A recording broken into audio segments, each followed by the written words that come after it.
Howdy, howdy, everybody. Good morning, afternoon, or evening as appropriate. How y'all doing?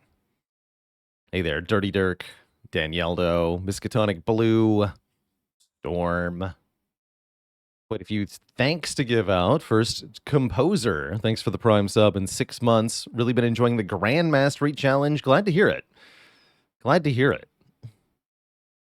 We haven't actually hit any of our streak goals, which were set ludicrously high at 20, but I think partly that's somewhat to be expected. I set I basically aimed for the stars with the Grand Mastery Challenge, and I'm not necessarily expecting to get any or all 4 of the streaks within the span of a single year. The ladder challenge, when we first set upon it, took almost a year to complete for the first time, and part of that required that the game get patched a couple of times too. But we have gotten PBs. Yeah, we got a silent PB, and I'm hopeful that we can do one with the Defect as well. I think we'll also be able to... Didn't it take 2.5 years? No, it wasn't that long. It might have been slightly more than a year for the ladder challenge, but it definitely wasn't 2.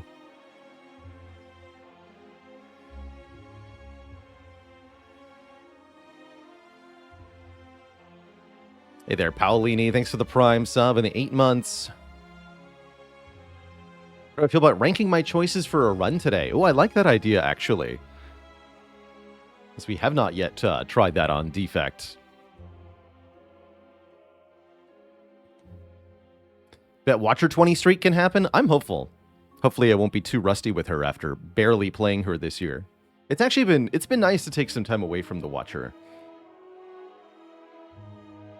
Or from all the characters in their own way. It's been a nice little kind of reset break. Jesus Web says, Spire trivia question, which is the only enemy that you can face in Act 1, 2, and 3.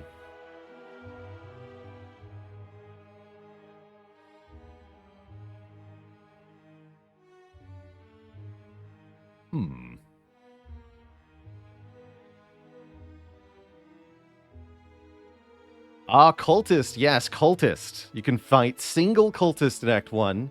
You can fight triple Cultist in Act 2. You can fight Awaken one with 2 Cultists in Act 3. Cultist can appear in all 3 acts. Very cool.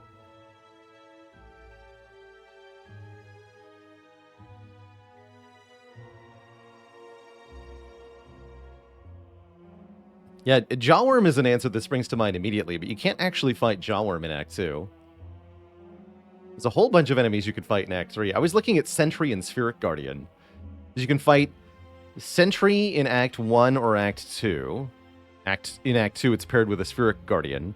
And then Spheric Guardian can appear in Act 2, either alone or with a Sentry, or it can appear in Act 3 with the Exploder, Repulsor, Spiker pairing. And my brain had tried to... I was thinking that those were all the same enemies somehow. That's not real, though.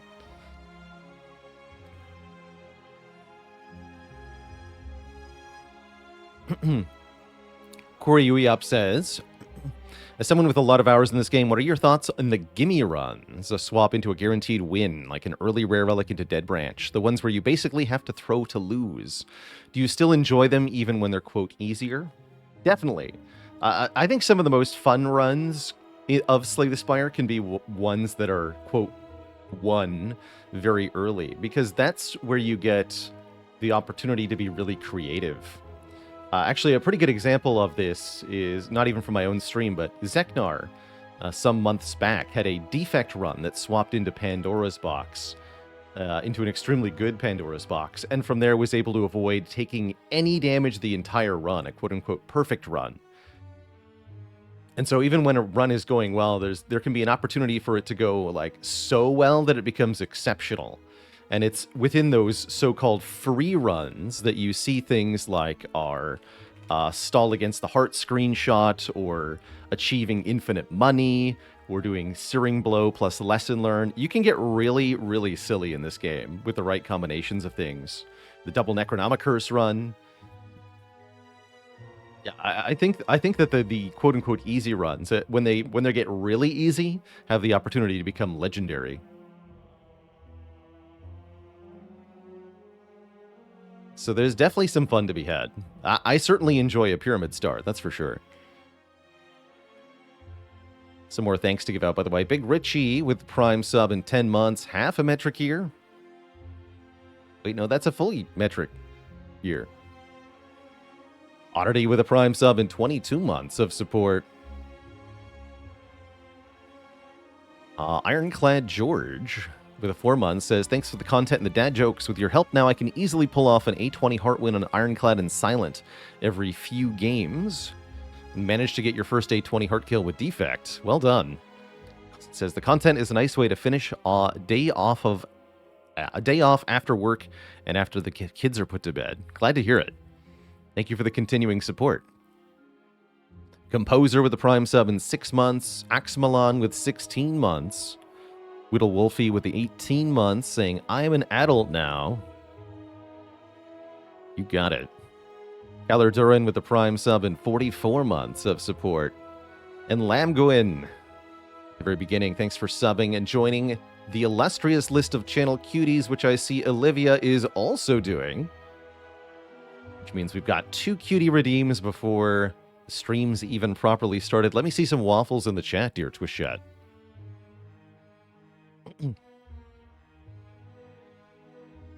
Haka1 says, do you have some general tips for Act 2 bosses? Act 2 bosses are your first proper quote-unquote scaling check. The bosses of Act 2 have around 300 health, 300 to 400, depending on which one you're fighting, and are set to take more turns than a usual fight. You're usually looking at something in the 6 to 8 turn range. And in order to beat these bosses, you're not going to need to just have good or upgraded cards, but realistically, you need what we call scaling. Ways to make your cards more effective throughout the course of a fight.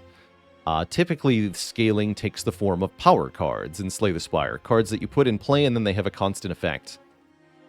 You're really going to want one or more powers to help you deal with your Act 2 boss. And the more of a long-term scaling power it is, the better. Something like Demon Form or on Defect Creative AI is a really easy sort of one-card solve to an Act 2 boss fight. You need to be able to get your character to be very powerful over a large number of turns. In addition to that, you're going to be dealing with huge damage numbers. All 3 of the Act 2 bosses can hit for upwards of 50 with various effects. And so having a way to survive one or more attacks like that is a good idea. Having a good amount of health is strongly advised, but also just having really effective block. Better yet, if that block can be of some form that completely negates an attack. Buffer is really good. Apparitions, if you pick them up in Act 2, are very helpful in the boss fight. Those are at the start, right? Yeah, these things. Where you gain 1 intangible. If you're silent, Wraith Form is going to be really good. If you're on Ironclad, Impervious is going to be really good. Stuff like that. 2 of the 3 bosses require, or don't require, but benefit from having AoE damage. Both Collector and Bronze Automaton, you're going to want some way to hit multiple enemies so that you can take out the minions in those fights. But if you're fighting the champ, then you'll want a specific plan for him that involves scaling up your character's power. Jackie Chan with a 200 folks raid. Hello and welcome, everybody. We're just about to get started with a Defect run today. How's it going, Sarah Artemiel? I don't have any plans to stream Tales of Maj'El again.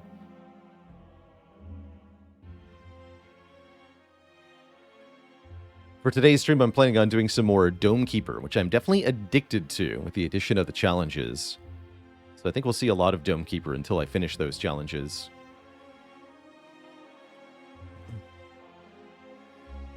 Butt Shaper with the gifted sub, Pie Guy with the 10 months in the Prime sub, and Butt Shaper with a Prime sub as well, the double sub from the Butt Shaper. Do I have days where I just can't win? Oh yeah. Oh yeah. Sometimes it is the game, genuinely. You can get a bad series of hands or just a bad series of runs through no fault of your own, that is possible. More often, I find that if I just can't win on a day, it's usually me that's the problem, because I'm playing too fast, or I'm not focused enough for one reason or another. You know, if you're exhausted or stressed or sick, it can be really hard to play well. And this is a game that does not treat you kindly if you do not play well. You know, you do have to continue to analyze and optimize and succeed in order to get past obstacles. And so sometimes another game is the correct approach. You know, if you don't have the brain space for the Spire, then there's many, many other games that are a little more forgiving of brain fog.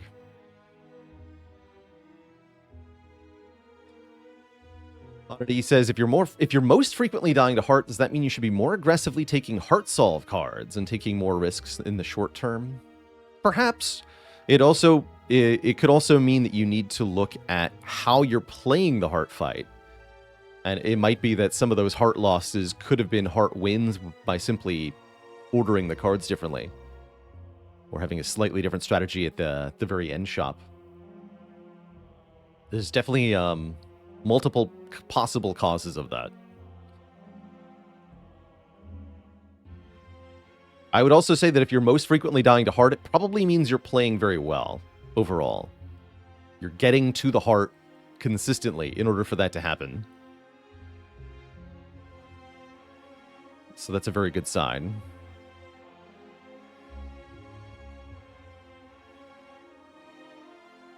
For tomorrow, I'm thinking I gotta do some tweaking. There was a beta patch for Potato that added 4 new characters. I'd like to play some of that on stream, but it's going to require that the beta patch work correctly for me. My brief testing yesterday showed game-breaking bug occurring, so we'll see if that's still the case tomorrow. Sir Robin, thanks for the Prime sub and 22 months of support. And Good Time with the Prime sub and 7 months. D-Money with the Prime sub and 13 months. What's roughly my Ascension 20 Heart win rate when boss swapping to Busted Crown? I would say not more than 20 or 30%, probably. Maybe with Ironclad or Watcher, I could do a bit better than that, but probably, yeah, 20 to 30% overall. It's a tough start. That said, I have shown the class how you can win with a Busted Crown start on every character on Ascension 20 Heart. So it's always possible.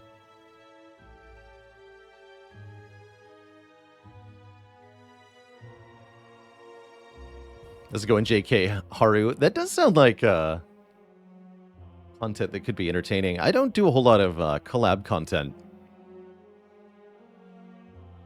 But coaching stream could definitely be fun times. Remember losing 42 health to Jawworm? Who could forget?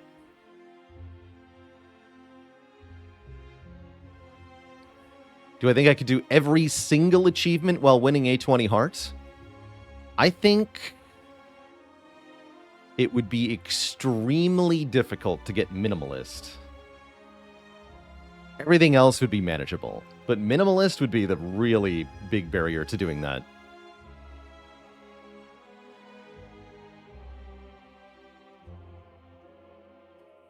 Commentating the Defect tourney was really fun.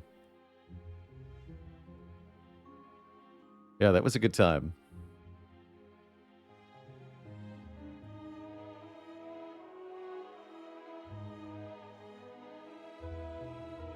Keep losing at Ascension 18 Watcher run. Any tips? A18 definitely requires... That's when the elites get superpowered. That definitely requires a paradigm shift. With regards to your thinking. I guess I would just check some of the basic boxes. For your Watcher high Ascension attempts, are you prioritizing removing defend cards? Are you upgrading your Eruption early? are you grabbing Talk to the Hands and Tantrums when you see them? Kind of questions. As if you're not doing those things, I would definitely recommend leaning into Wrath early. Remove your defense, upgrade your Wrath entries, try to kill enemies before they can hit you even one time. In Act 1 specifically, beware of the 3 sentries fight. This fight seems unassuming, especially if you've been playing other characters and you've learned not to be threatened that much by sentries, but sentries are actually the most threatening elite in Act 1 to the Watcher. So 2 tips for that. 1, take cards that deal with multi-enemies. Highly recommend Bowling Bash in Act 1, specifically to deal with sentries. It's good in Act 2 as well. Consecrate is excellent. Conclude is excellent. And then in the sentries fight, don't try to block the first couple of hits. Just enter Wrath in the sentries and try to kill them all as quickly as you can. And blocking is completely secondary. Don't even think about it unless you really need to. But just like tank 10 or tank 20 if necessary, and just kill them all as quickly as you can. Because if you start drawing into the days with Wrath, you're completely hosed. Virtual256, thanks for the Prime sub and 35 months of coziness. 35 is the sum of the first 5 triangular numbers. Oh. Geometric numbers. Let's play some Defect, hey? Oh yeah, one more thing I wanted to plug before we actually get started here, which is the game vote this month. We've got a short game vote. Game vote's going to be open through Friday, close after the Friday run, or Friday stream, and then on Saturday I'll be playing the winning game. Oh yeah, and I've got to enshrine Olivia on the list. Thank you for the reminder too. But yeah, anybody who follows that game vote link, here I'll plug that again. Anybody who clicks on the game vote link there can vote in our poll. Help me pick a new game to play the end of the week, live on the stream. Hello and welcome to Gemini Twilight. Partner and you watch me religiously. You can watch me secularly if you want to. Anyway, thanks for popping in. Thanks for the sub. Root Reducer, thanks for the Prime sub as well. And 23 months. Also thanks to Leet Nanas and Stabby McKniferson. With 54 and 26 months respectively. Thank you, thank you. Oh yeah, I did a die last time we played Defect, apparently. Got killed in Act 1 by something. No idea. Now we have to fight Hexaghost. Looks like we've got an interesting act layout here. Very notably, I like to do my pathing sort of from back to front, usually. Like doing a maze backwards. Vinicus, thanks for the 39 months. Or sorry, no. Vinicus 39, thanks for the Prime sub and the 4 months. There we go. And Irazcast, thanks so much for the Tier 1 sub. Welcome to the Cozy Sub Club. It's a heckload of support to start the day. So we can take either max health or 3 1 health enemies. There is a possibility to get a free elite here. Maybe even 2 free elites, although that's a really long shot. I'd have to go through a bunch of events. This could definitely backfire. If I was to take max health, I would do something like combat event, combat. And then we can decide. Potentially free elite. Does sound pretty good, though. Tubsass with 100 bits. Is Guardian the easiest Act 1 boss by a lot? Or am I just really biased? You must not be playing Ironclad too much. It's my... Having just tried to win streak with Ironclad, I've decided that actually Guardian is only easy for 2 or maybe 3 of the characters. Ironclad has a bad time in that fight. And given that Ironclad is the original character of the Spire, and that Guardian is one of the first bosses that was created for the game, it actually makes way more sense now.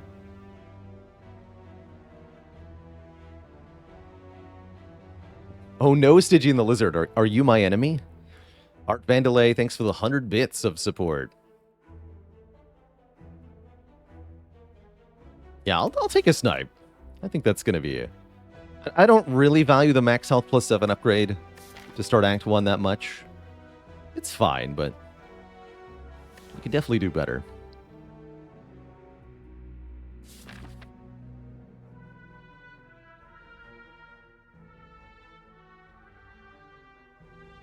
And a dad joke courtesy of ProRoy. What type of tea does the Ancient of Resurrection enjoy? Niao's Lament. No refunds. Also, another quick thank you to Skinny Skills for the 15 months in the Prime sub, and to Hurry McDurr for 27 months. Thank you both. Give me the money. Give me a Glacier or a Rip and Tear. These are both very good uncommons to see floor 1. Rip and Tear providing immediate damage is very nice. 14 damage for 1 energy. However, I have a hard time not wanting a Glacier in every single Defect run. And given that we don't have as much of an immediate need for damage because we get 2 more card rewards before we have to do any actual damage. Sounds good. That said, Glacier is not a kill Hexaghost card. We do have to keep Hexaghost in mind here. Rip and Tear is definitely the better card for that fight. Not going to take the Glacier. It's such a valuable thing long term. We just have to keep in mind that we are fighting Hexaghost, and we really do need to prioritize from here, finding an answer to that boss. Definitely an early priority.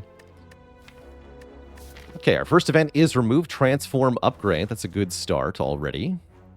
Whatever I'm me with 100 bits, Snipe Hype. I like it.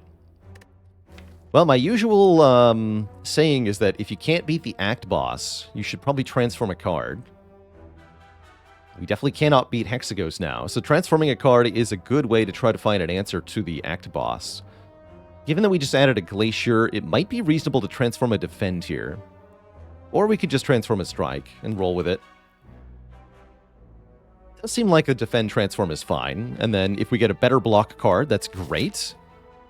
If we get a damage card, that's also great. And then we can take a better block card from a card reward. Let's transform a Defend. Note that the animation here doesn't matter. The timing of your clicking on confirm has no bearing on what card you get. It just simply matters which card you click on. It's seeded as a random outcome. We get a stack. Okay, so that is a better block card, and I don't feel bad. Had we transformed Strike into stack, I think we could be in a bit of a panic situation, but we didn't, so we're fine. Hey there, Maztem. Thanks for 16 months of support. How's it going, Menonese? Have I played Baldur's Gate 3? Yes, I did play BG3 off stream around the time that it came out. Pretty dang good game. I always have been a longtime fan of Larian's RPGs. Longtime fan. Here's some real damage. Melter. I like Melter.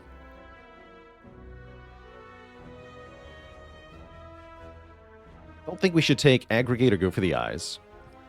Am I planning on playing the Potato New Beta characters? Yes, if I can get the beta branch to work correctly for me. Terrabox, thanks for the 14 months of support.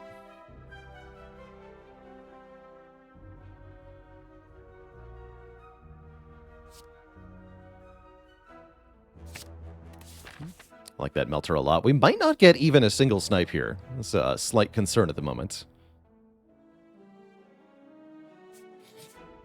Seem to die almost every time in Act 2 on Defect if you don't find Electrodynamics. Any tips? Don't sleep on Sweeping Beam or Hyper Beam as multi-enemy solves. You are going to want some form of attacking all the enemies, and Defect only has 4 cards that can do that. You've got Electrodynamics, you've got Hyper Beam, you've got Doom and Gloom, and you've got Sweeping Beam. And so taking any of those cards, if you see them, is strongly recommended. It's Sweeping Beam, not Sleeping Beam. Most cases, a snipe route will put you lower on potential card options. That's only true if you don't go on to take a lot of combats after the sniping. To make a Niao's Lament start work properly, yes, you do have to front load events often, but you should be backloading combats, taking lots of fights after you've gotten the elite out of the way.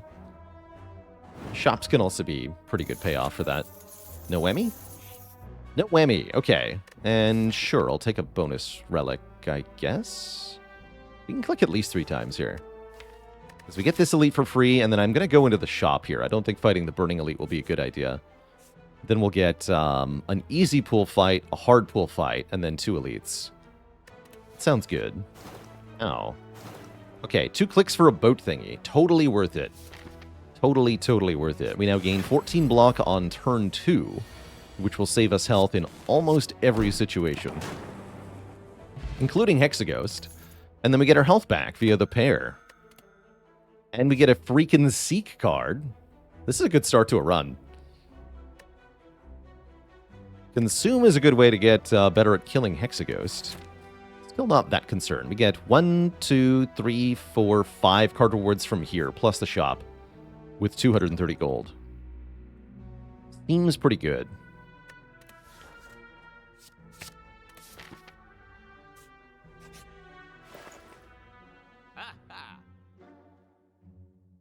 That's an early runic capacitor. Blizzard is here. We could buy Cool-Headed Blizzard. Fascinating. Really do like runic capacitor on Defect in general. I think given that we have the Glacier, filling up the orb slots is not that hard. And against Hexaghost, having a lot of orb slots could be quite good, because then we can have multiple lightning orbs and multiple frost orbs. So that will actually help against Hexaghost, having this thing. Do I think there's any way they can make Spire 2 have a PvP? I don't think so. Not with the current way that Spire deck building works. I don't see how you can have the concept of an infinite combo and PvP exist in the same space. They would destroy each other.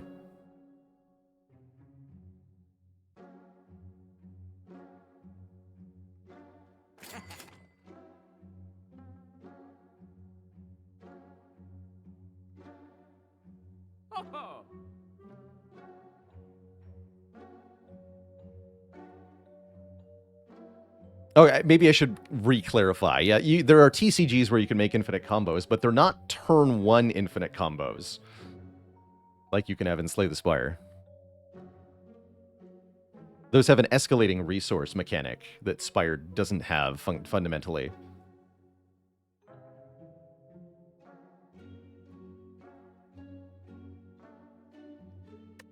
And you note how in most of those games you draw 1 card per turn, not 5, right?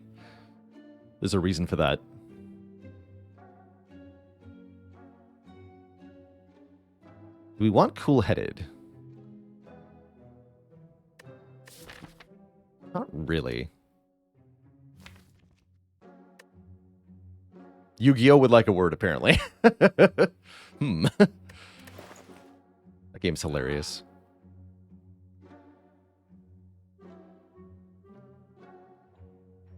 Yeah, I was thinking, do we want an explosive potion? I don't think I need the explosive potion.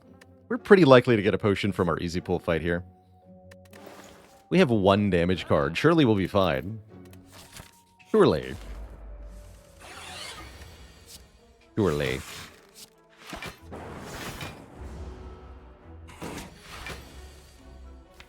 Sneaky. Wait, what's that? You're blocking? Melter would like a word.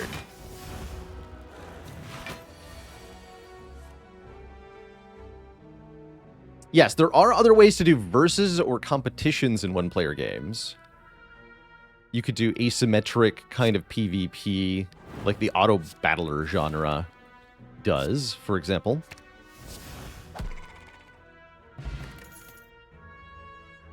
Hologram's a damage card, right? Totally. So is Claw. And yet another David, thanks for the Prime sub and the 16 months. Let me get a hologram. Hologram is a great damage card. Juzu Bracelet, however, not a great damage card. Not taking any more events this act. So I don't think I want this.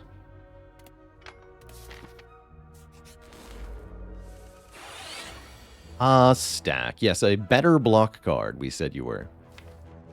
Better.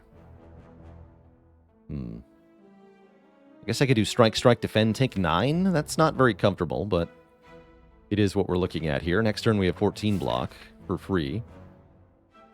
That part's nice. Are there any defect cards that I always skip on a serious run attempt? I think Claw, probably.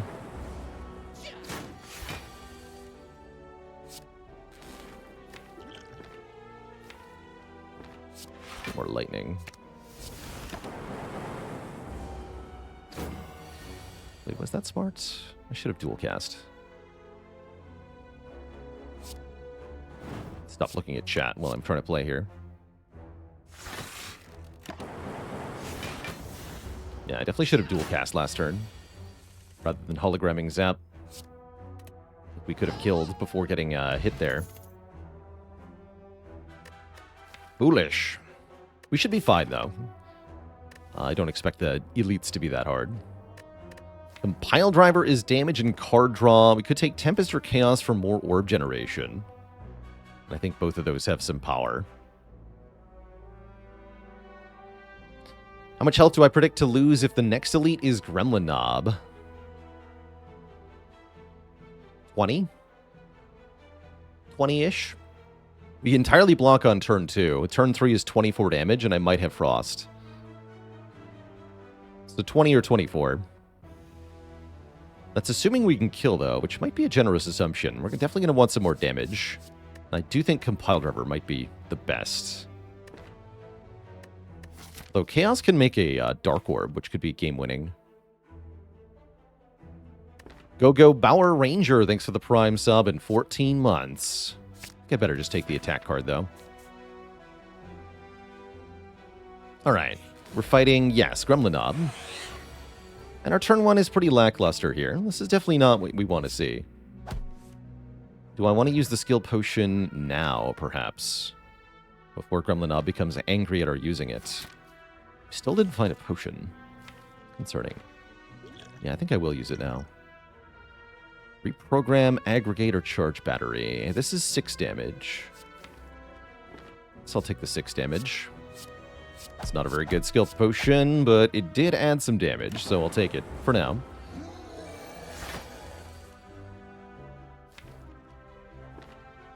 Okay. How do we want this to go? Playing the Glacier doesn't seem helpful, unfortunately.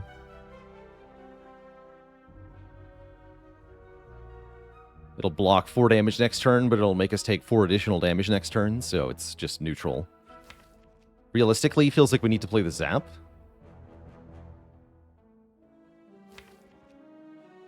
I also want to play Dual Cast. This is not good.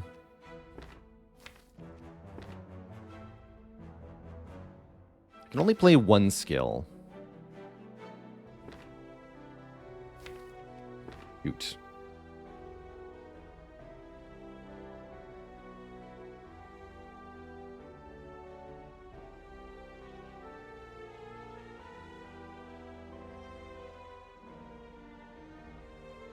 If I play 2 skills, then next turn Gremlin Knob does 33 damage.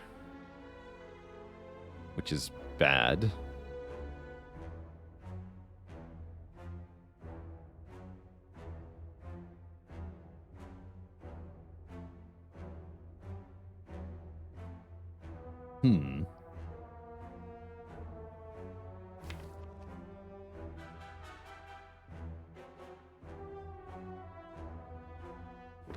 Play Zap instead of Dual Cast. That would be realistically 9 damage.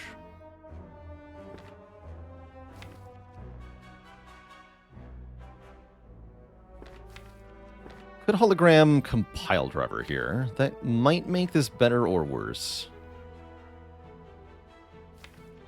It's one of my best damage options, too. I guess Zap does more damage.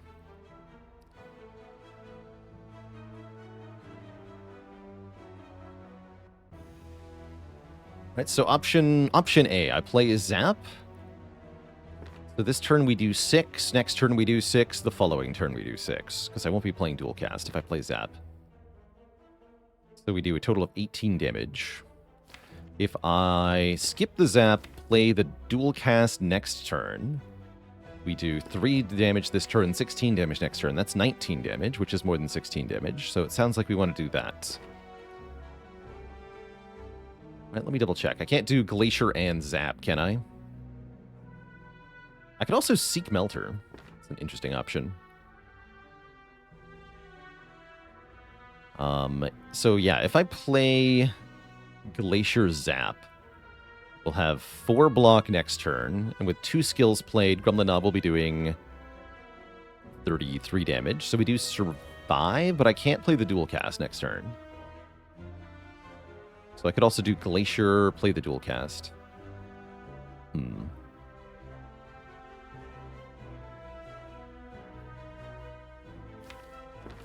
If I Seek Melter now, yeah, then I have 2 draws to draw it again, basically. That's pretty powerful. Also, I could Seek Melter, Hollow Melter. So I could Melter twice, but that just gets me killed immediately next turn, right? Because I'm playing 3 skills. He'll go to 24, goes to 28, goes to 33, goes to 37. He'll do 37 damage next turn if I do that play. We can't do that. But Seek Melter does seem pretty reasonable, actually. Problem with that is then I can't play the Dual Cast next turn. Also, if I don't play the Seek, then I can redraw the Seek. So with all that said, it sounds like I should just play the Glacier this turn. Next turn we play Dual Cast, Strike, Melter, and then we have a fresh draw with both Seek and Hologram. Guess we're going to see how that goes. Feels spooky? It is spooky. This fight is spooky.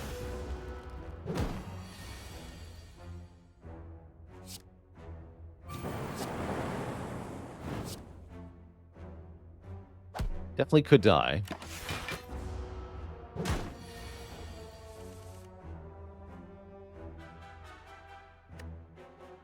This actually makes energy. That's good. So we can do Aggregate, Zap, Compile? And I'll still have 2 energy left, I think. Gives us a faint hope. Redrawing the Dual Cast here was not what we wanted, that's for sure. But what can you do?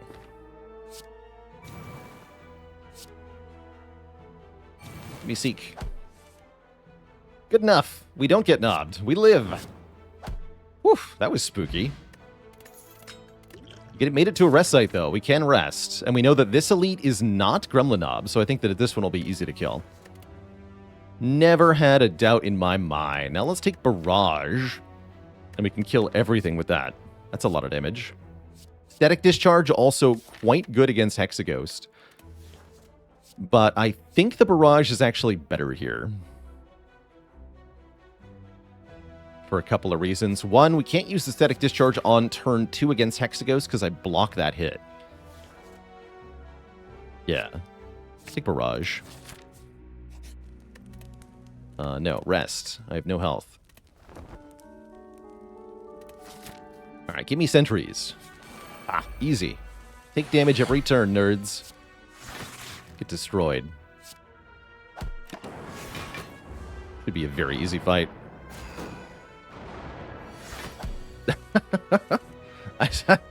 Yeah, I wouldn't...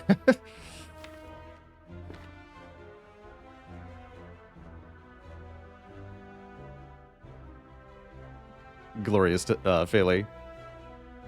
Yeah, I wouldn't say I exactly came up with my thumbnail style.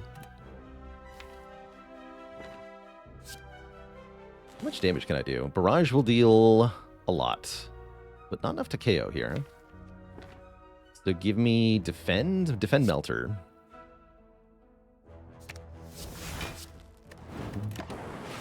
Take none. Is Stack just busted in this fight? Yeah, Stack is amazing in this fight. Behold how it blocks 19. It's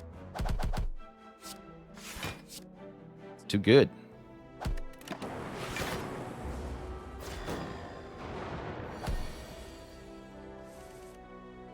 Take 1. Pretty happy with that.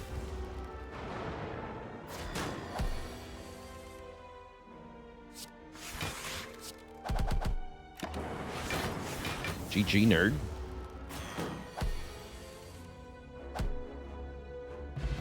We get a Molten Egg. All attacks we add to the deck are upgraded, and we don't have that many attacks yet, so that's a really good find. And, yeah, these aren't attacks. Buffer seems like a good card, though. Hard to not want a buffer. Aggregate can do good work, too, especially with Seek, actually. Aggregate is not to be slept on. I think both of these are quite strong. Oh, yeah, somebody mentioned ranking card rewards, which I completely forgot to do with all the other nonsense happening at the start of our stream today. Just to rank these. How would I do it? Lone Wolf and Cub, thanks for the Prime sub and 25 months of support. Ross Prime says hi. Hey.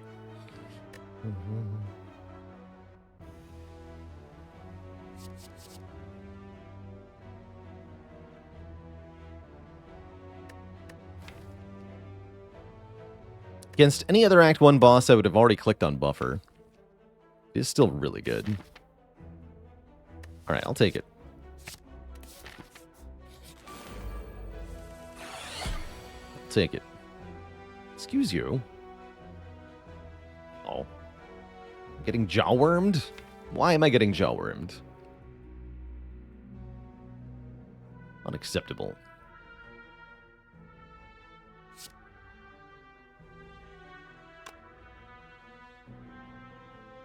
So I'll use this to block for 3. I could Snecko Oil if I want to not lose the health here. This is a good time to use it. It's a potion you don't want to rely on in a boss fight, although it could have use against Hexaghost. Definitely would rather use it now. Let's do that. Alright, we got a 0-cost hologram and a defend, which is good enough, quite frankly. Everything else is more expensive, but that's fine.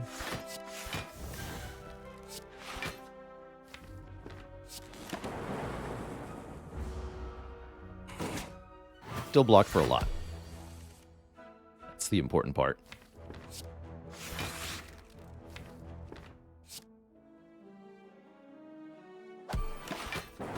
Not compiled river because I didn't want to draw the barrage or the buffer and be unable to play them.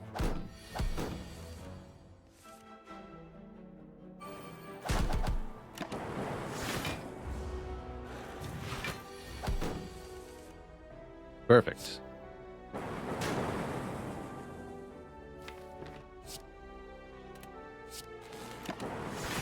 Buffer.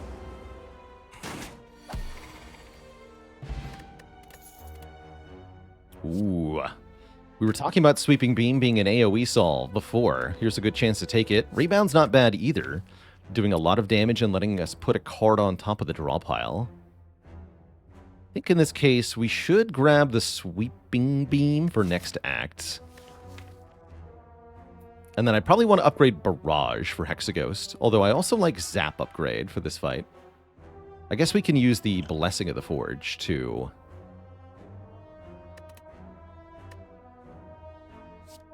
get them both upped. Let's take that beam for Act 2 here. And yes, let's upgrade Barrage, as this is our main damage source in the Hexaghost fight. If we feel like we need to upgrade more, we can Blessing of the Forge. But I'm not sure that we need to. Do I want to draw 2? I guess so. Okay. Show me Zap. Thank you. I could seek for a card, but it doesn't seem like there's a whole lot of points. Let's go Strike Barrage, deal some damage here.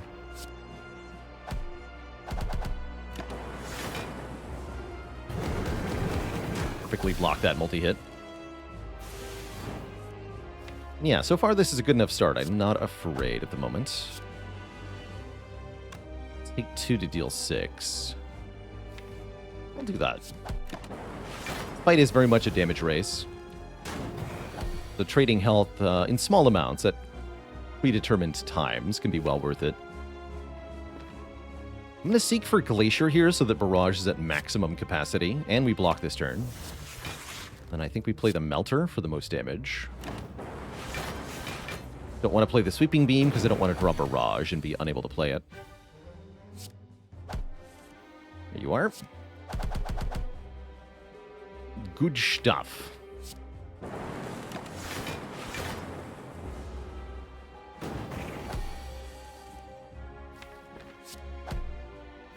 Block 15.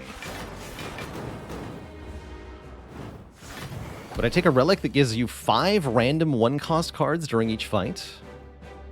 That's an interesting relic.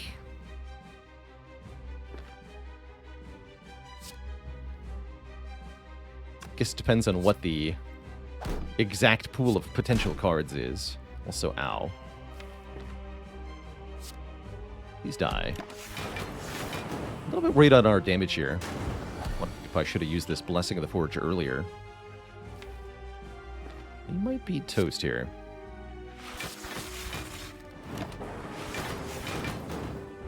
Don't think I can do 54 damage in one turn, unless I get Barrage and Hologram, but this is not Barrage and Hologram.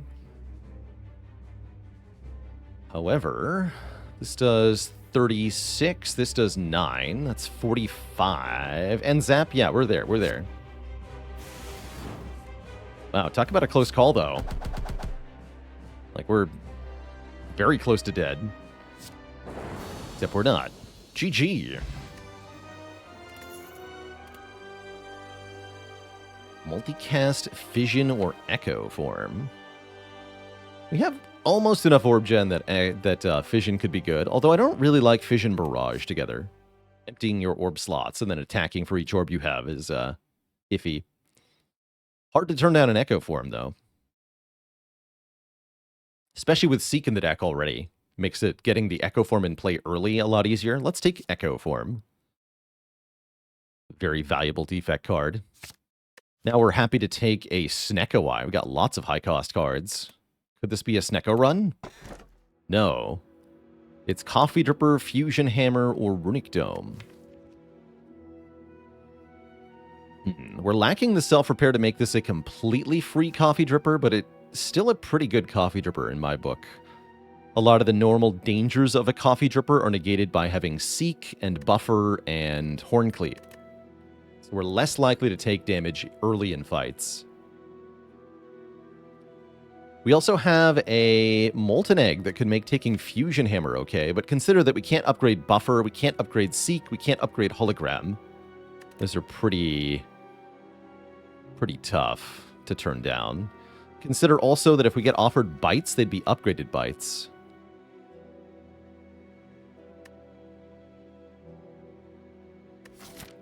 Definitely makes me want to take Coffee Dripper. Let's take Coffee Dripper. That means we want to be a little bit more defensive in our Act 2 pathing. We also want to hit an early shop here. Well, when you say defensive, what you mean is forced into an elite fight. Spooky. Very spooky. So either I fight the Burning Elite or I go this way. I guess I go this way.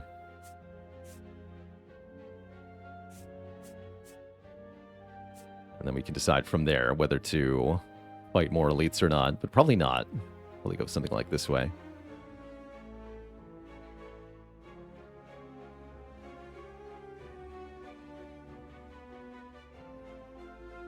We could look for Bites on the left side, but the problem with doing this is that Burning Elite happens.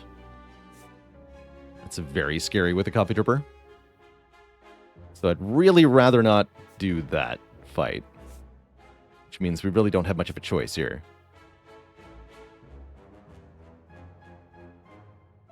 Best defense is good offense? Yes, usually. Right now, though, we have a good actual defense. Not so much offense.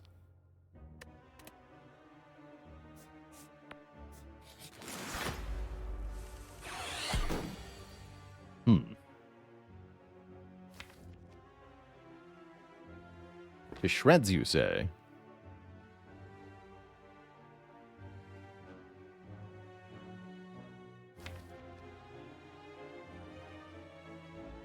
Yeah, note that we only have, we're down a defend here, which does make blocking a bit harder.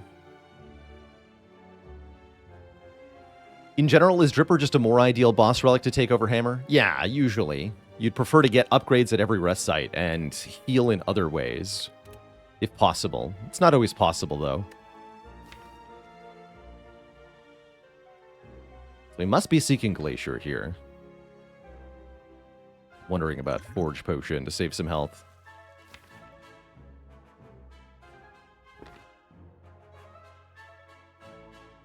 It's a pretty good Forge pot right now. Wait, I could seek Buffer. Wait, yeah, I can just seek Buffer. I'm being silly. No need to Forge Potion then. Yeah. Somehow I forgot I had that. Excuse me.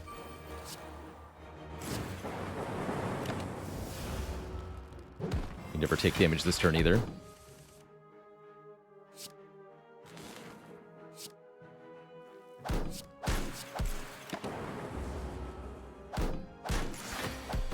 You son of a gun.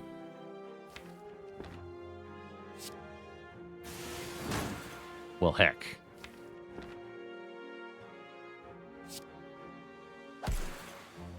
My fault for not upgrading Buffer with Forge Potion. Ouch. Minus 15.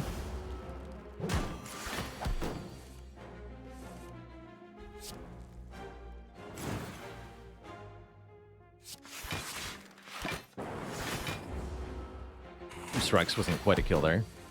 Not quite. Okay, we're through though, and we kept our potion at least. That's something. We'd much rather have had the health. FTL with a free upgrade or a hologram. Free upgrade sounds kind of nice. 0 cost, deal some damage, draw a card. Great for chipping away at Act 2 threats. I like it. If it weren't for the upgrade, I'd be more strongly considering hologram or chaos, but with a free upgrade, I'll take it. The hits keep coming, and they don't stop coming, I see.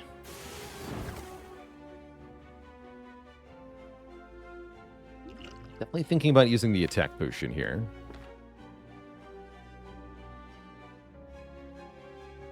Whittle Wolfie, thanks for gifting a sub to Pope Smith. Appreciate you.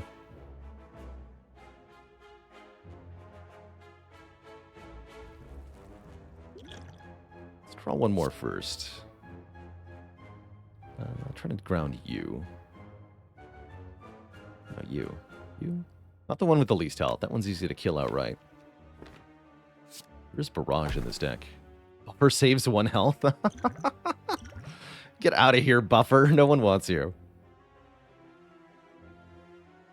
We compile one more time, or do I go for Meteor Strike? Meteor Strike in this fight's cute.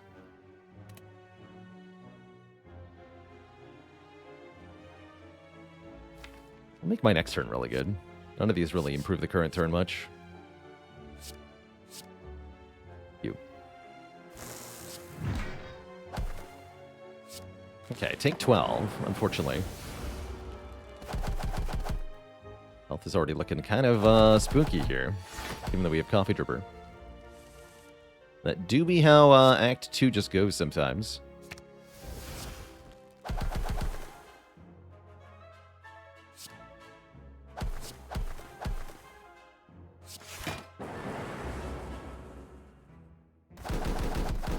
They're dead to the relics. Okay. Do get another potion. Upgraded Ball Lightning slaps pretty hard. Goes well with the Barrage, too. Honestly, I like it. There's also Genetic Algorithm or Aggregate once again. Aggregate could make this Echo form easier to put in play. It doesn't give us the front load we need to keep getting through combats without taking more damage. I think I want this Ball Lightning. Maybe Ball Lightning number 1, Aggregate number 2, Algorithm at a distant third here. Although it's arguably better than Skip, it's bad in the short term. for the next couple of fights, which is really important right now, the performance over the next 2 fights. So I'll take a Ball Lightning. Give me bites. No, not the book. I can't afford to lose 21 health for a relic. Probably. If there's Waffle here, I can, but otherwise, no way. J-Mac with the 19 months of support. I am not going to risk my life for that. No way. What I am going to do is fight the Chosen and the Cultists here.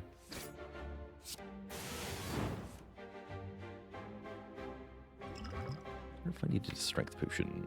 It's better in the Elite fight. I'd really rather not use either potion here, if I can avoid it.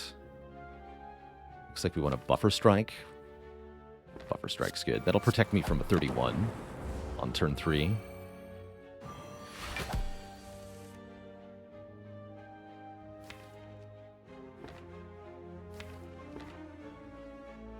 Let's seek Echo Form.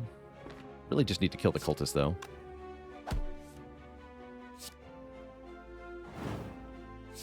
Just perish, okay?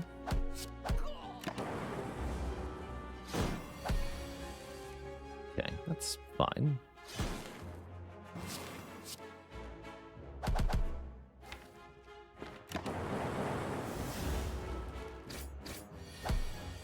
Oh boy. All right, let's see. If I Hologram Barrage,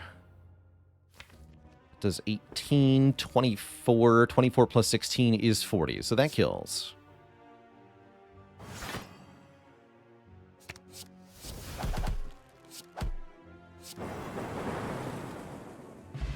You get a fairy in a bottle. Okay, all is well. And we're offered White Noise, Compile Driver Plus, or Loop. That's a nice Compile Driver. White Noise and Loop could be good, too. Should have gone for the book. Book, come back.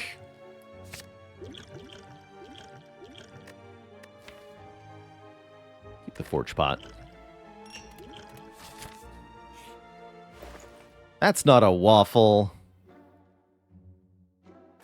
That's just a bottled Seek. Who needs that? Who needs having Echo Form on turn 1 every time? Oh, me. Take another Barrage. Probably I want to remove with the last of my money here. That seems pretty good. And get rid of one of these strikes, maybe? Although, bites might be happening. I'd rather remove here, right? I think I'm ever taking this path, surely. What about removing Dual Cast, actually?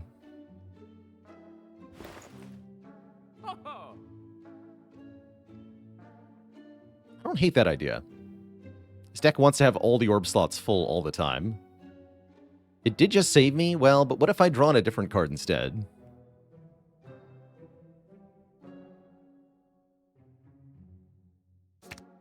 I'll lose it.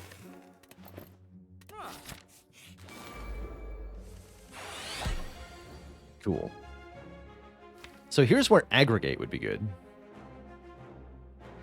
Looks like for this fight, we probably just want to get Echo Form in play turn 1 here. It seems hard to justify doing anything else. After that shop, how much did my current confidence rise for succeeding the run? Not actually as much as you'd think. I would have preferred a few other things at that shop, like a waffle or a mummified hand, maybe. What we got is pretty good, though.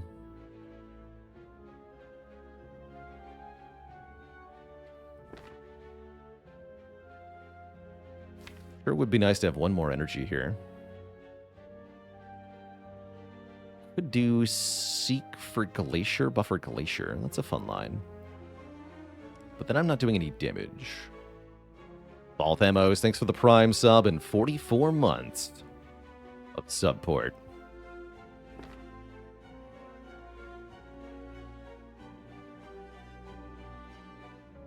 Forge could let me aggregate too? Yeah, if only I actually had a real aggregate. Yes, Forge would be amazing here for that reason, but I don't actually have that card.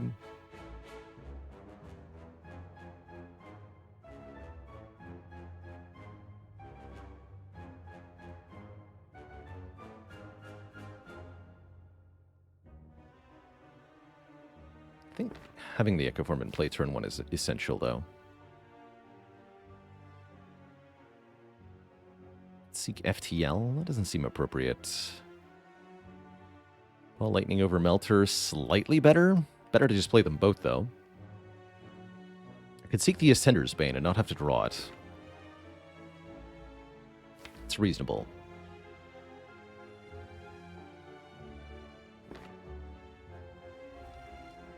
Okay.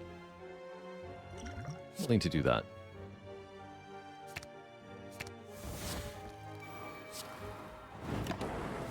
Take a full 14 here.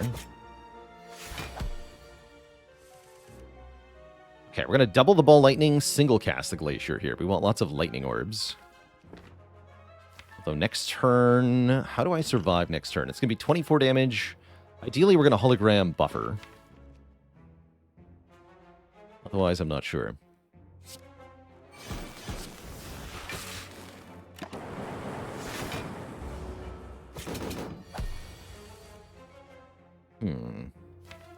Well, actually, I can always do that, because we can double Compile Driver, that'll draw 4, and then FTL draws 1, and then I have all these cards in hand. In fact, I shouldn't FTL, because next turn I'd rather double Barrage, right? That'll be 36 times 2 damage. So we just hologram the buffer. Now I can play FTL without drawing a card, so do so. And then we just kill. Yeah, so indeed, we only took the 14 on turn 1, as I expected. Get wrecked. Now we have Vajra. +1 strength is going to make those barrages hit even harder. We're offered Heatsink's Leap or an upgraded Streamline. I don't hate Leap. Deck is definitely hurting for a little bit of block at the moment, but it's not great. It's not great. We skip.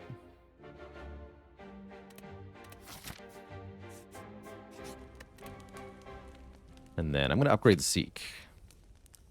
Barrajra, that's right.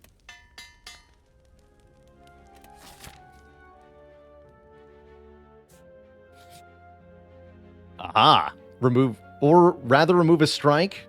No, and here's why. Because those strikes are now bite pluses. Easy game. We must feed. So now this Coffee Dripper is massively rewarded. As we have 5 cards that heal for 3. With Echo Form, too. We might remove one of those now. But only maybe. I can't even afford to remove at the shop currently. Transform 2 cards, you say? Don't mind if I do, I say. I'm willing to get rid of Melter at this time. Any attacks we transform into will be upgraded. Did they all become plus from the egg? Yes. Yes, they did. It's the molten egg that made these upgraded. That's correct. We could transform one of our bites, get a random colorless card. I don't know if that's a good idea. Why Melter? It's not upgraded, mainly. I don't really want to transform my defend cards.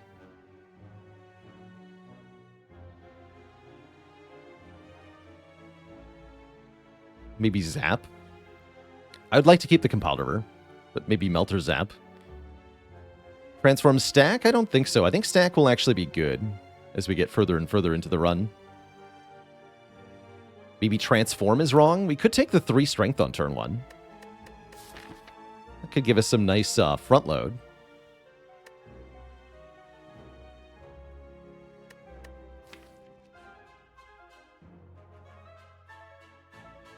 I think Melter Zap, though, is what I would transform here. Could take Jax, actually. Is it ever Jax now that we have Bites and Echo Form? So that we can strength scale. How hilarious. Don't love that with Buffer. I don't think so, but that is hilarious. I'm going to transform Zap and Melter here. We get Bias Cognition and Rip and Tear Plus. I'm pretty okay with that.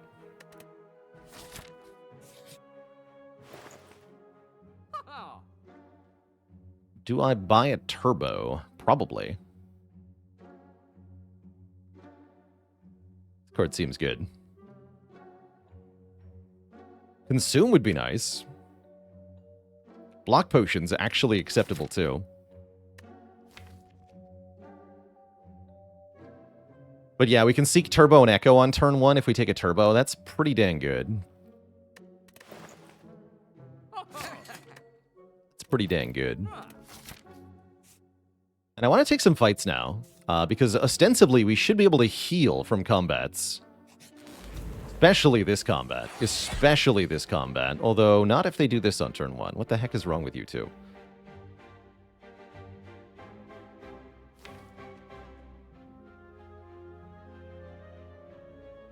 Glacier only blocks 11. So if I seek for Turbo, I'll have 6 energy. But I can buffer... Bite? Buffer Bite seems fine. Sure. Rid of this too.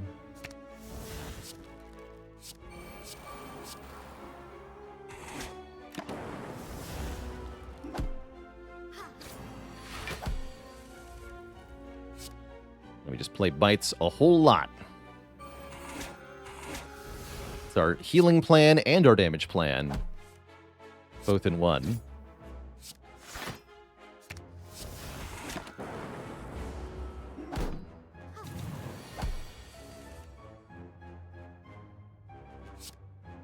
Okay, get rid of Centurion Man. Let's do it.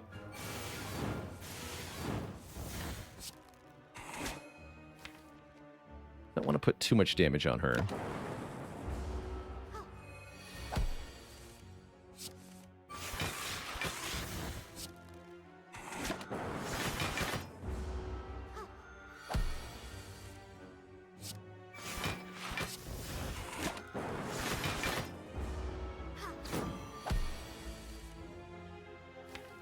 If I play these, she'll perish, so don't play them.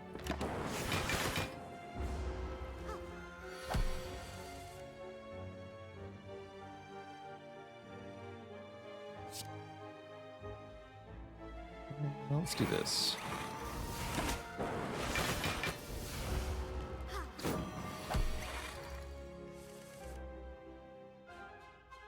Heal yourself.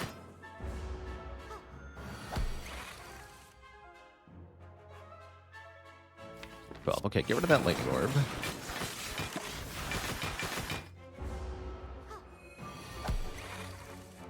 There we go.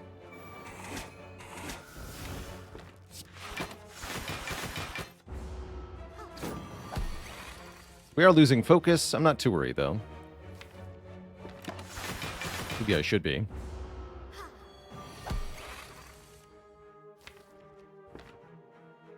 Maybe I should be.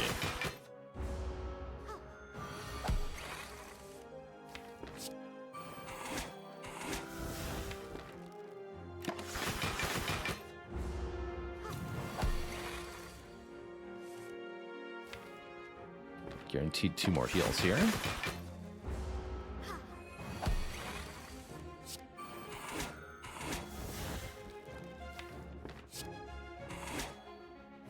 Cool.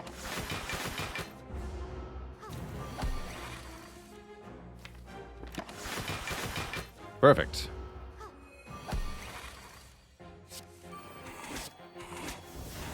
Full HP.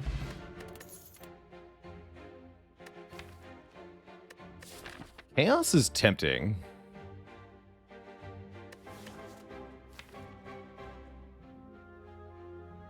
Would love for these compiled rivers to draw more.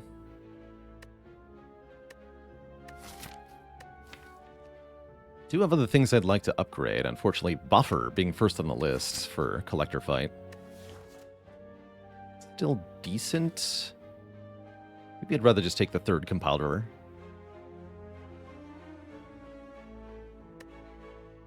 Take one more of these. Hello. Welcome to you dying. Courtesy of me.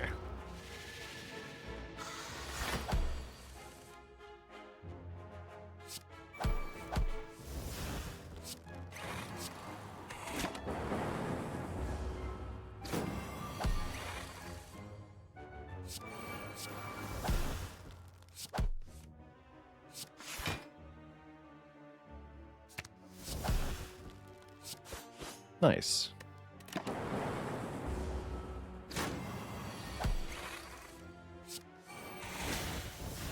Very easy fight. Fusion. Okay, Fusion I can get behind. With our extra orb slots and the compile drivers, this is a very powerful card. It is Fusion minus. I still think it's worth it. Given that we have 3 compile drivers. Of course, we draw it here on turn 1, where we don't really want it, but that's all right. How do we deal with you 3? We could do Sweeping Beam, Hologram, Sweeping Beam for our first turn. That's not too bad. Playing Sweeping Beam multiple times is kind of a big deal here, but it doesn't actually kill anyone on turn 1. Definitely just want to focus on getting some kills here.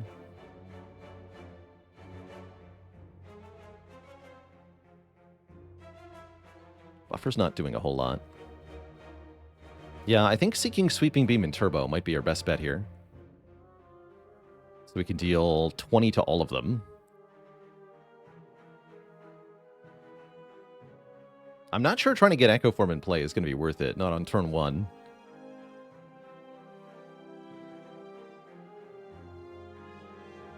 So we'll take 34 damage. It's kind of spooky.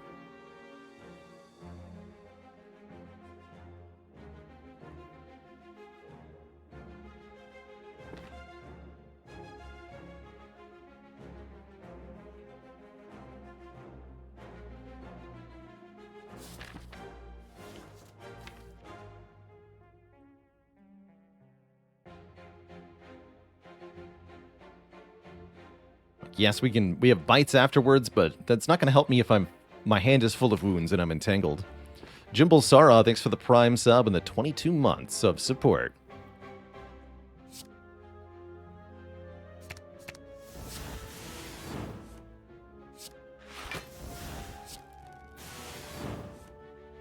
See, we get to kill the Red Slaver on turn 1 this way.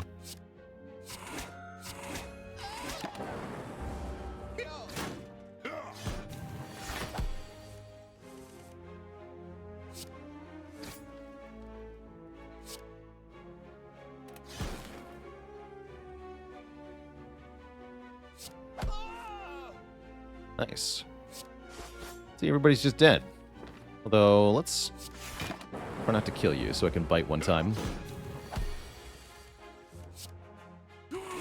My win rate on A20 in general. Let's see, we got a win rate command. This is, the per class is a little bit inaccurate for this, but looking at our current year win rate, we're at overall 59%. Actually, that's a really good rate.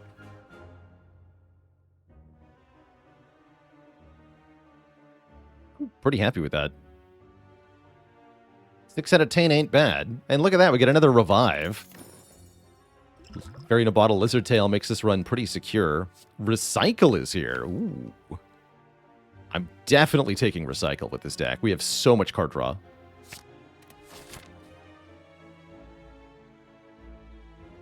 Didn't the year start with a Mastery Challenge? No, that was 2023. So if we look at win rate 2023, I think we're lower. And that includes a lot of runs that I threw at the end. 50.96%. But 2022, I was more focused on win rate in 2022. We had 60% then.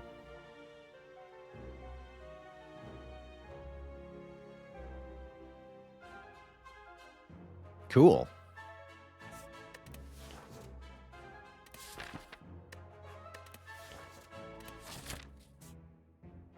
Alright, these don't matter. Upgrade the buffer.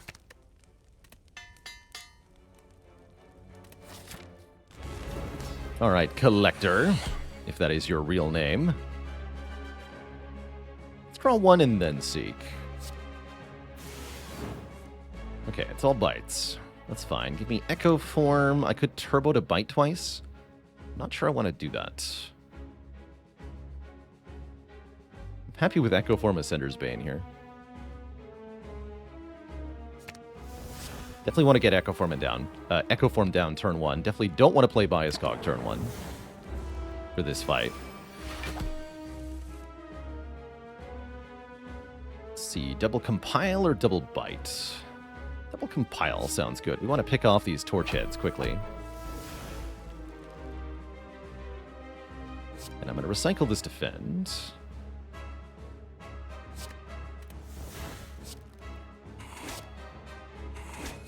Stack blocks for 9. Not bad. Okay, we can double our buffer here, and I will. We have 4 stacks of buffer now. And if I play Glacier, we don't lose our buffer either. Next turn, we can maybe double fusion. Yes, we can. Now compiled rivers draw 3. It's pretty solid. Let's go Turbo Glacier Bite. Still 4 buffers. We have 6 energy per turn. That's pretty alright.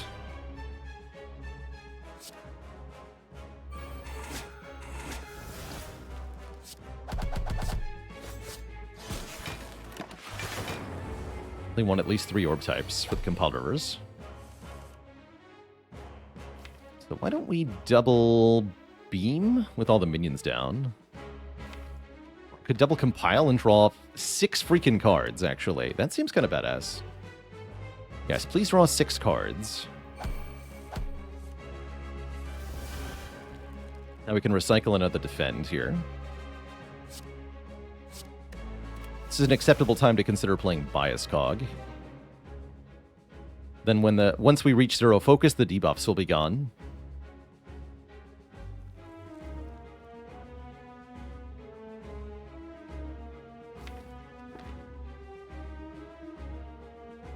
That could go infinite with Sundial? Yes. Actually, there might even be an infinite combo already here with the Recycle and an upgraded Fusion.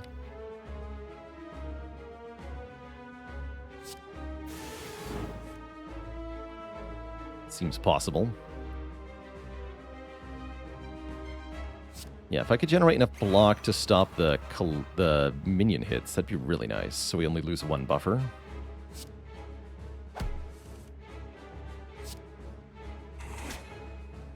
Good. Let's hologram recycle. Keep thinning this deck out.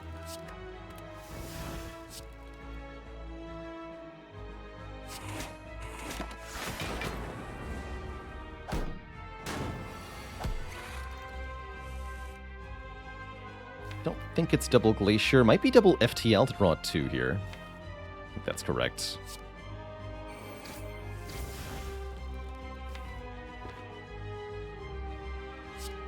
Play Barrage before we play Compiled River, because I want to draw the Barrage again.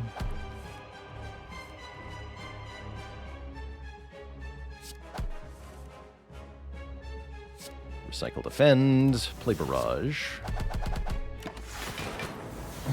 Okay, Voids are gone. Still have 2 buffers here. And now we're at full HP. Double Beam? Double Beam.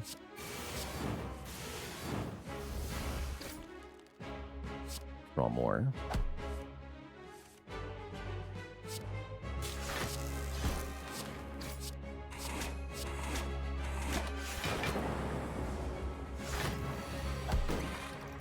I'm immune to your stupid nonsense. Also, you're dead. GG. Hey, that was a great fight. Jam with the 17 months. Almost got your sub to voting age, and his easiness with the prime sub and 11 months of support. Thank you, thank you. All right, deck already has a Bias Cognition. We probably want to take a Core Surge to go with that, especially because I'm allowed to, on turn 1, seek for Core Surge and Bias Cog, and just play them both if I don't want to seek for Echo Form. So that's pretty good, right? That's really good. What does All for One get? Not much. Okay, yeah. Give me Core Surge. Waiting room for Seek number 2, yeah. How about even more orb slots? Every 2 turns, gain 1 orb slot. I like that a lot. Empty Cage, not that valuable here because we already replaced our strikes with much better cards. How about we get more orb slots? That's going to make the fusion even stronger. It's going to make the compile drivers even stronger. It's going to make barrage even stronger. Yeah, I like it a lot. Barrage is going to be a really good heart-killing card. It'd be good to now pick up another copy of Barrage, but even if we don't, this one copy will do such good work. Very excited for the ending of this run. And stop in at an early shop here. In fact, we have to go to a shop because of the Burning Elite. I'm cool with that, I guess.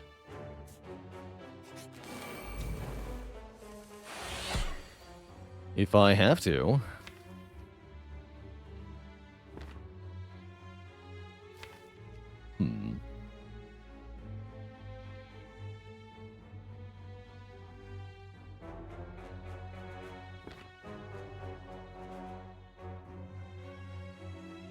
Shouldn't need Echo Form in this fight.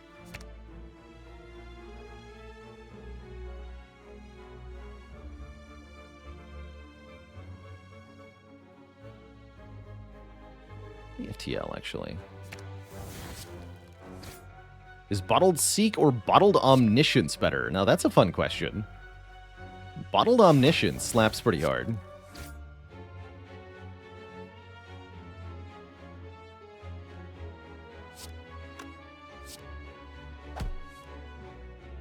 I guess I recycle buffer. This is weird.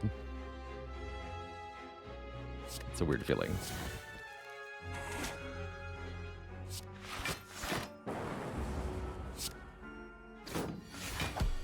Is either use both buffer stacks right then, or recycle the buffer and then need neither buffer stack.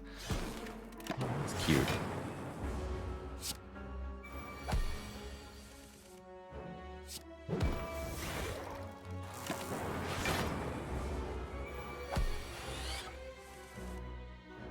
That's not cute. Thankfully, with 2 Frost Orbs, this thing can't hurt us. Thing to see her. Thanks for 18 months of support. There's the second barrage I wanted. Do we take an Essence of Darkness, filling all of the orb slots with Dark Orbs? I like having a way to instantly make the barrages do max damage. That sounds good. Waffle? You're too late, Waffle. You know, 1 Echo Form is good, but have you ever tried 2 Echo Forms? Second Echo is pretty dang strong.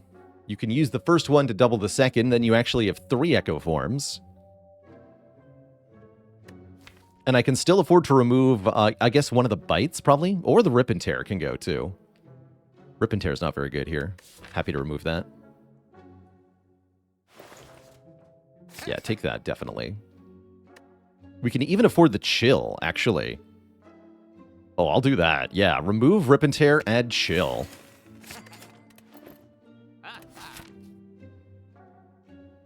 Does anyone feel a chill?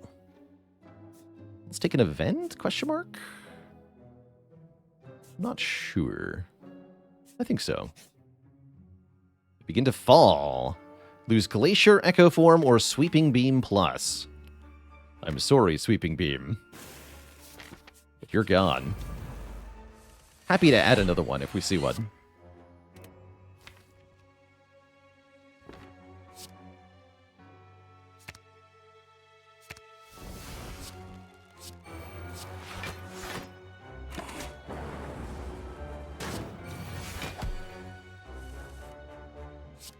Good.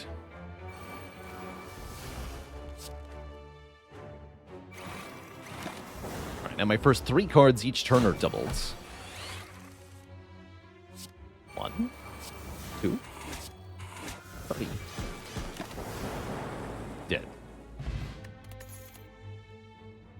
More Frost Orb generation sounds very good at this time. Cool-headeds, get in the deck. Biggest streak with the defect so far? Genuinely, just one. We haven't done a lot of runs, though, and I've been messing around a fair bit. But yeah, we have not gotten any real streaks off the ground yet.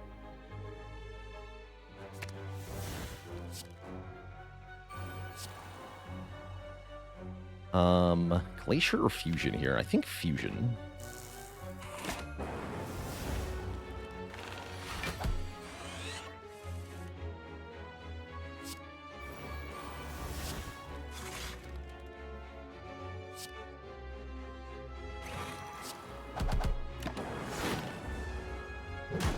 You can't hurt me.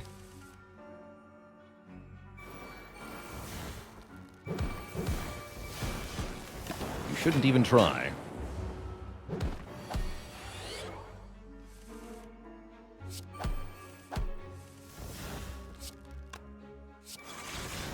Kerblap.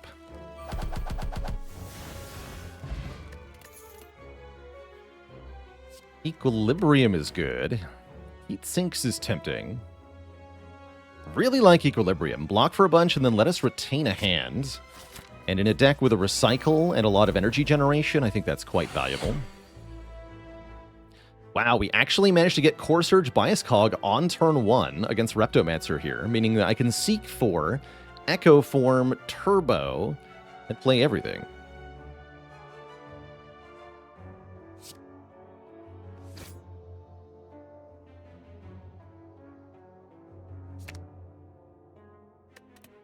I think we want Turbo. Yeah, Turbo. Or I could play Equilibrium, Core Surge, and then Double Bias next turn or something. It would be nice to kill this Dagger. Could use the Essence of Darkness now. Ooh, I like that idea. Essence of Darkness. Barrage this one to kill it. Equilibrium, take nothing. Keep Core Surge biased in hand for next turn with 14 block. Let's do that.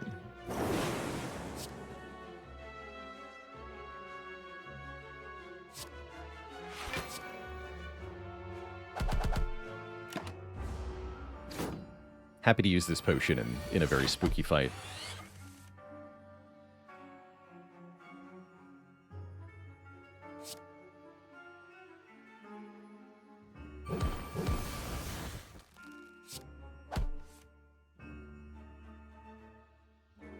I could actually outright kill this thing if I wanted to. Wait, I can do both, right? I can hologram Turbo. Perfect.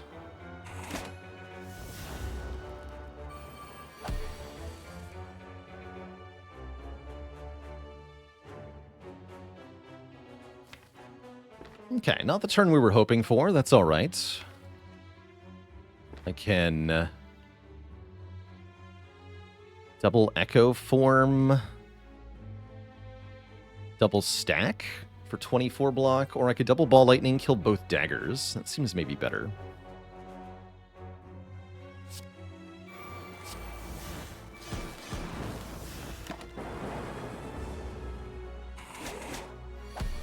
I'll just get that health back. Don't worry about it.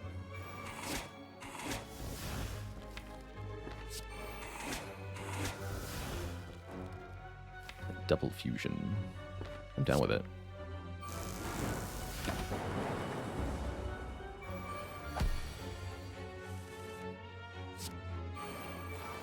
Double chill.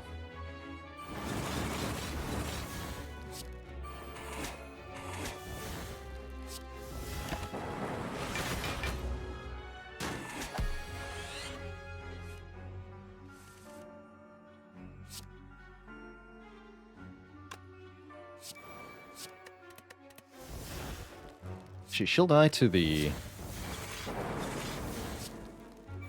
hourglass, so I just gotta bite now. We have another boat thingy. And Blizzard is here, although I don't think we need Blizzard because we have 2 barrages. Nor do we need Reprogram.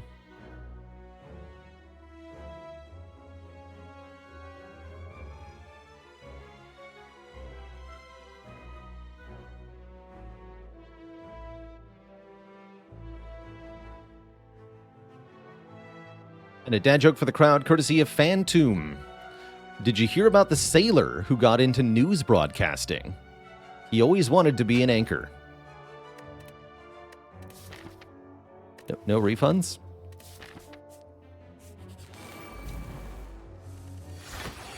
Uh-oh. Okay, that's spooky. Dear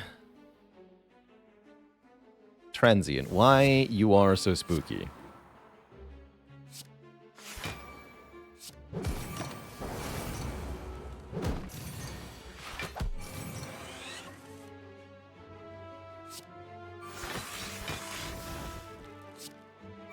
Guess you're not that spooky.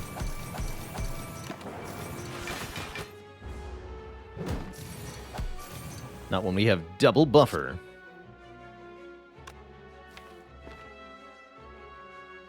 I need second echo for him. First will do.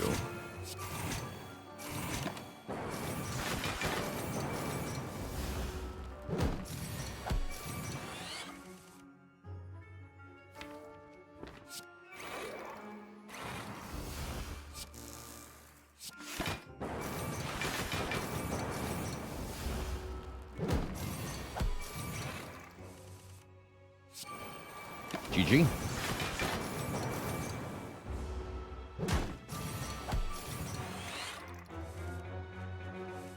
Get blapped.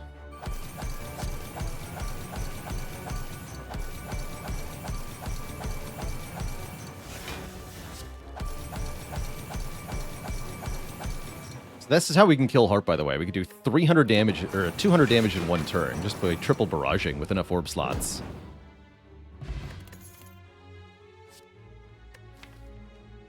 Go for the Eyes is nice, but realistically, I don't think I can get through the artifact held by late-game enemies. Let's just grab another chill here. For more frost.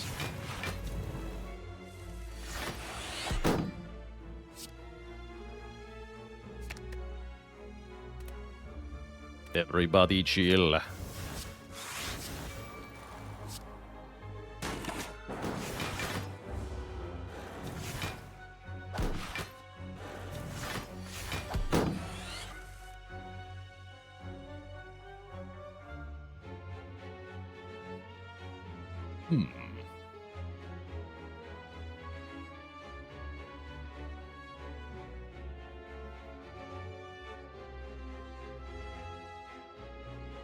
Could double the echo, but is that actually the right play?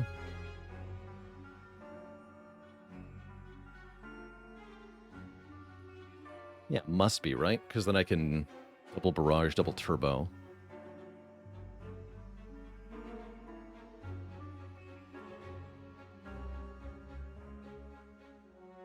Yeah. Just gotta do barrage second here.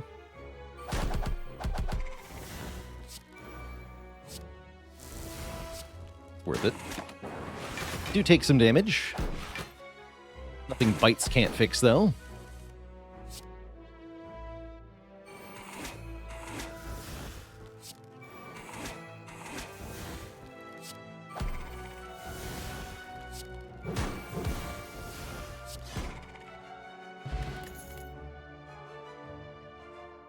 Nah. Oh, there it is, the Mummified Hand. When we play a power, a random card in our hand becomes 0 cost. You'd love to see it. And given that we beat Reptomancer, I have no fear of the additional elite here. Giant Head is totally free with Bottled Echo Form nonsense, or Bottled Seek, rather. And others are in a similar position. Give me... Let's go Core Surge Ascender's Bane here.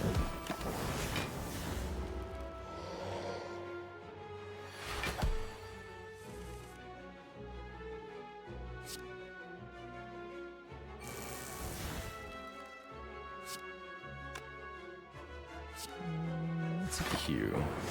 Want to double something else.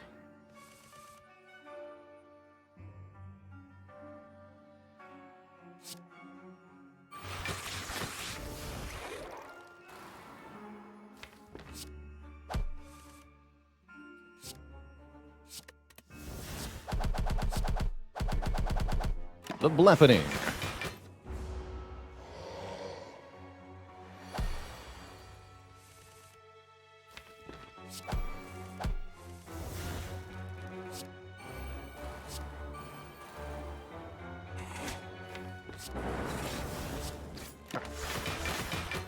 Easy fight.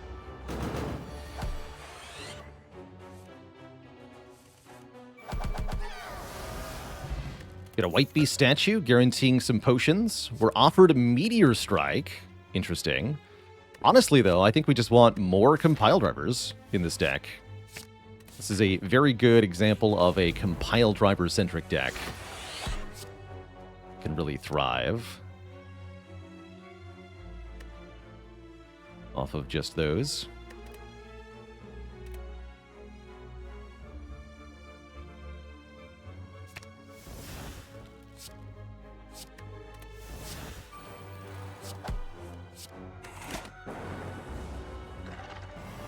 Casper V56, thanks for the Prime sub and the 37 months, by the way. Thank you, thank you.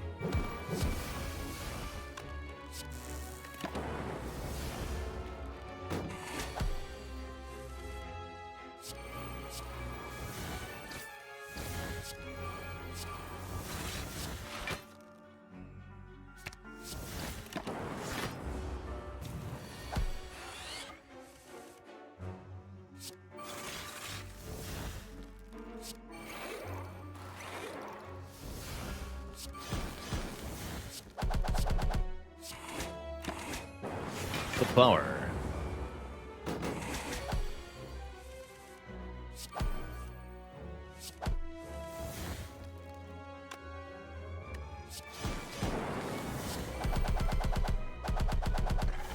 Such a satisfying sound, the barrage going off. Genetic Algorithm Plus with a bottled Echo form. Believe it or not, this card is perhaps not too late. Consider that with the upgrade and the Echo form, we can add 6 to the block value of the algorithm in each fight.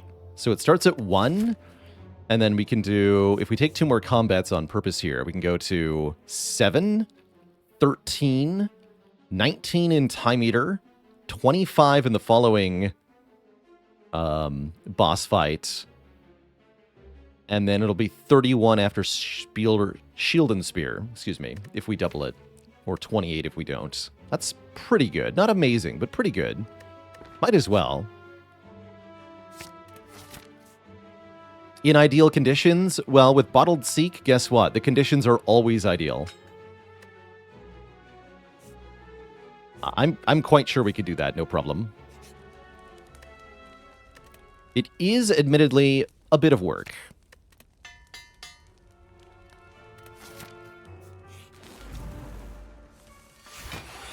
But that's fine, too.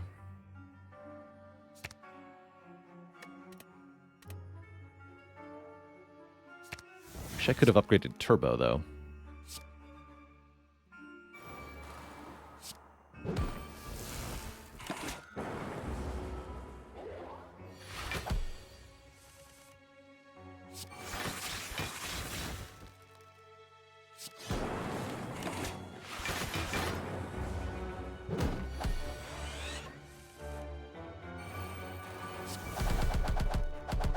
Don't kill it.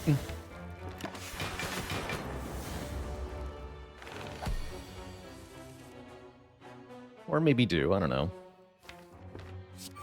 Not your real boss.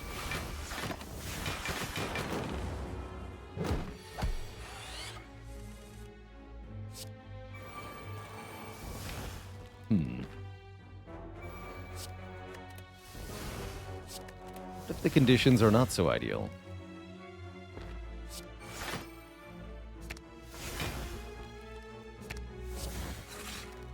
Okay, now they are.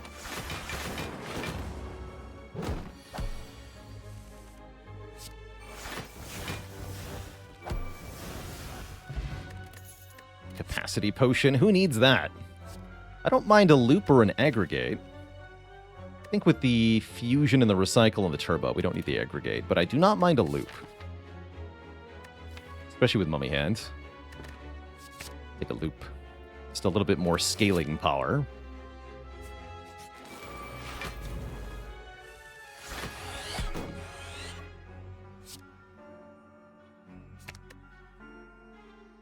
Everybody chill.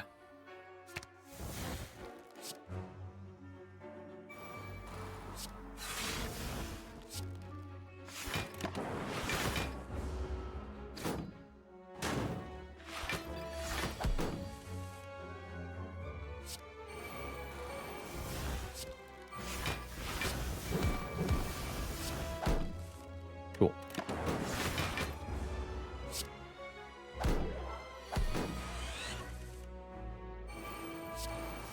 Oh yeah, and just being an Echo Form target. I mean, doubling the loop is very good. Now? No, wait, I'm invulnerable.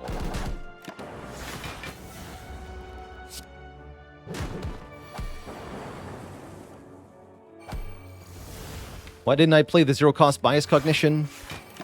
Because I didn't want the fight to end too early, because I didn't know how quickly we were going to draw a genetic algorithm. That's the short of it. Okay, I don't need second algorithm. That seems overkill. My least favorite side quest or metascaling card, I think, is Wish. So expensive. Really hard to get it in play.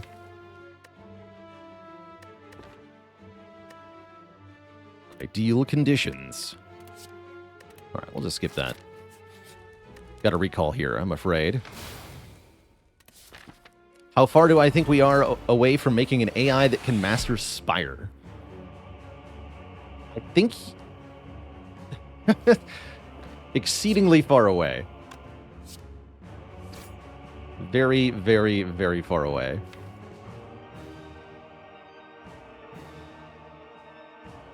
Yeah, that's firmly in will never happen territory.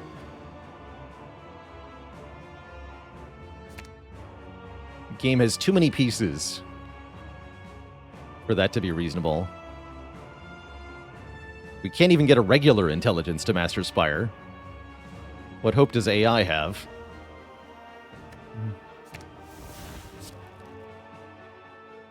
Let's leap first, just in case we hit the Echo Form. We didn't. It's fine. Do I play this? No. More than chess? Oh yeah, so to compare to the mechanical complexity of chess, the starting deck versus Jawworm has more game states than chess does. All of it. The whole thing. The number of different play lines you can achieve in this game is absurd.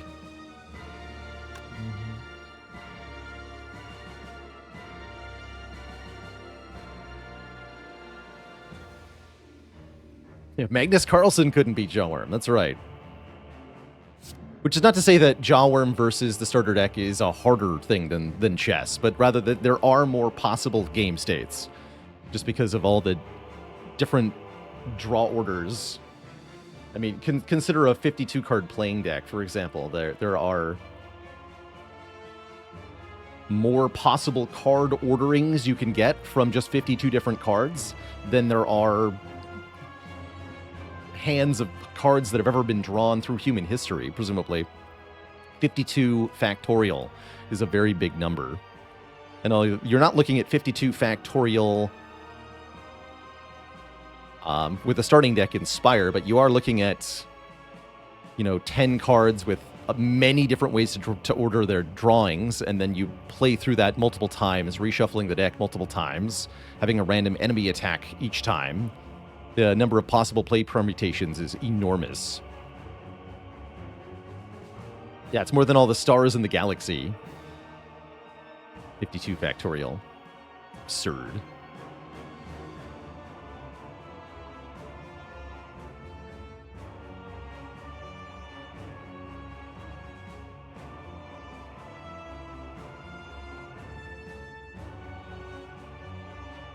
It's really easy to underestimate how much game complexity there is in Spire, but it's kind of insane.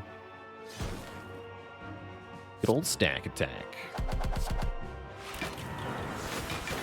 Nice block. If I should have gotten, I was going to say, I wonder if I should have gotten Core Surge Echo Form or Core Surge Bias Cog, just to be sure. Looks like I don't have to. But is there a better way to do this? I want that second Echo Form. I don't think I do, because I could double Core Surge.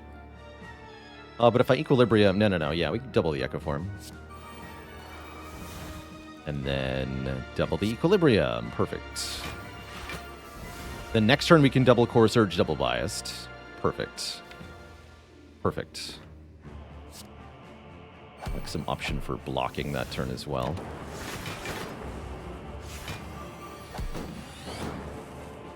Perfect. Double Core Surge, double Biased, double Algorithm. Ideal Conditions, I believe these are called.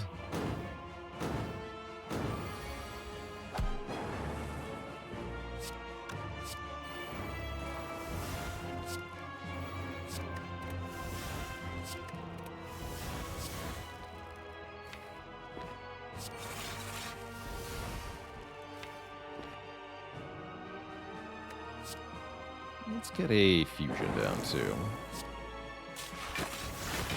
Okay, 2 cards doubled next turn. We could just end the turn over and over again, but it'll be a lot faster if we don't.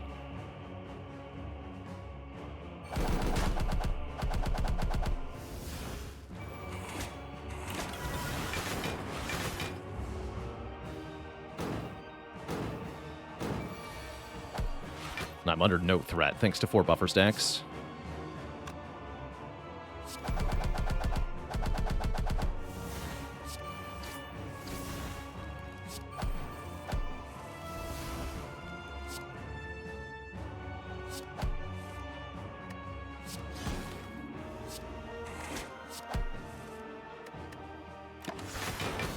GG.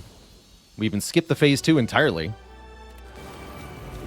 Our second act boss is the Awakened one. Definitely going to play Echo Form on turn 1. That's a given.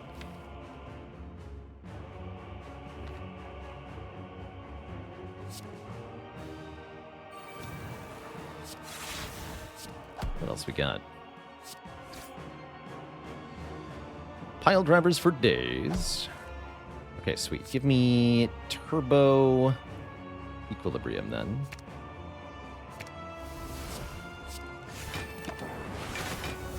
Double Core Surge into double Bias wins this fight super hard, just like it did the Time Eater fight.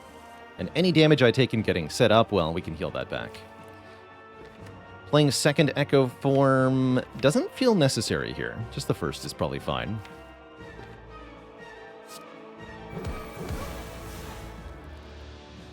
Seems totally reasonable.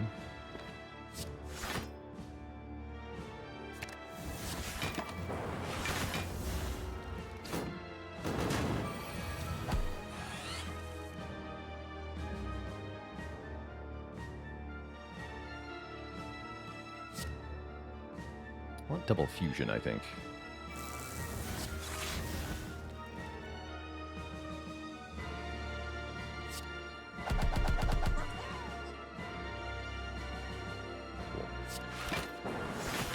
All right, now we're in the clear. Should be very easy from here.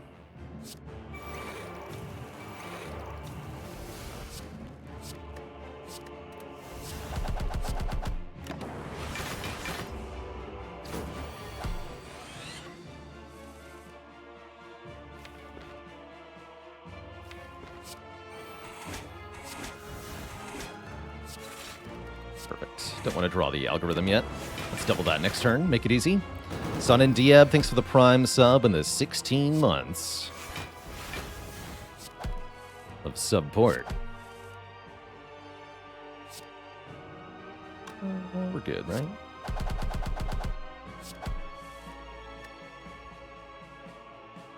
Sure, I'll play loop now.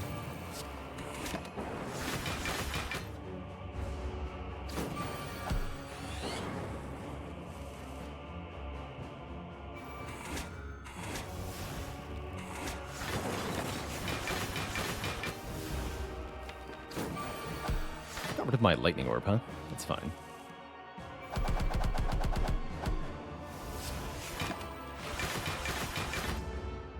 Should be an easy fight from here.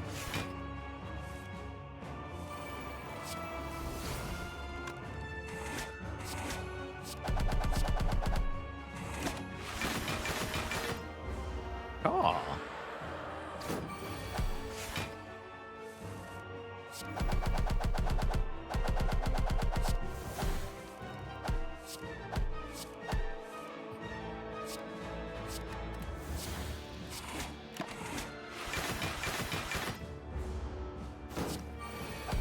By 7,000 cuts.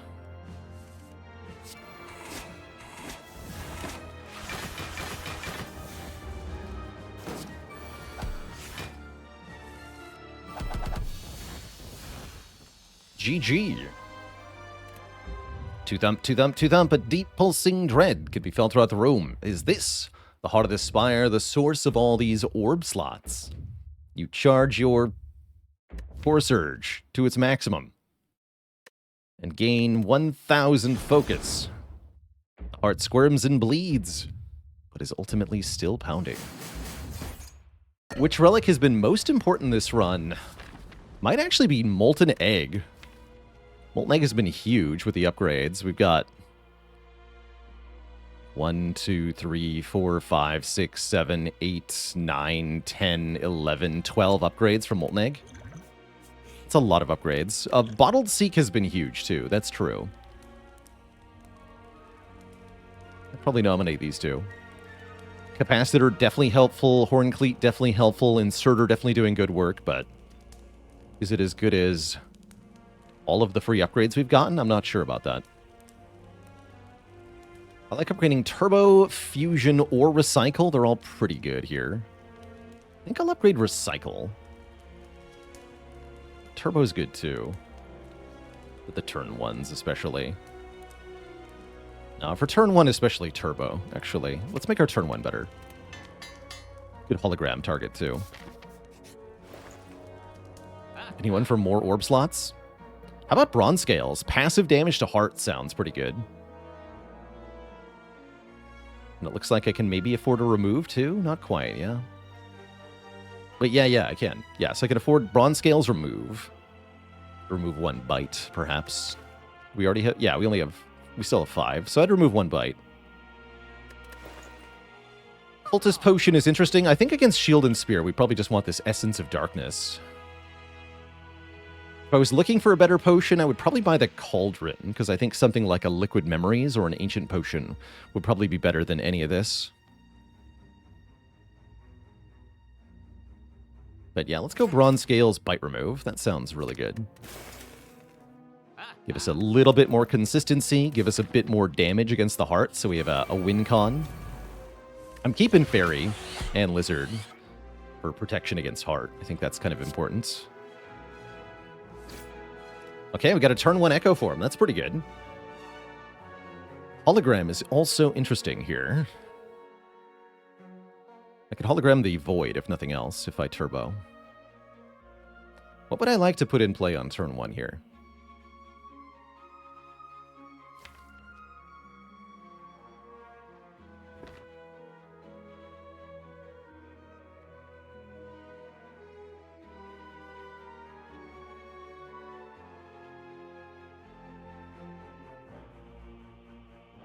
Might be a good time for our Darkness Potion. We're guaranteed to get another potion after the fight, so this is a good time to use it.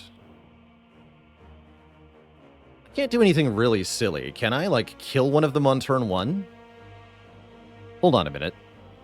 If I use the potion, we're going to have 7 orb slots, meaning Barrage does 7 times 7 damage. And I can hologram it, so I can do more than that. We can do 98 damage.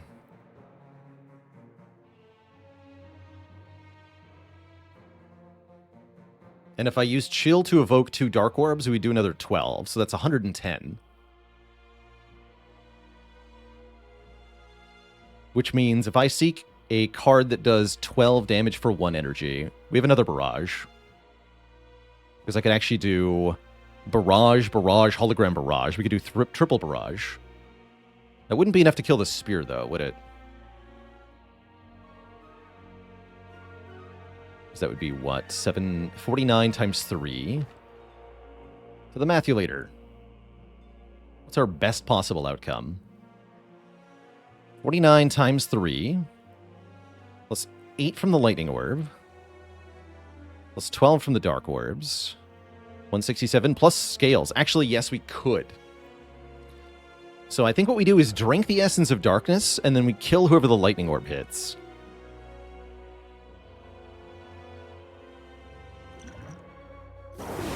Alright. It's sealed. I'm going to kill the Spire Spear on turn 1. Cool. So seek barrage. Let's do it.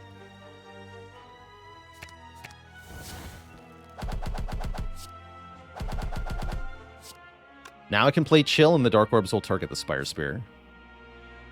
Because it has less health. We do take a bit of damage, but that's what bites are for.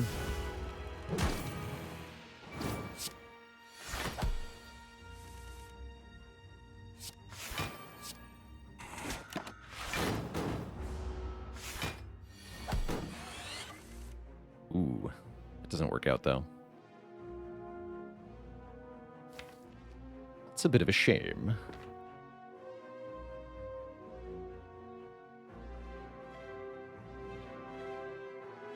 Saves a lot of health, but if I am patient, won't matter, will it? Can heal it back, although the Dark Orbs will make things tricky for us. But yeah, we can heal it back. So I don't think we want to play this biased yet.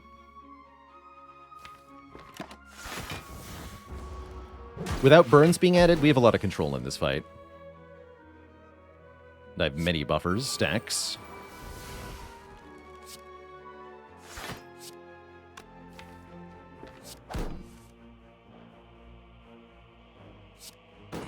Wait on Alco, too. Okay. I'm pretty confident here. This gets doubled. Cycle the turbo. I don't think I want to play loop while I have a Dark Orb in front, is the thing.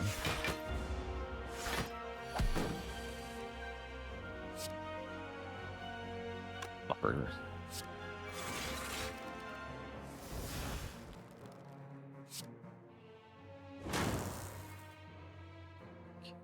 No further damage required. The Bronze Scales actually will chip away here, which could make things a bit difficult for us.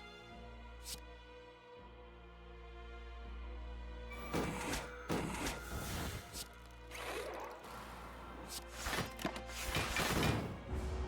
I guess we'll just never evoke these. That makes some sense.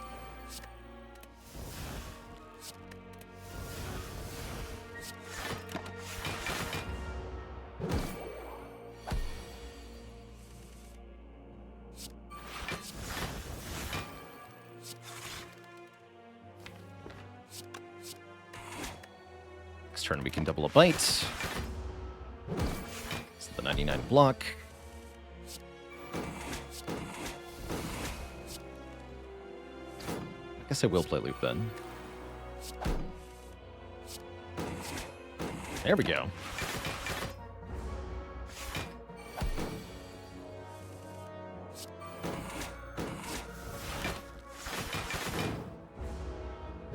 Like it never happened.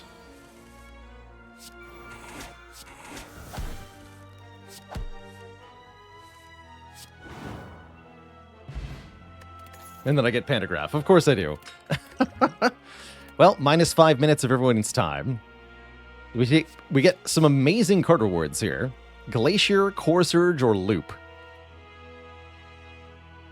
For more Frost, second way to gain Artifact, or a little bit more scaling. Glacier does seem like a bit of a no-brainer here. I could also see the Core Surge being good. so that we can block vulnerable on turn 1 and... Yeah, Core Surge lets us use 1 for Vuln. I like that. Mr. Ninja with the 16 months, 1 year in hexadecimal. Beep boop. I'm going to take the Core Surge. I do like the idea of blocking Vuln, especially given that I have less than 67 hit points.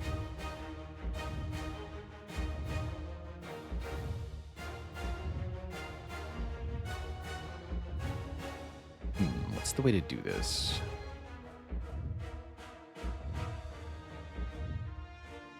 The Core Surge Echo form?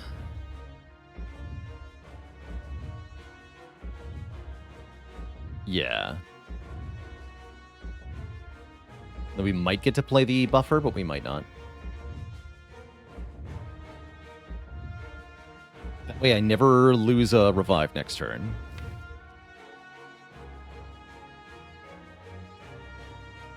I think I'd be buffering if I wasn't using Core Surge.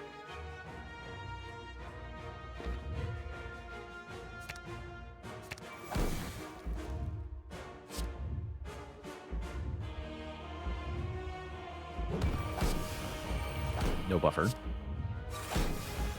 And I can use the attack potion here.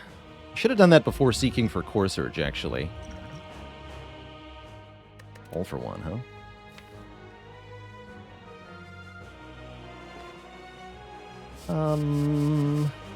I guess a third barrage is good for this fight.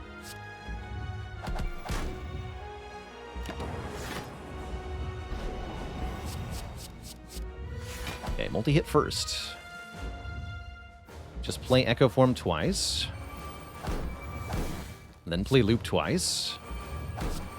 Then play Equilibrium twice. And draw 1. Good turn.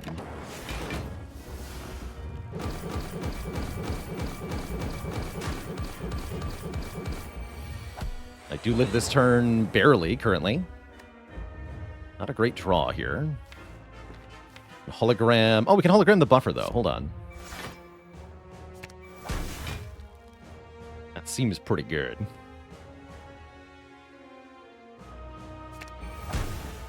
Then I gotta stack twice. Then buffer twice. I'm gonna lose one of the buffer stacks. That's okay. Don't play these.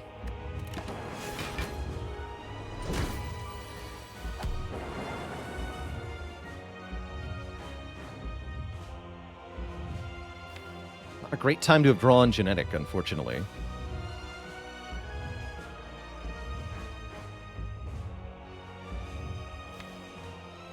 Still worth doing here. Get some orbs down.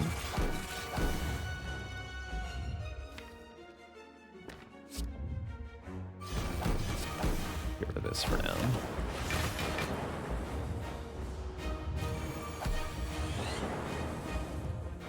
Oof.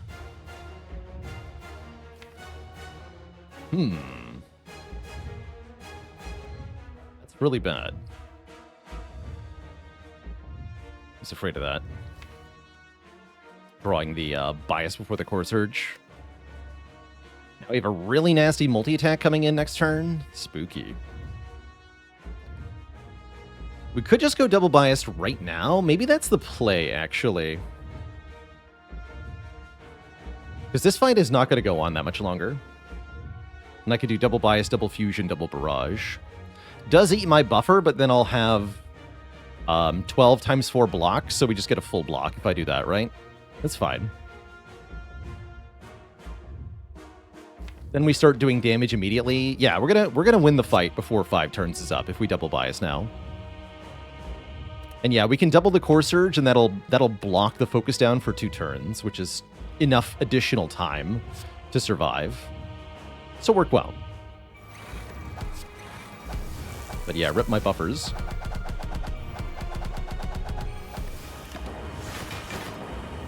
But yeah, we almost capped damage there. Seems very important. Let's go double Glacier, double Compile, double Core Surge.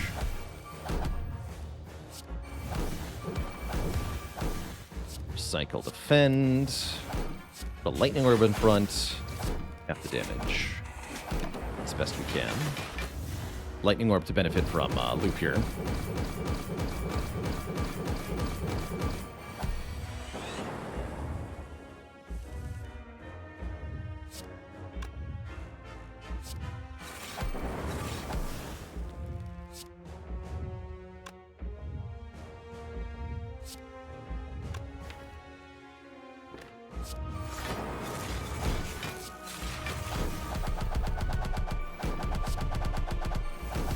Barrageing.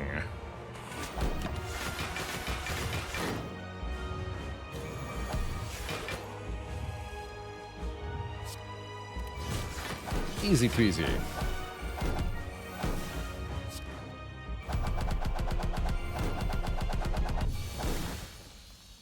GG.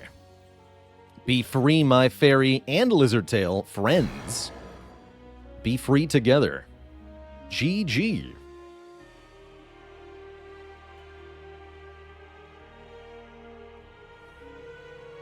Double biased was indeed the line there. That worked out fantastically. Still had 8 focus when we won. GG. Be free. You could say it was a fairy tale run.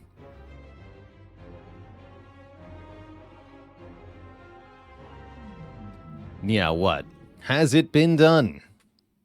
The spire sleepeth, and so shall I.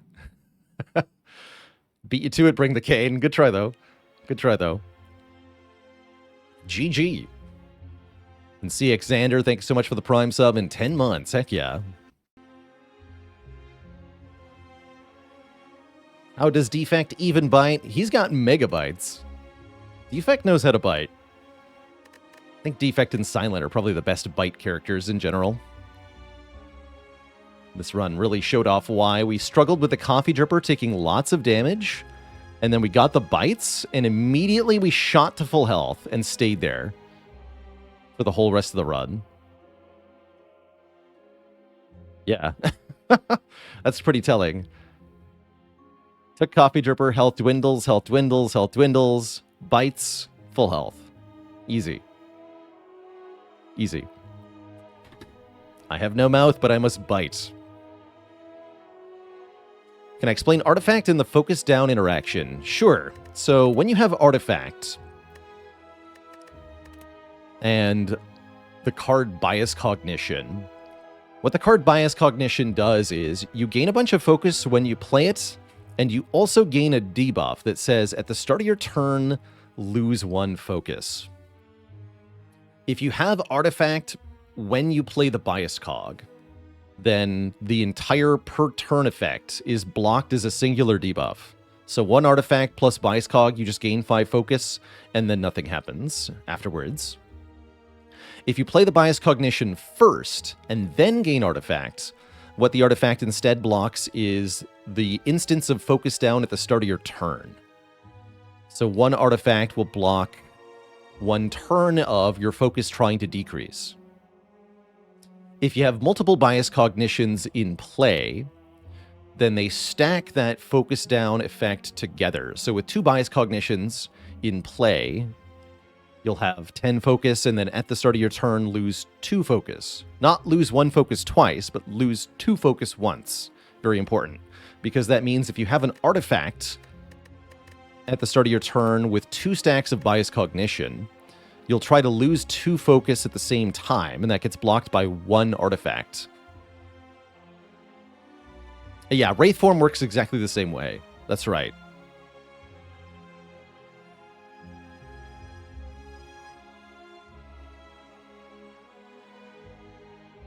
That's a lot of bites. All right, Twitch chat, that was a fantastic first Defect run. We are going to do another one, but before that happens, I need a break here. Got to get some water, refill my legs, use the bathroom, all that jazz. So I'll be back in 5 to 10 minutes. When I return, we'll play some more Defect. BRB.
Alrighty, Twitch chat, we are back. Thank you for hanging out. We had a fantabulous first Defect run. I'm hoping to see a pretty good second run as well. Let's see what the Spire has in store for us. Probably going to be a boss swap run, although we could lose all money to choose a rare card. It's an interesting option. Two paths that look pretty good. This one, and then maybe something like this. This is also a decent option. I don't really like that this starts 2 combats, 3 events. But it does have an option to not go that way. Yeah, this is the common node between these two. I do think we're going to go a boss swap here. Give up our starting cracked core for a random boss relic. This is often very, very strong on Defect. Let's do some ranked choicing on this run. We didn't do that last run properly, so let's try it here. I would say boss relic would be my first pick out of these starting options. Then maybe, I think, choose all gold, lose all gold to choose a rare is a very good second. Might even, depending on the rare you get, could be better than the boss swap. Upgrade third, max health plus 7 would be my fourth pick. My least likely thing I would want to choose here. Yeah, please no busted crown. We get a Sacred Bark, doubling the effectiveness of potions. I don't totally hate that. Depending on if we get early potions or not, that could make some early elites very manageable. Could be a good reason to go to an early shop so we can buy a potion, but that would mean missing out on a rest site, maybe. I'm not sure I like that. But yeah, going here is now an option. And then we can just try to do 2 elites. Fighting the Burning Elite seems really unlikely with what we got. So yeah, maybe we go this way now. Take a couple of combats. If we don't get potions, go to the shop. Buy a potion. We can use that potion to kill this elite, hopefully. Then we can upgrade for the next elite. Smoke bomb twice, that's right. Is random rare card best on Silent and worst on Watcher?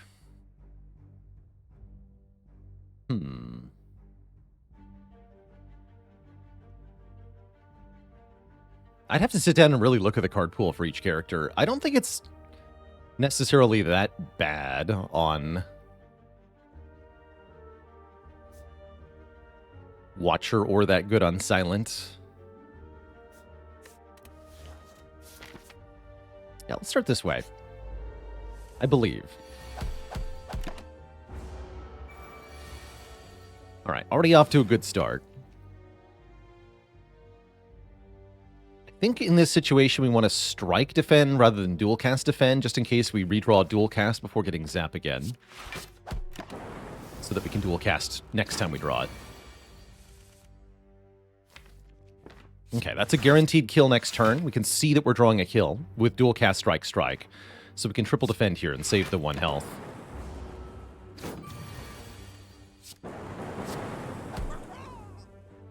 Definitely important to do that. Small optimization, but an important one. I think this is never recursion. I would say recursion's worse than skip with no starting arb, so recursion number 4, skip number 3, charge battery number 2, and then I think my top pick is the compile driver. Both compile driver and charge battery are good early game cards with some additional utility later on. Right now, though, we need damage more than we need defense, so I would typically pick compile over battery here. Usually skip boss swap on the defect because it makes dual cast on low floors feel like a curse. It can definitely be a curse. Sometimes I even remove dual cast after boss swapping because of that.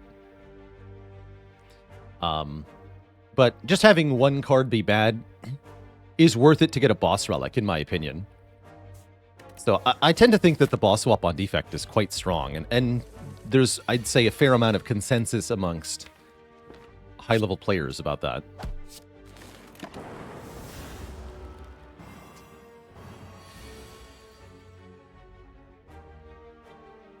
All right, good old take 7 turn. That's fine.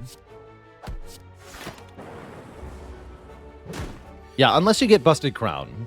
If you get Busted Crown, then mostly you just have to pray. Play the top 6 cards of your draw pile. Skim? No, we should take Darkness, right? Darkness is a damage. It's a Dark Orb that goes into the front slot because we have no starting orb. And it makes Compile Driver better. We should definitely take Darkness here. It's also a way for the deck to kill Hexaghost. As much as I like Skim and Turbo in the mid to late game, Darkness is amazing here in terms of giving us an early game solve.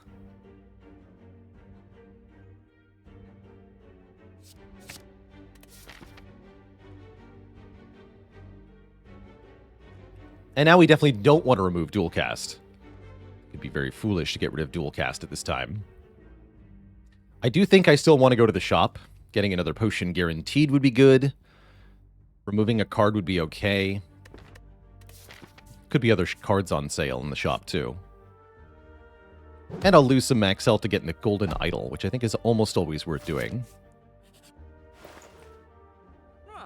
No Membo card for us. We could take Sweeping Beam, Compile Driver, or Charge Battery. What about a Double Strength Explosive Potion? 20 damage to all enemies.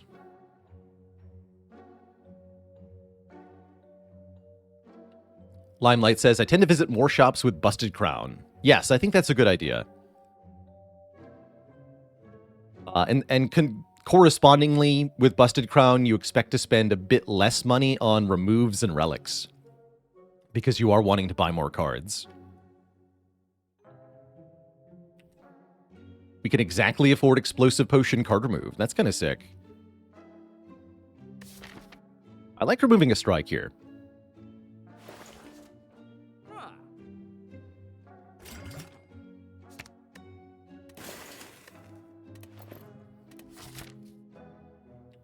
I'm a remove strike kind of guy.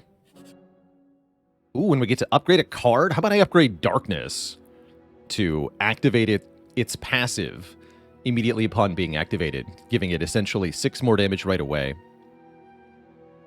It's me, Guy. Thanks for the tier 1 sub. Welcome to the Cozy Sub Club. Yeah, let's upgrade Darkness. And now I definitely feel good about this elite fight. Hello?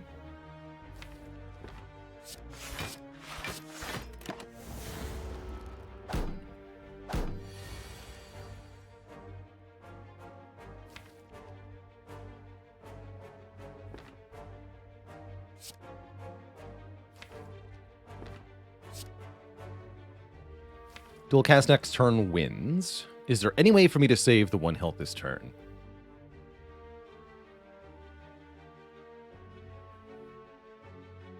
I guess if I Darkness Compile Driver into Dual Cast and then Dual Cast right away, we would kill and save the 1 health. But then I might get hit on the next turn. I think it's better to just take the 1 and win.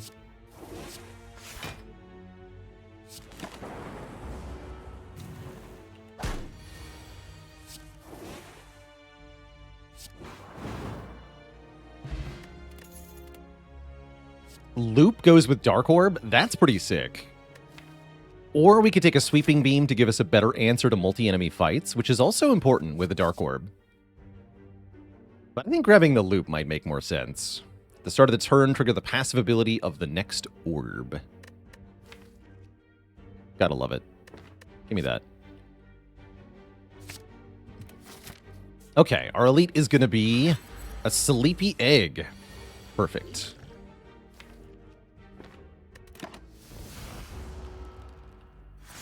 Don't mind if I casually just set up a Super Dark Orb. Although that's a bit of an iffy draw, huh? Oh well.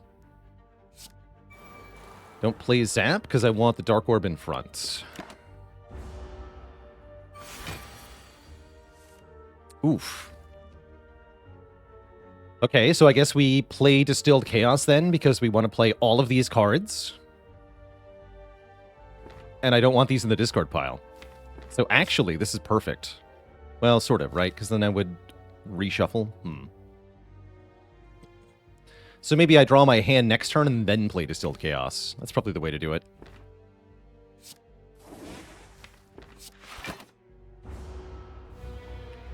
It should work out. In fact, yeah, we know exactly what cards we're drawing, right? If I Distilled Chaos, there's 1 card in the draw pile, 5 cards in the discard pile, so all of them get played. All of them. Sick.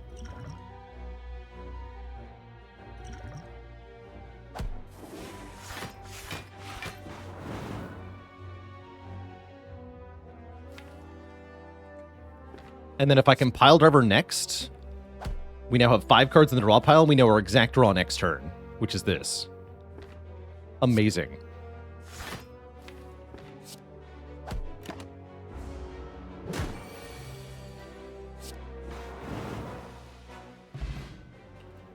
Perfect Laga fight. We get lots of money. We get a letter opener, which is excellent. Glacier, or the Sweeping Beam again. I think with letter opener, I'd rather take a Glacier.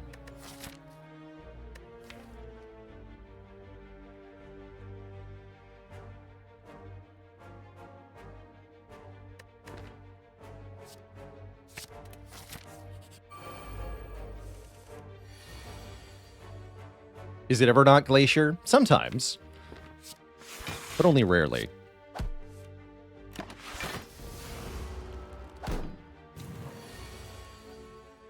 But yeah, sometimes it is not Glacier.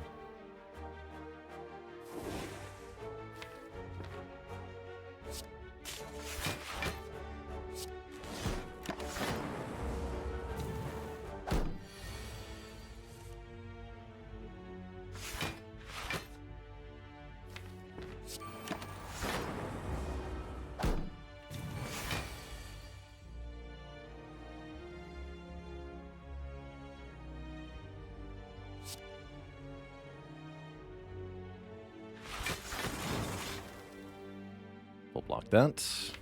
No problem.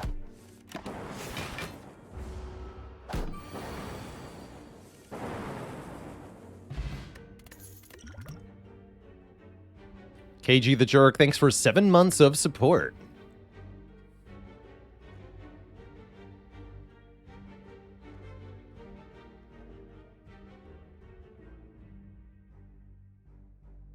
Is there any other game that rivals or comes close to Spire for me in terms of mastery and enjoyment? FTL Faster Than Light is definitely a roguelite that, before Spire came along, I held it up as the pinnacle of a sort of replayable roguelite. So I definitely nominate FTL. I think I go Steam Barrier here, by the way. Monster Train's up there, but not quite on the same level as Spire. I personally didn't dive into Spelunky 2, but I can see people playing Spelunky 2 in the same way that I play Spire, with the same level of enjoyment upon replaying.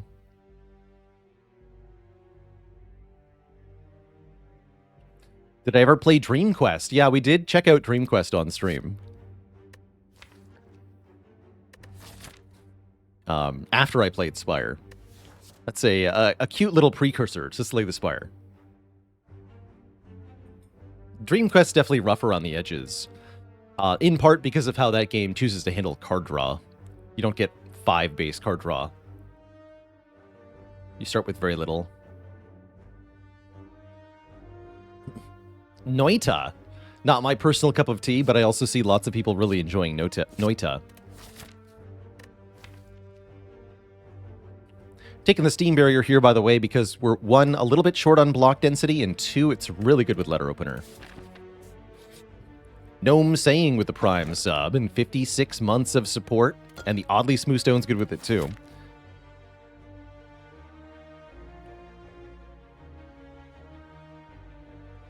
Hive Clashes and an Unceasing Top. That is fun times.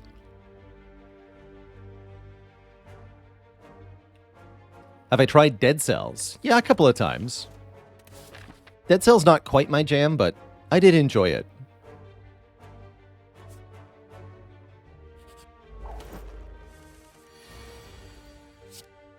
Did have a good time with it.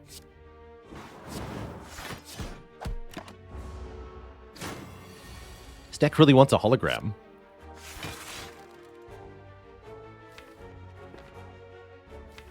We'll be fine.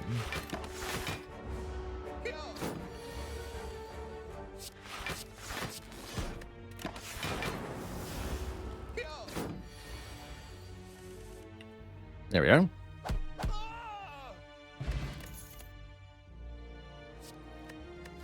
Claw is here. I also do not dislike a charge battery.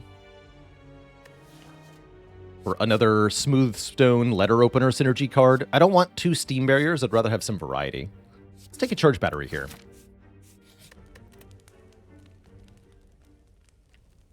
Going into our next elite. Really not afraid of this elite. If it's a Gremlin Knob, we can use a strength potion to gain 4 strength. Although I don't have that many attacks. I am going to upgrade Loop here. So that our Dark Orb can get supercharged. It's not even Gremlin Knob. Perfect. Well, we can do 20 damage to all of them. Guess I might as well. I'll make this a lot easier.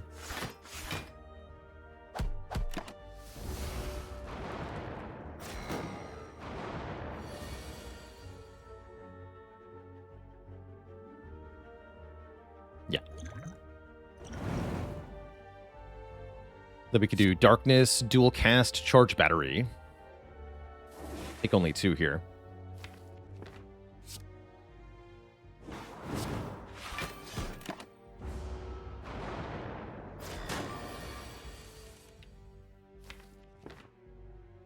Then just kill you. Could do Glacier Loop. Let's do that. Oh wait, I had more energy. My bad.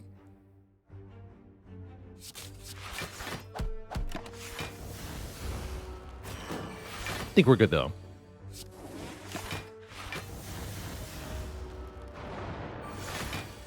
Yeah. So no punish for that misplay. Good.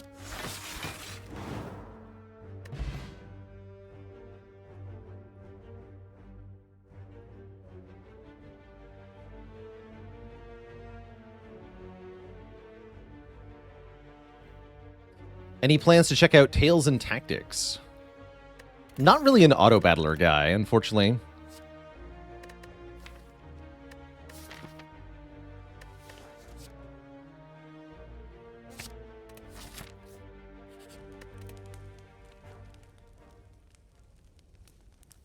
Zap upgrade seems good with Letter Opener and with the Compiled River. Dual Cast upgrade reasonable for the same reasons.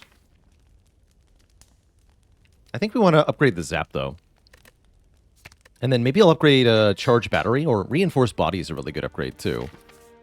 Because that upgrade can apply multiple times per turn.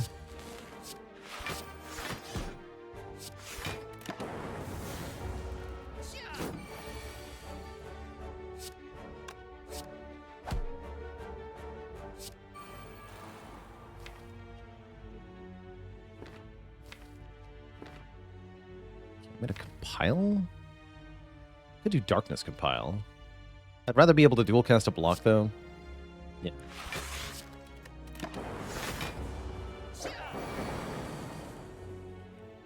Oh, yeah, this is... Oh, that's right, I can't attack, though. But we can do dual cast Darkness Steam Barrier. 3 damage. Thank you. This thing has already done 40 damage? How?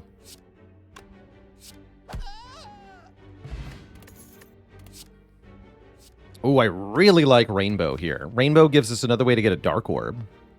Gives us 3 different orbs for Compile Driver. Yeah, that's very good.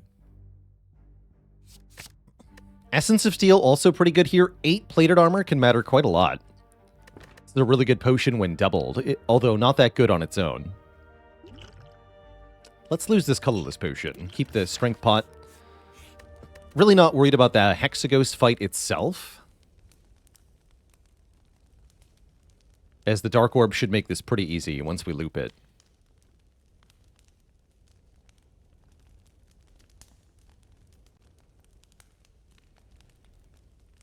Could upgrade our Rainbow. Surprisingly decent option. Don't need to for Hexaghost. I'm also considering upgrading one of our block cards here. 2x on Reinforced Body or +3 on Charge Battery. Updated Rainbow doesn't exhaust, meaning you can play it more than one time. Not often a huge fan of that upgrade, but it's okay here. Wet Lotus with a Prime sub and 21 months of support. I'm going to get Reinforced upgraded. Think we're good.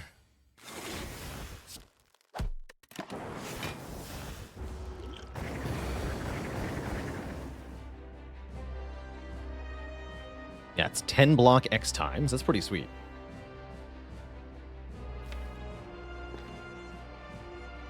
So I want to play Loop. Do I need an additional energy next turn? No. Do I need to use either of my potions in this fight? I don't think so.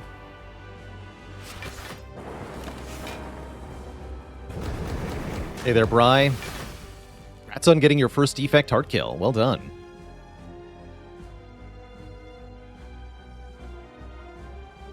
Just keep this in front. No reason to dual cast.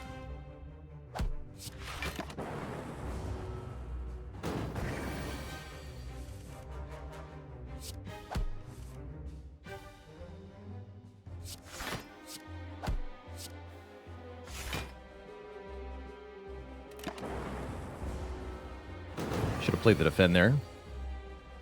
Oops. Don't think it'll matter, though. Got the second Dark Orb in front. We just got to dual cast that, and we win. We just have to draw back to dual cast. Should be pretty easy.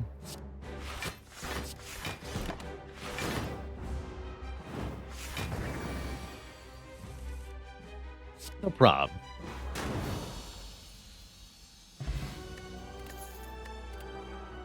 Ooh, Echo Form is back. Could also take a Machine Learning or a Core Surge. I do like Machine Learning somewhat with the Dark Orb plan in general, and with a Letter Opener too.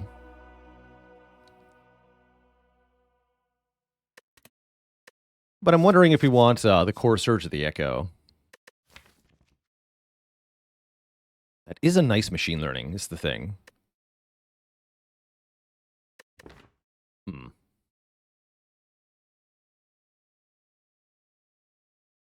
Currently, Echo Form is pretty hard to afford.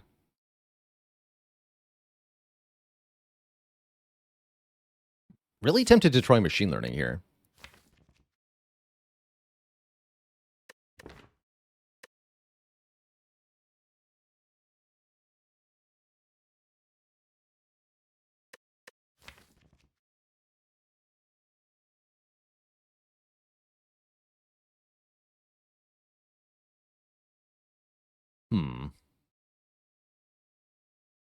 Yeah, the Machine Learning really makes the Letter Opener pop off, which I really appreciate.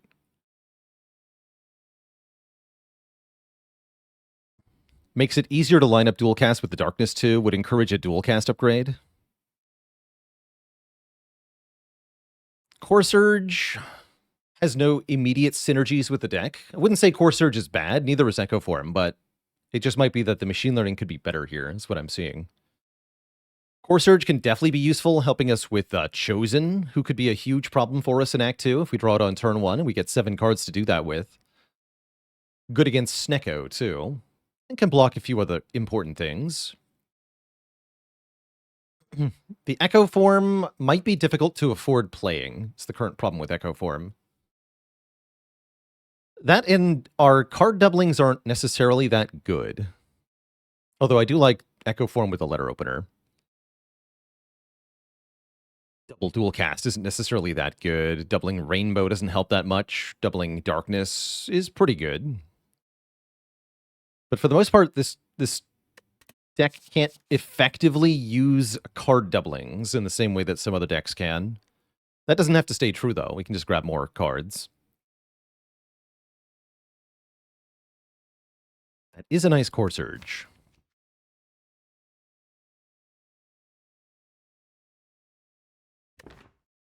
is a nice core surge. But I think I want to try this machine learning. Let's do it. Draw one additional card at the start of each turn. And then for energy options, we have either Ectoplasm or Slaver's Collar. I'm not a big fan of Ecto with Golden Idol, so maybe we go Slaver's Collar. Extra energy, but only during boss and elite fights. That could definitely be tough in Act 2. But I think we have, with the Sacred Bark and the Bag of Prep, we have some insurance. It's that or the Tiny House. 1 potion, 50 gold, 5 max health, a card pick, and a random upgrade. Seems kind of whatever. But yeah, I'm thinking Slaver's Collar here. 4 energy per turn during boss and elite fights. That combined with the machine learning should set us up really well for the harder fights. Question is, can we get to those fights intact? Looks like the answer maybe yes. I like a path that looks something like this. Take just a couple of not too difficult fights. It's okay to use potions here, because we can repurchase the potions at this shop, then a couple of events, a rest site into an elite. We'll have to do some fights after that, but we'll be in better shape. That's not horrible. Would Tiny House be more of a consideration if it also gave you a potion slot? That'd be a good thing to have it do. I've always said that it should give you a random common relic, in addition to the other stuff, and then I think it would be pretty good. Ori Pixels, thanks for the Prime sub in 17 months. Least favorite orb strats is definitely trying to use fusion to make plasma. And then recursion that plasma. That does not work out very often for me. Too much setup, too slow, I find. Unacceptable.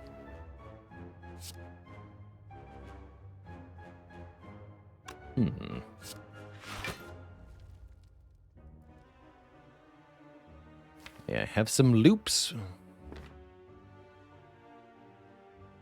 Could do Rainbow Reinforced. Doesn't feel like I need to use a potion here. But I think if I want to avoid being robbed, I should play Rainbow instead of Glacier. Do Rainbow Reinforced Body. We block 19, we take 3.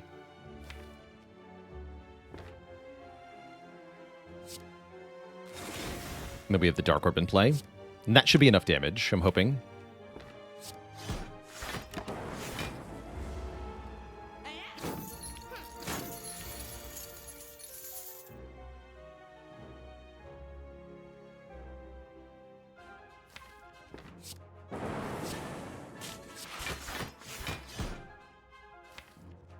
Still hoping. Taking more here. I don't think this is the fight for the Essence of Steel, but would save some health here. Definitely. Now the question is, can we kill any of them? The answer is, I don't know. It's going to depend on whether we get the dual cast or not.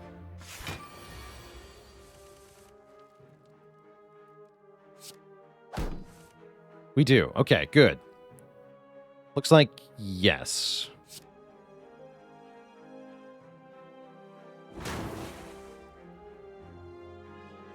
And then Steam Barrier, defend. Then dual cast. Nice. Double smoke bomb.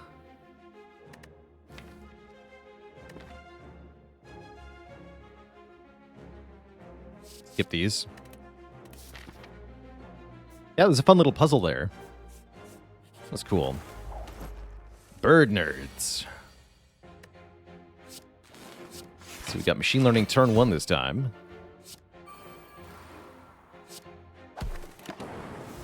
Letter opener very good in this fight, thankfully.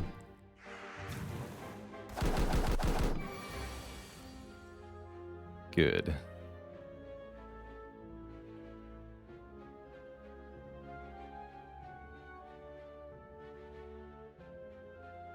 Do Glacier, Rainbow, Reinforced.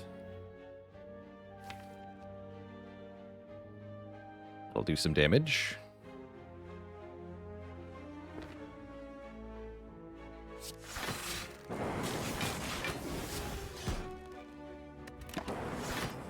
Cool, this one dies next turn. That's good.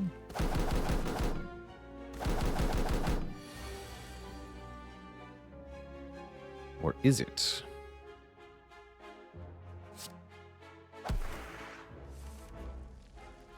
Okay, not horrible.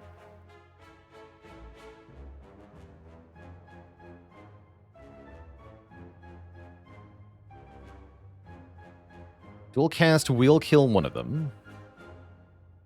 Currently, my best block bet is to reinforce body for 2 energy. So I'd block 22. Take 2, right?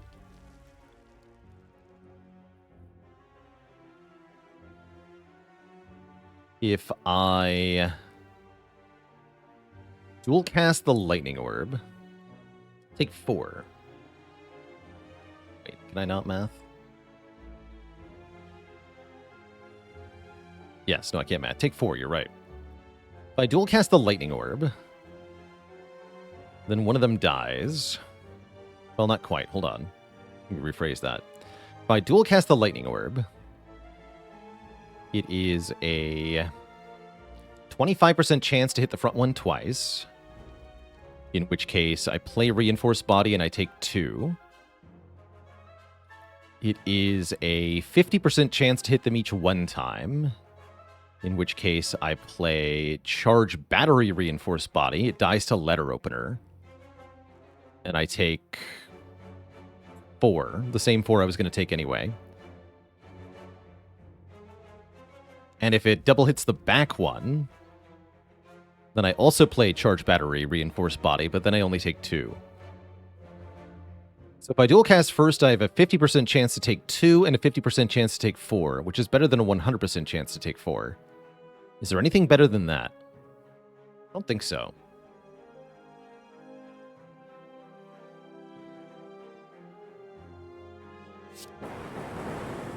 Cool. We take 4.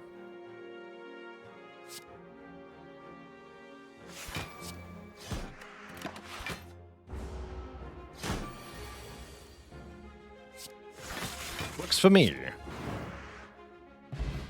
Good, no potion. I didn't want a potion. I do, however, want a chill. Or a sweeping beam.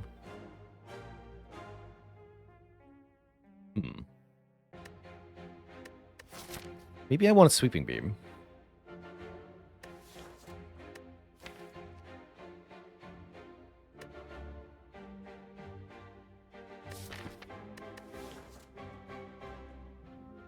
Especially with this strength potion, actually. Makes the upcoming elite fight a lot easier. I'll take Sweeping Beam. Feels bad to not take a chill. Yeah, Gremlin Leader, very scary indeed. Big agree. Okay, Hologram is absurd. Chemical X is also absurd, actually.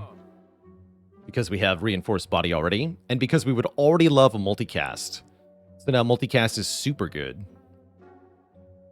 So why don't we take Chemical X and Hologram? That sounds fantastic. This is also a lot of healing, this potion. This regen potion is really good. But yeah, Chemex, definitely getting taken. Hologram, definitely getting taken. Means not enough money for card remove. Could go Recursion. I would like a Recursion Plus. Don't think I can afford unupgraded Recursion at this time. We gotta upgrade Sweeping Beam and or Hologram. I'll take a Recursion if we see one as a card reward, though.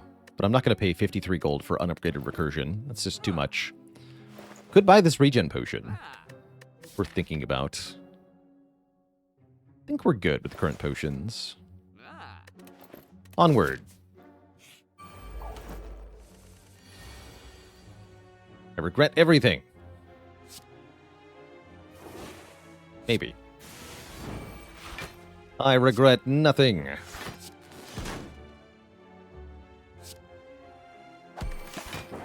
This could be a good fight for our plated, maybe. We'll see what this turn looks like. Ouch. Yeah, this is a good turn for it. Freaking ouch.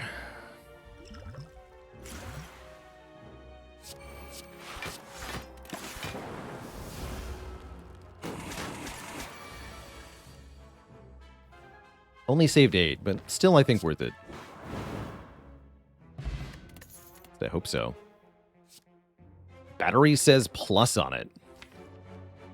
Or there's a turbo or unupgraded hologram. I really like another charged battery here with a free upgrade. This is 11 block, 1 energy next turn. I'm going to go for that. We're offered apparitions. Not a horrible spot for them, but our block plan is already so good that I really don't like them that much. I don't think so.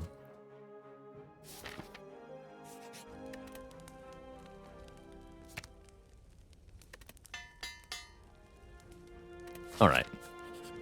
We are fighting Gremlin Leader. This is what we took the sweeping beam for, right here. This.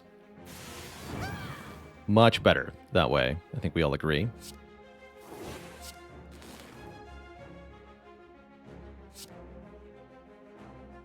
Hurts to not play loop here. I could do dual cast loop. Then I lose the Dark Orb. I think that's actually worth it.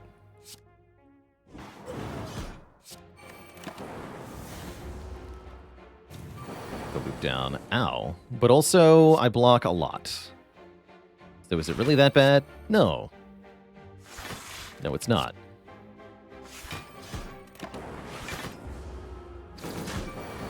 Thanks for the free turn, I guess.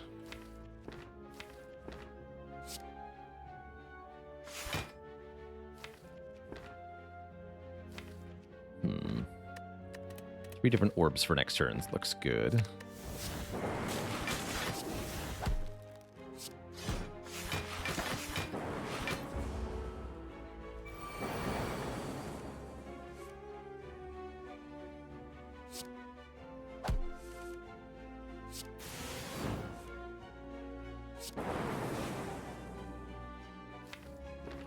Kill you.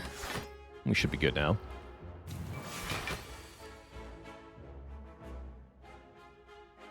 Okay, well, that's rude. Have you considered that you're being rude? And have you considered that I can actually just full block you? Because if not, you really should consider it.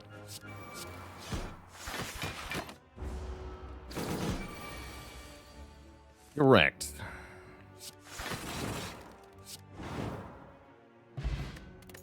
Get Nunchaku. Every time we play 10 attacks, gain energy. How about a fission? Remove all of our orbs, draw cards, and gain energy for each orb removed. We could upgrade that to evoke them instead of removing them. That's interesting. And also very good with letter opener in general. I'll take it. Yeah, so-called fuel for the deck. I like it.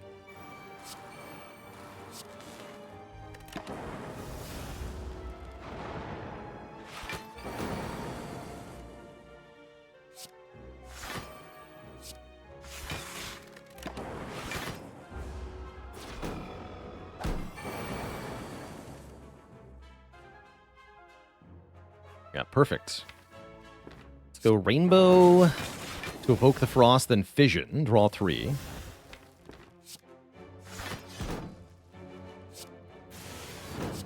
Darkness in play. Hologram. Darkness. Do that again. Strike one time. Reinforced body. That's fun.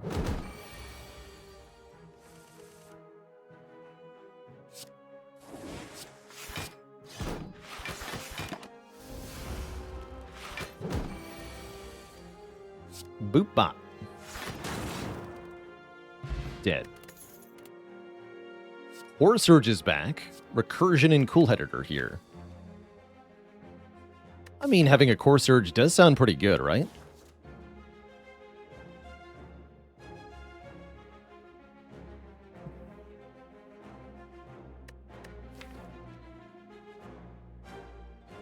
Well, the Recursion is increasingly good, too.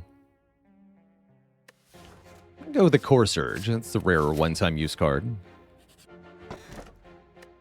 Hurricane.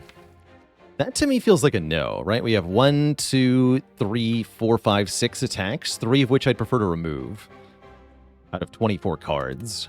Very unlikely we draw 3, let alone play 3 in one turn. Don't think so. Would like to fight another elite, so let's go combat, fire, combat here. It'd be good to get potions, too. Get a hell of a turn 1, but maybe it's not all bad with Rainbow Fission here. Yeah, maybe not so bad.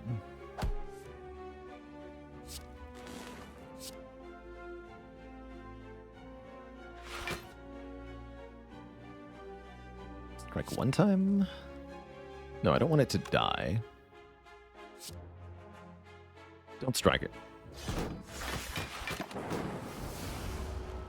I guess I should have struck the Shelled Parasite, maybe.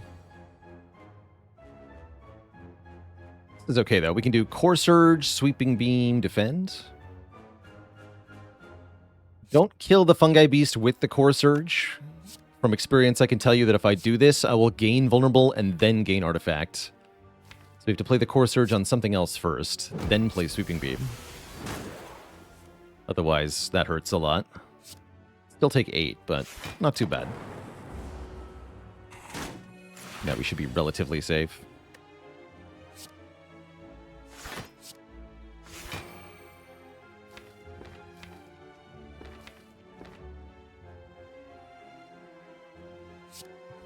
Yeah, that's a full block. Want the Frost for next turn.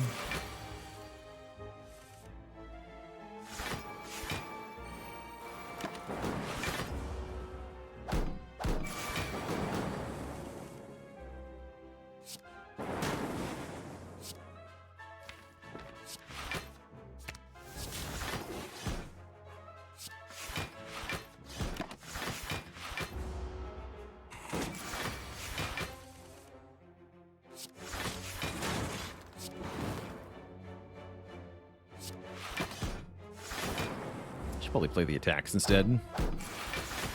Remove plated armor too.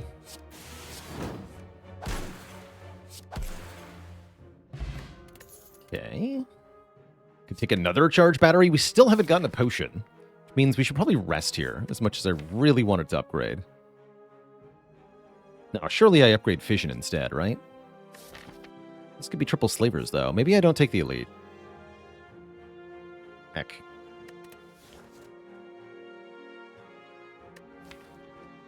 Really wanted to upgrade. Slavers could kill me on turn 1. Feels bad. I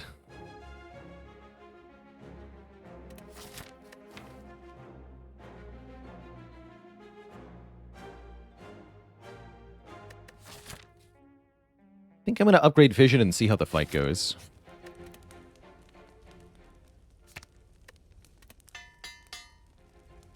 If we're still at 28 and we have a good potion, we can fight the elite. If we're not, then maybe don't. But already that Fission upgrade paying off huge here. So I could do Glacier into Fission. Then we can go Charge Battery, Machine Learning. We could even play Loop. Not that it does much. Let's do Core Surge then. I was afraid of that.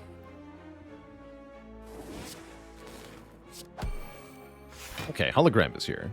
Can Hologram Glacier or the Charge Battery. Let's see, if I Hologram Glacier, we block not as much as if I Hologram Battery and play Defend.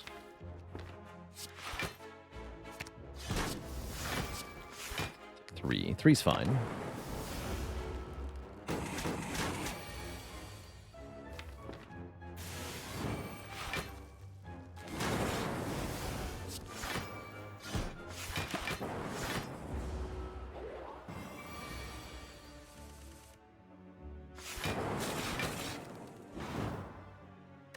Okay, we get a skill potion. And an equilibrium. I do love equilibrium. Or I could take Beam Cell. But I'm taking EQ here. Letter opener stats, it says it's done 184 damage total, 15 per combat on average.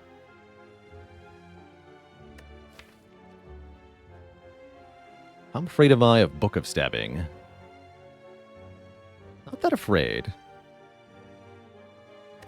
In general, I am somewhat afraid of this elite fight, though. Slavers are especially threatening. But with the skill potion and its letter opener power, I'm going to risk it here. We have 4 energy per turn. We have bag of preparation. I think we'll be okay. And this is indeed a promising start. Let's go Glacier, Defend, Reinforced. It was 1 more damage if I played Strike first, huh?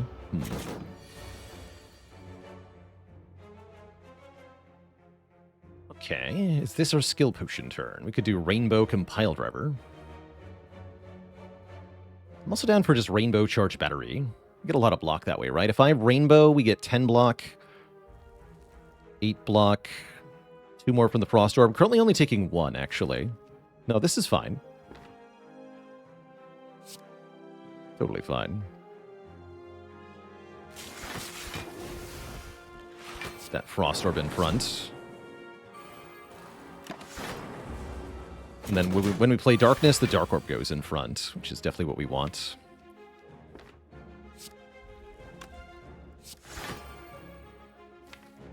Just hold cards here. Just the Vision, actually. Oh, no. Well, that's pretty bad. I was hoping to draw Darkness. I didn't.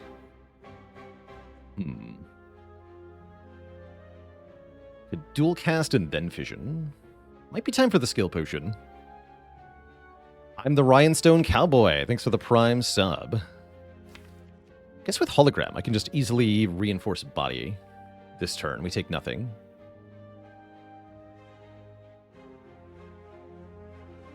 Yeah, the more I think about it, the more this seems fine, actually.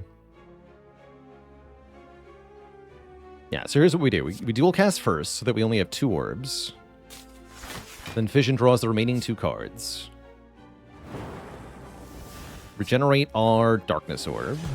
Get the Machine Learning down, get the Core Surge down.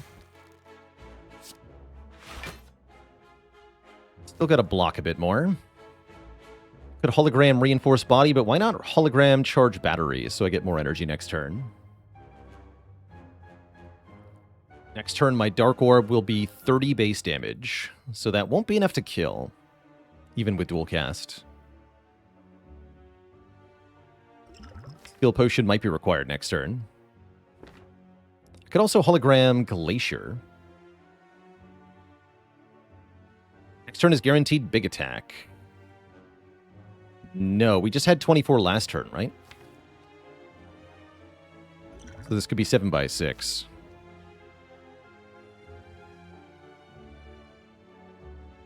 Could do Hologram Darkness, get the Dark Orb a bit stronger. That would not be full blocking is the problem. We'd only block 31 then. Could Hologram Equilibrium, and then I don't draw this Defend. Pretty medium. I think I'd rather have the 2 Frost Orbs.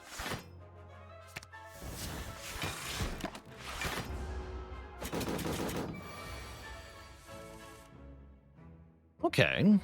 It is 7/6. Might be skill potion time. Yeah, I think it is. Currently, I only block 22.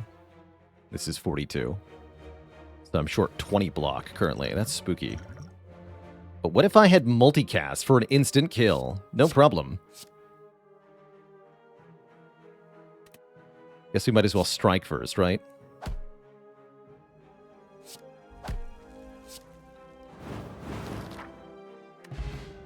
Sweet. Now we have an Eternal Feather healing us at the rest site.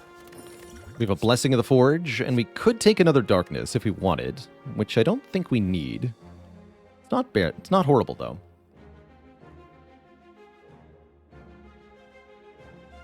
I don't think so. I think we skip.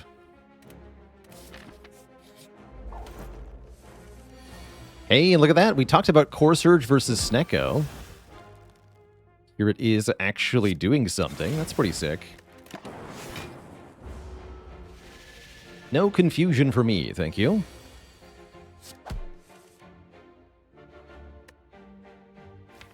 No loot for me either, apparently.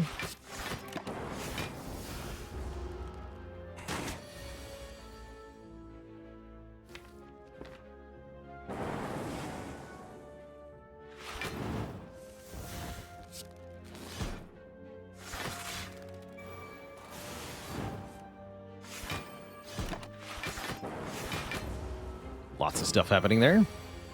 Good turn.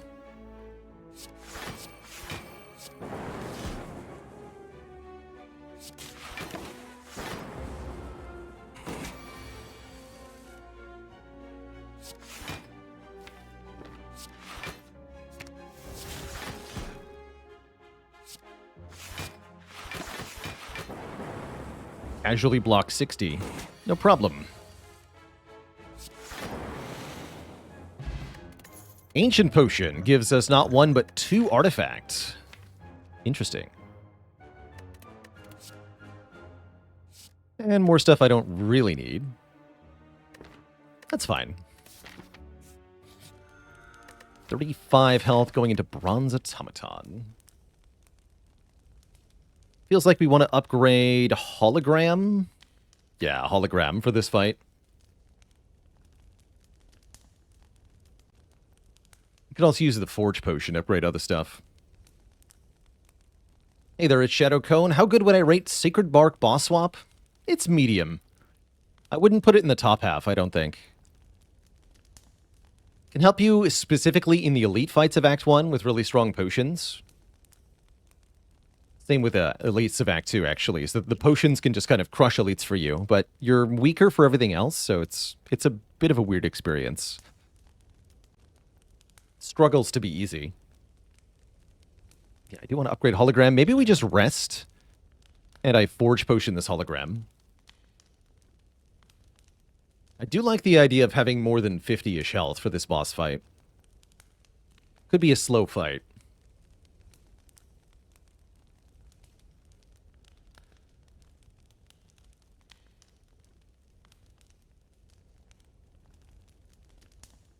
But maybe I'm just panicking a bit.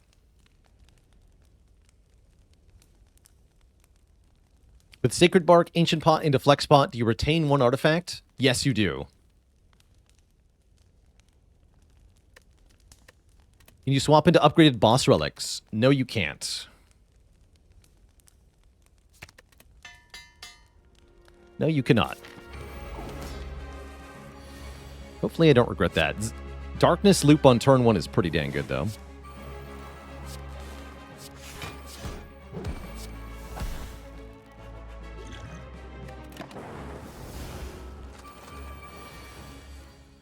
You'll love to see it. Let's Hologram Darkness.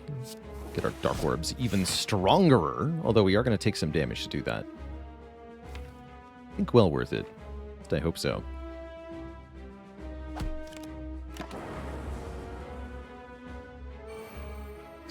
Actually, just 1. 1 is fine.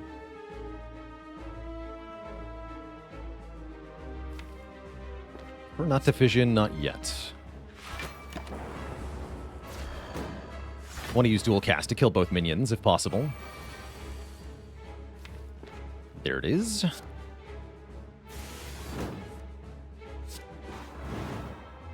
Cool.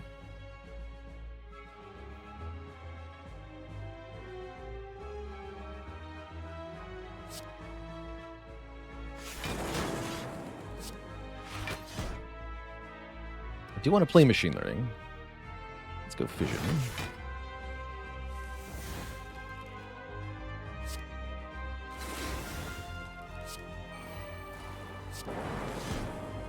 Okay.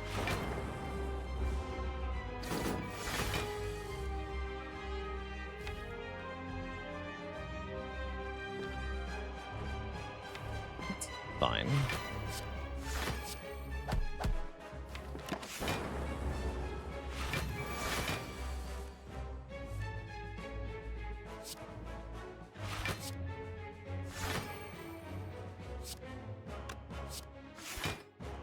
Build your own runic pyramid.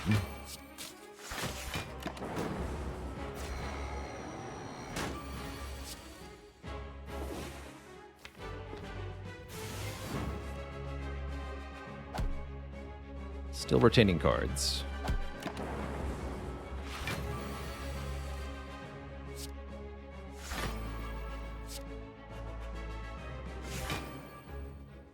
Please draw towards dual cast.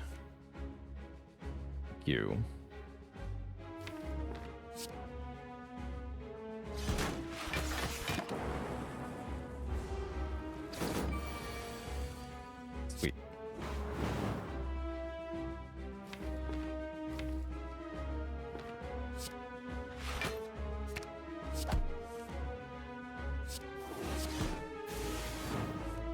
Kill it. Kill it quickly.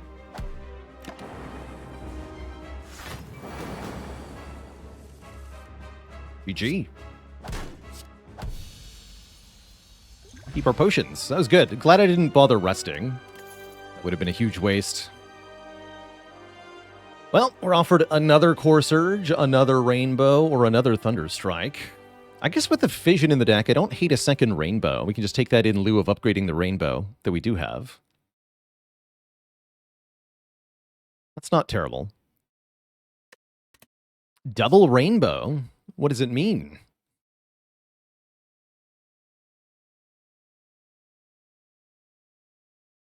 I'll take a Rainbow. But yeah, no focus, no bias cogs. Definitely a little concerning. Inserter could be a good way to get some orb scaling here. That would give us automatic orb slot generation, which makes consume or defragment or bias cognition all viable ways to get tons of focus. If I don't want that, we can remove 2 cards. Remove 2 strikes is not bad, actually. I don't really love Velvet Choker with the Fission, but it is an option if you want more energy during non-Boston Elite fights. But yeah, I think probably we take Inserter here so that we can get additional orb slot generation. That's really good in the late game. And we have very good orb generation, just not focus. Yes, I agree. Inserter can be weird with darkness, but most of that weirdness is negated by not having a starting lightning orb. We can just make the dark orb the first orb. I'll take the Inserter. But I wouldn't have hated Empty Cage there at all, but I'm just happy to remove a strike at a shop instead.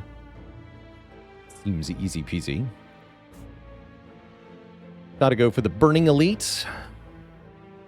We may go through some other number of elite fights. It'd be good if we can visit as many rest sites as possible, since we do get a heal from each one, in addition to an upgrade.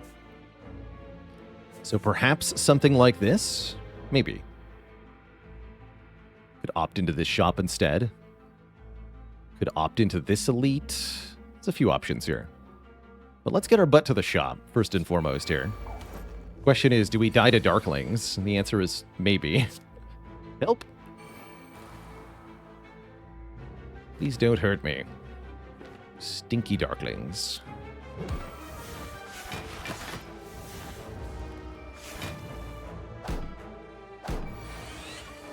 Okay, so far not bad.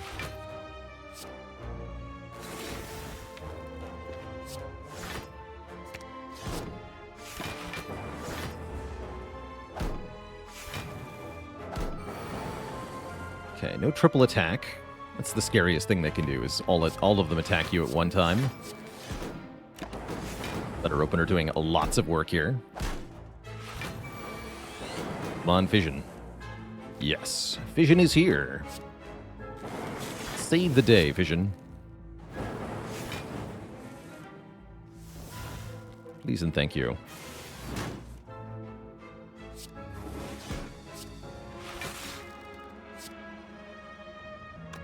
You do a lot of damage, huh?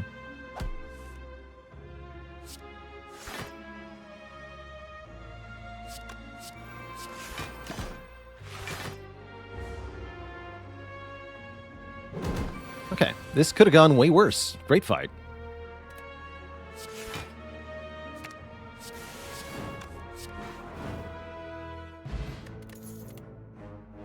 Aggregate. Aggregate? A card that makes energy. Very important. Very, very important for this deck, which is somewhat energy starved. We encounter the double Orb Walkers. We can get a lot of money and a rare relic here. If only we could defeat 2 Orb Walkers in the same fight. Unfortunately, that's a huge if. Couple big problems here. Problem 1. Slaver's Collar does not apply here. This is not an elite fight or a boss fight, so we only get 3 energy per turn in a very deadly fight. Problem 2. Our potions, which are doubled in strength, are actually garbage here. And so we cannot use them to win either. Seems like we would probably just die, and I mean it, die from full health in this fight without a decent draw order. Even with a decent draw order, maybe.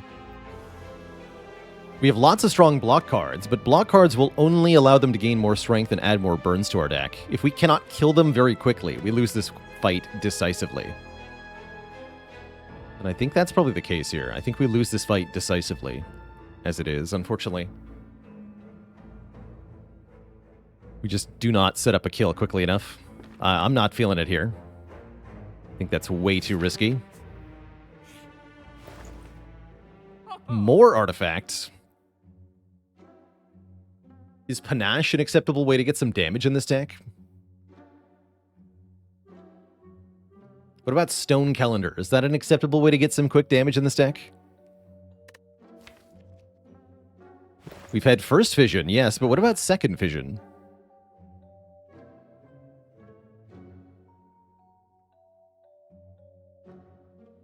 How often do I actually play 5 cards in one turn? Pretty often, actually.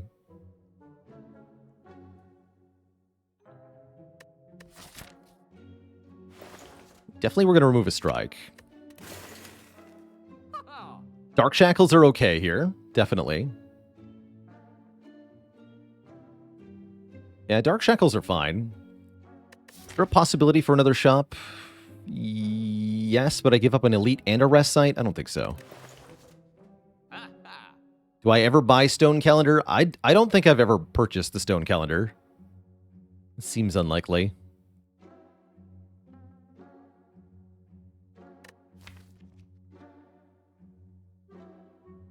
Yeah, I'm thinking this Panache could actually be a really helpful damage add.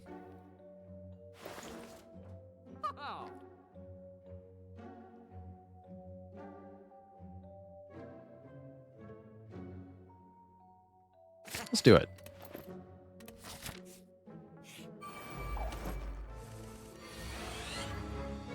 Let's do it.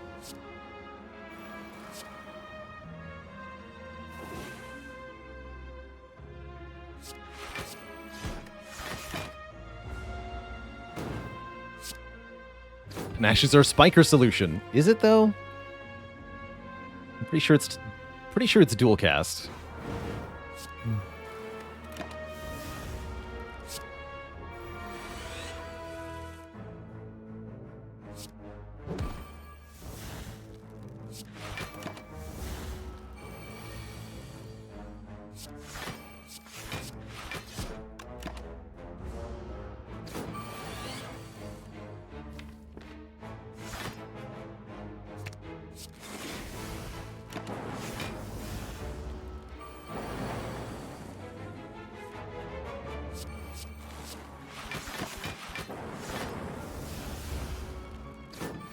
Good.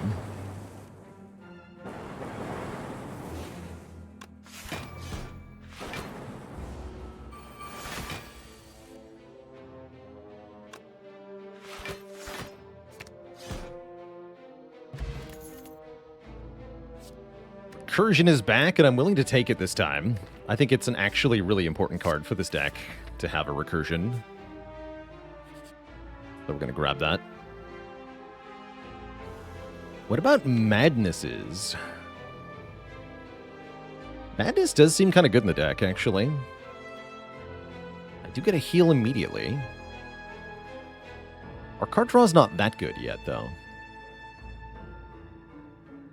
If we get a little bit more card draw, Madnesses could be really good.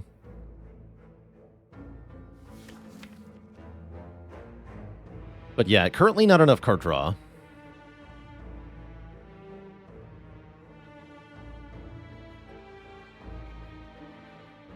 Super good with Letter Opener, though. I'm thinking with the Aggregate and a couple upgrades, we should be there anyway. I'm going to say no to Madnesses, though it does pain me. And I'm going to upgrade Recursion before anything else. Here goes. Fight a boss, upgrade all cards, or heal to full. We're already at full health. I don't think upgrade all is that good, especially not with the Eternal Feather. So let's fight a boss, get a rare relic, and a card reward. Happy to fight Slimbo Jimbo here.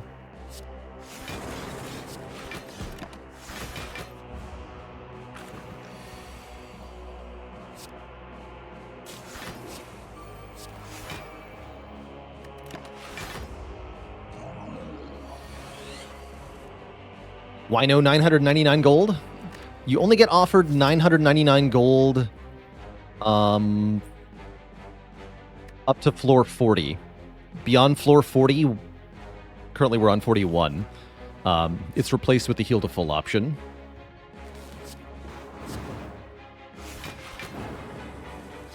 It's just a question of what floor you're on.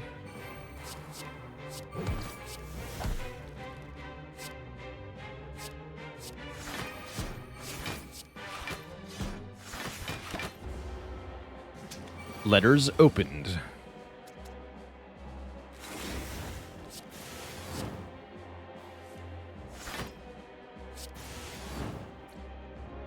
GG, we get an unceasing top, which is kind of whatever. We get a focus potion, which is absolutely essential for the end game. And we get a white noise plus, or a rebound, but I'm going to take that white noise. Thank you very much. That wasn't bad. That wasn't bad at all. In fact, sometimes even the unceasing top will do something. For example, right here.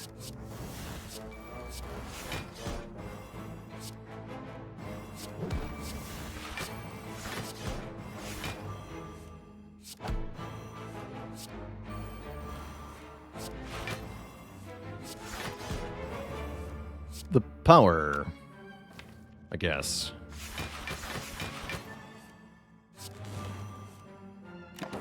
Yeah, that was quite a few draws. We got 7 cards that turn. Unceasing drop draws 7 cards per combat. If you believe it, anyway. I wouldn't trust it.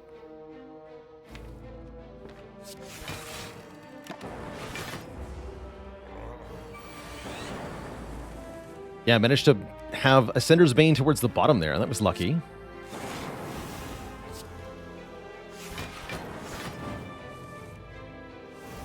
Okay, now we want a couple good Dark Orbs.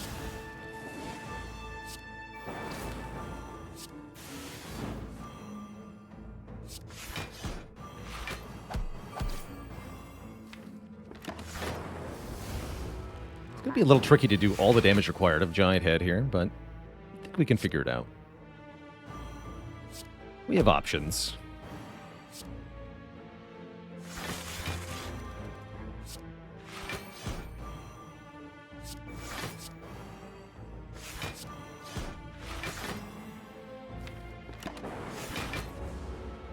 Got to remember to actually use our letter opener and such. Can I get to 45 block? Currently we're at 26.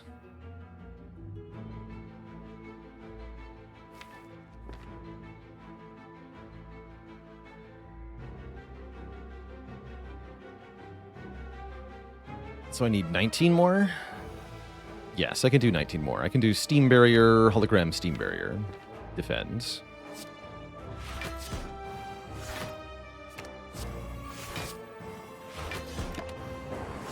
Keep our buffer for another turn.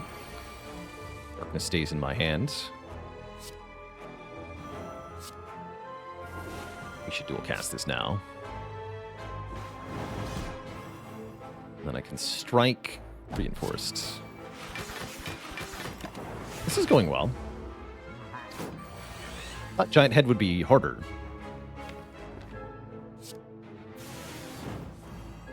To kill for some reason.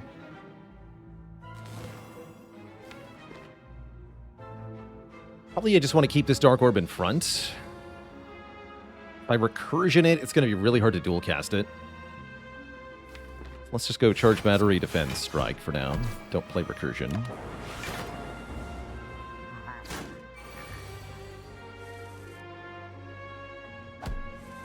There's dual cast. Okay, we're out of here. Spooky fight. Let me tell you.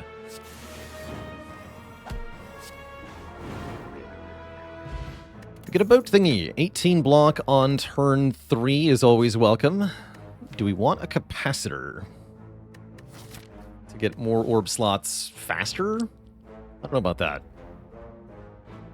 Feels like a skip to me.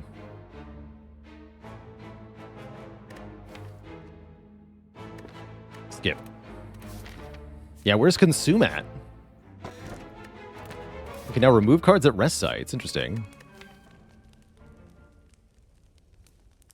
Removes are pretty good. Getting rid of these strikes seems very important.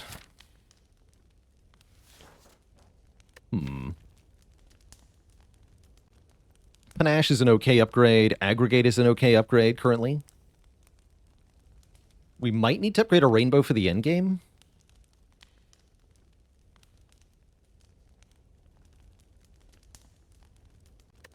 Guess I'll recall now. Delay this choice. See what cards we get from the elites here. We might want to upgrade them. Oof. Rainbow Glacier? This is a tough-looking turn 1 against Repto here. Now, surely we need a Dark Orb in front next turn. Something like Rainbow Darkness Defend. Darkness Rainbow Defend? Yeah, Darkness Rainbow Defend. I would strongly prefer not to use the Focus Potion here. I would really believing currently that we need this potion to defeat Heart. If we have no Focus Potion, we have no chance against the Heart currently. So it's unacceptable to use this potion prior to that. Feels bad.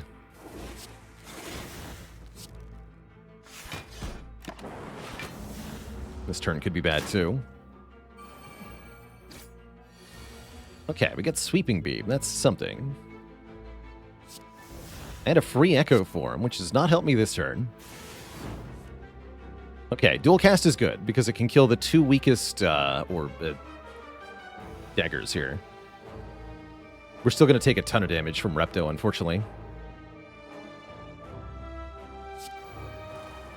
Probably Core Surge here, then Dual Cast, then Defend. Take lots.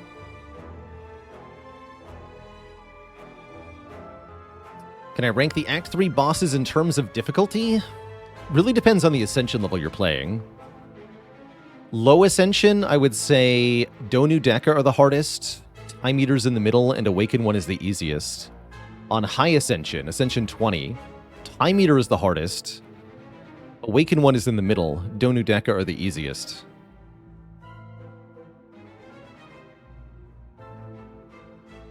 Donu and Deka get much less of a buff from Ascension levels than the other two do.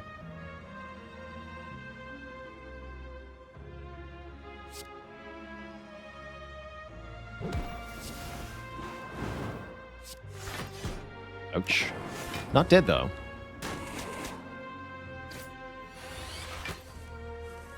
Still alive.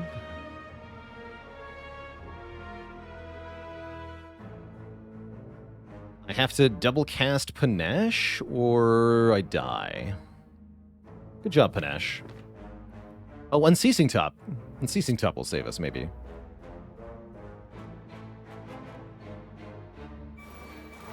Can't rely on it, though.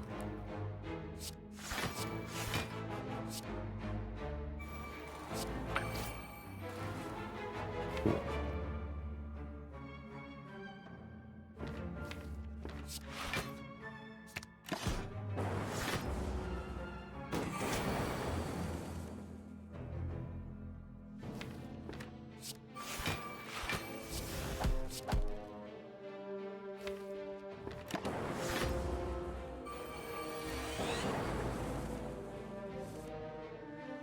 Double it.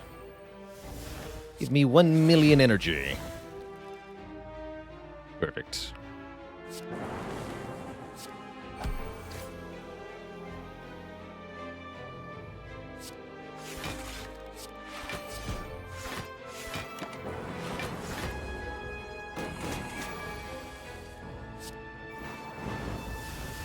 Not dead. Get a Toxic Egg. Recursion plus, Aggregate plus, or Stack plus? I guess a second Recursion seems pretty good. Does seem pretty good. Unfortunately, I have to go this way.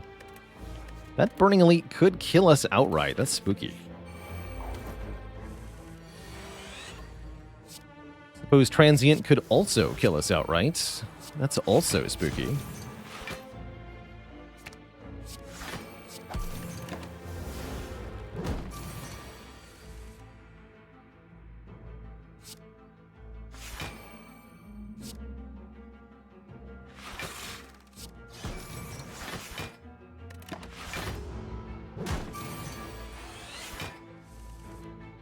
How do I counter this thing? Terrifying. Jeez.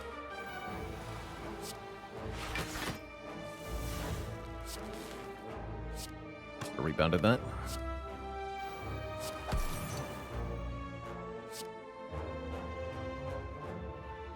It's not even enough.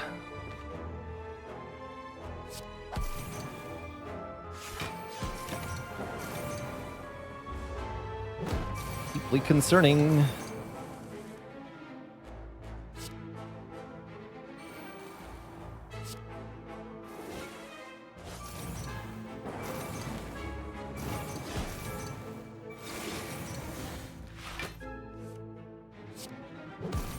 That's a good core surge. All right. Perfectly blocked that turn. 2 turns left. Turbo is here. I'm gonna rebound this charge battery.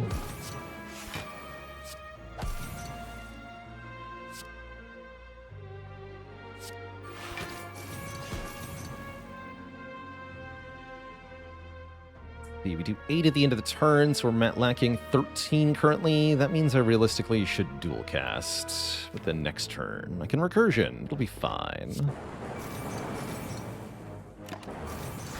Again, perfectly block.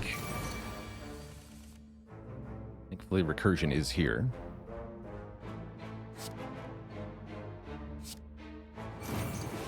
We have reinforced body, so this is no problem, actually. This is the last turn, right? We're good. That was a scary fight. And there's another scary fight coming up. We still have to kill the elite. But finally, focus is here. Maybe I should have taken Compiled Rubber. Feels insane not to take Defrag, though.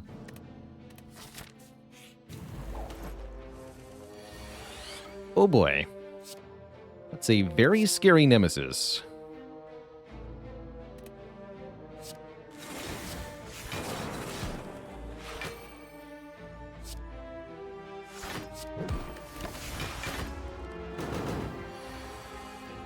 Sure is. You got a buffer? You do! Okay, I'm not dead. You do have a buffer. How good. How helpful. Thank you for not making me use my focus potion. Thank goodness. That was spooky.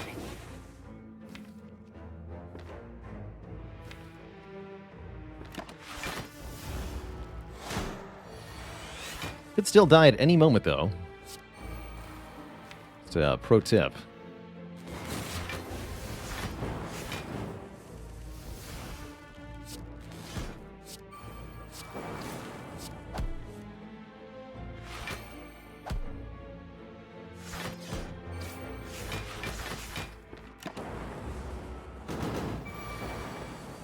Thank you for not killing me.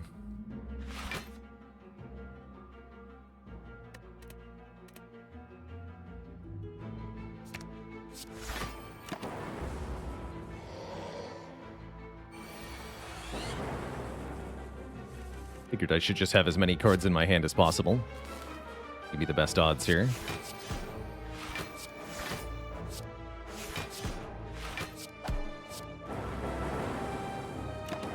Nice. We lived. We totally lived somehow. We got a Recycle Plus or another Compiled Rubber. I said the Compiled Rubber was really good. And it is. Yeah, it just is really good. We have Unceasing Top to use the recycle with. That's true.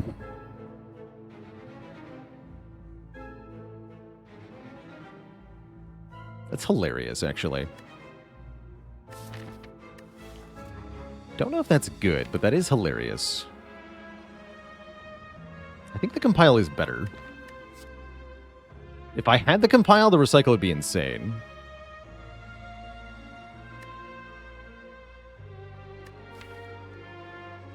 Need the Compile first, though, so that we can recursion properly.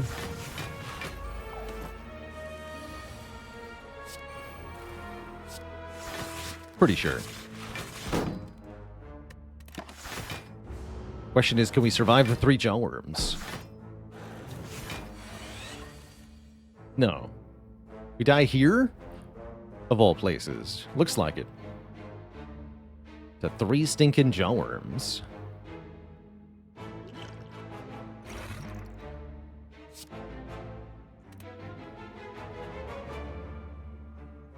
Incoming damage is what here? 34, 56. Yeah, 56. I have no way to block 56 here, and no way to kill any of them. Who else would you die to? It's a good question.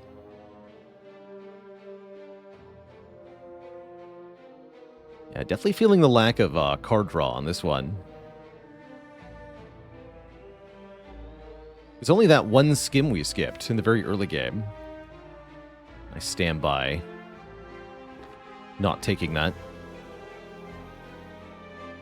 We got pretty far this time, though. This was a good run.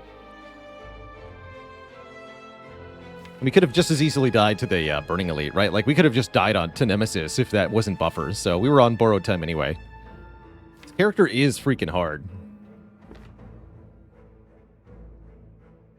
The no streak continues. Yeah. This Robot's a hard character. Robot's a hard character. Doesn't do it. GG. BG. Dear Twitch chat. Set the streak back to 0. So it goes. I'm still very happy with that. Two pretty good runs. And I will continue to stand by boss swap being a good idea in general on Defect. Can I go back and see if I would have won the double orb walker fight? I could have if I was using the run resumer mod. But I don't use that mod. I don't like to dwell on the past that much.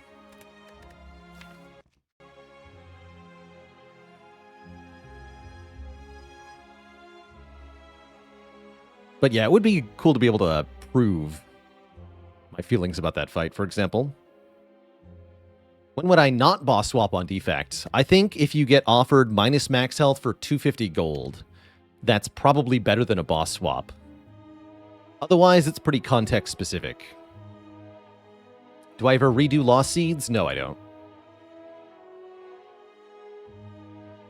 Next up, we're going to play some Dome Keeper. I want to keep working through the challenges in that game.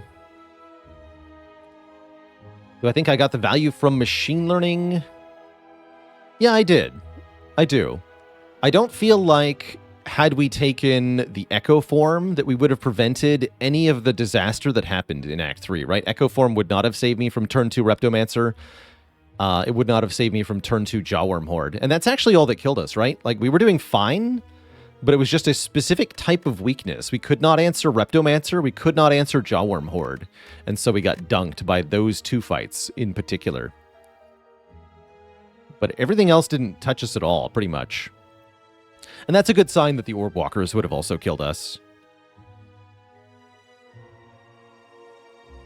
I'm not sure what we could have done to make those a lot better as matchups. Like, we could have taken one more Sweeping Beam, but would that have changed things? I don't know. Do I have Potato Beta on the schedule? I would like to do Potato Beta, but I need to test it more.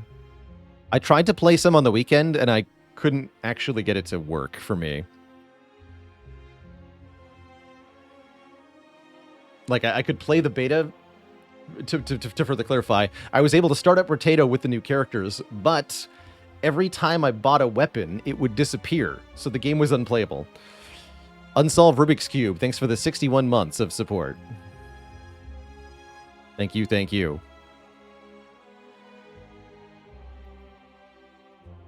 Just a new hard mode. Starting weapon only. Brotato challenge. How far do you think one would get with a silent deck having just a deck of 5 Cloak and Daggers with Kunai and Shuriken? If that's your whole deck, then you probably get all the way to Heart. is my guess. And then Heart kills you. Steve with a B, thanks for 25 gifted, 25, total gifted subs via the gifted sub to PowerNap. By the way, as we're switching games here, I am going to take a break. While I'm taking a break, you should vote in this month's Game Vote Twitch chat. Help me pick a game to play at the end of this week here in August.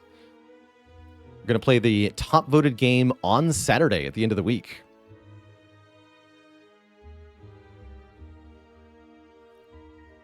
I think Time Eater would be manageable. Might depend on if Time Eater gives you a debuff or not. But you should be playing 12 cards every turn. Assume 4 energy per turn. You can play 4 Cloak and Daggers and 8 Shivs. So you'll get 2 decks and 2 strength per turn against Time Eater. And Time Eater will get 2 strength per turn as well. So if Time Eater was multi-attacking, they would go 24, 30, 36, 42, etc. You block 4, 24, 32. Yeah, you get 8 block per turn. Time Eater does 6 more damage per turn. So you actually outscale Time Eater, as long as you don't get debuffed. But if Time Eater chooses to do a debuff, you could get hit pretty hard.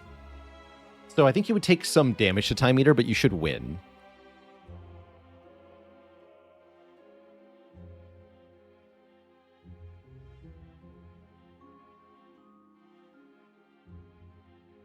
If you only had 3 energy per turn, you run into a bigger problem, which is that you can't do a full 12 cards per turn. Knob just kills you, though? Does he? I guess turn 1... I guess in Gremlin Knob, you'd have maybe 1 upgraded Cloak and Dagger. The rest would be unupgraded, and you have 3 energy per turn. So you can do 4 Shivs per turn. So turn 1, you do 17 damage, 12 plus 5. Turn 2, you full block and deal 15 plus 6, 21. Turn 3, you're going to get slapped pretty hard. And I think you kill Nub on turn 4.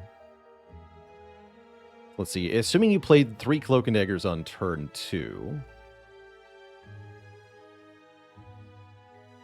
Gremlin Knob would have a base damage of 37, right? 24, yeah, 37. And then you would play 3 Cloaks. You would have 2 Dexterity. So you get 24 block. Gremlin Knob gets another 9 Strength. So with 18 Strength, Gremlin Knob's hitting for 34, 51. Gremlin Knob hits for 51, you block 24. So you take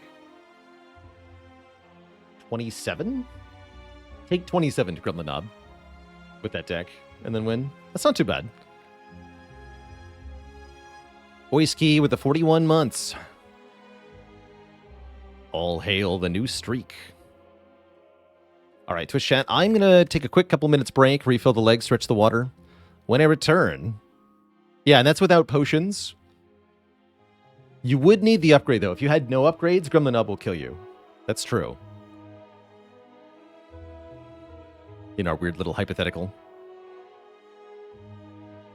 So you would need the 1 upgraded Cloak and Dagger. All right, Twitch chat, I'll be back in a few minutes. When I return, we're switching things up to Dome Keeper. BRB.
All right, Twitch chat, we are back.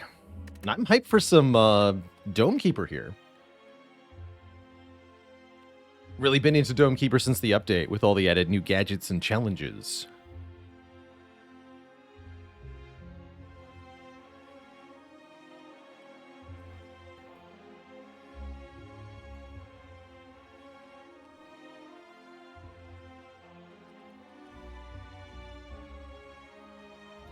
Come for the Spire, stay for the Keeper. That's right.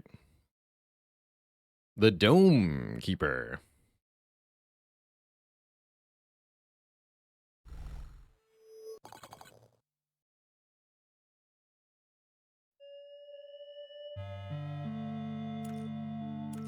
Welcome back, everybody, to the Chrome Dome,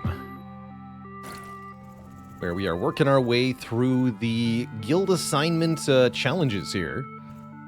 We still have quite a few to do in challenge mode. I did a few on base difficulty, and then realized you get extra badges for challenge mode. I'm in. If you give me a giant medal, I'll do it. Let's see. Far too little iron for a normal mining operation. Mining tools are damaged, so we must rely on gadgets. Deliver 20 cobalt. Us and the monsters take more damage. Oh, that sounds fun. Let's do a both sides take more damage kind of deal.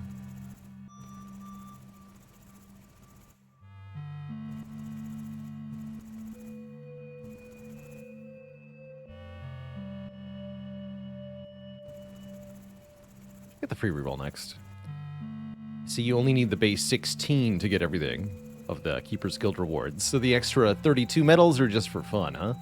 Or the total 32. It's all good by me. So, us and the enemies take more damage. That sounds like we're going to want the hammer, then. The hammer does damage to everybody. Shield could be good, as that could provide brief bursts of invulnerability. I think laser shield, or maybe artillery shield, would be the way to go here. Do laser shield with the hammer. Let's begin our run.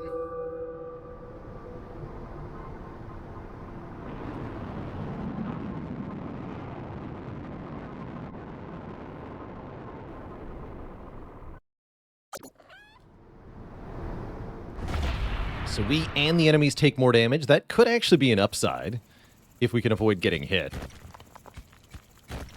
Easier said than done, though.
All right, we'll grab move speed with this, and then we can jump down and get the other resources, too.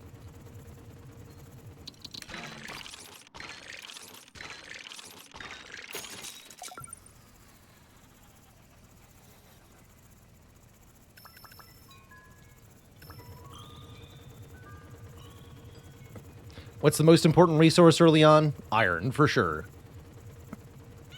Just being able to get those basic upgrades. Both offensive and mining and utility and all that. Everything needs iron, pretty much.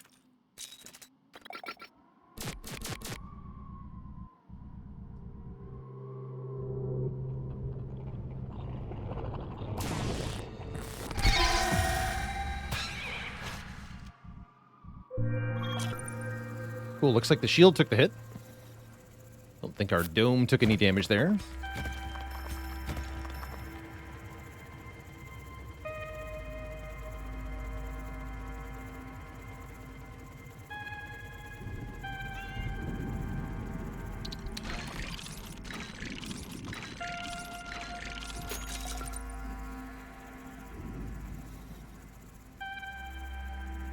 With everything taking additional damage, I might actually want laser move speed before I take laser damage upgrade.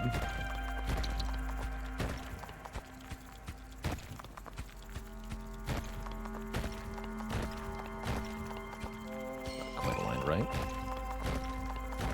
Here we are.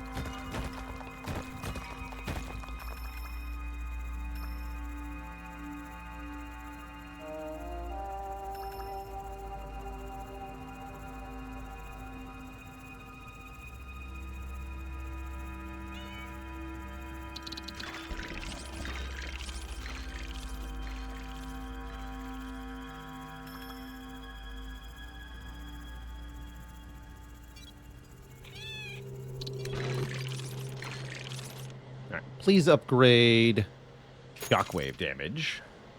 It should kill pretty much everything now.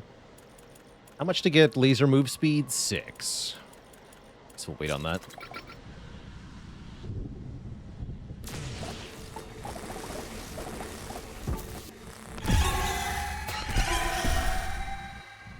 That's actually doing damage to the hull. When we get hit by a ranged attack, we lose the whole shield and a little bit of hull. Spooky.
Invulnerability. Trigger an active combat ability that makes your dome invulnerable for a short time. Would like that very much.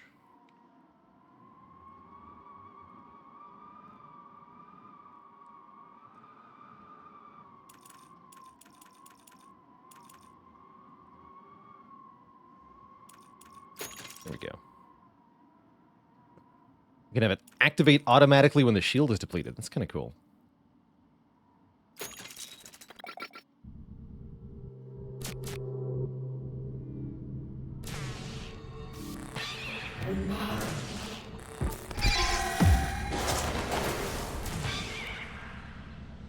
Wow, the hammer kills the Umas, I think they're called, in one hit.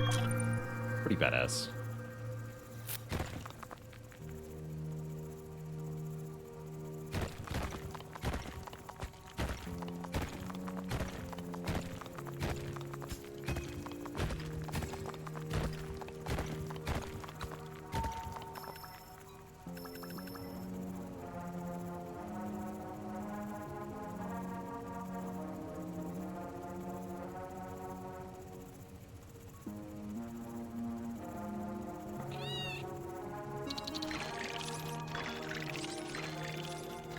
I don't think normally a brief moment of invulnerability would appeal that much, but with the additional damage taken for this challenge, I think it's very helpful.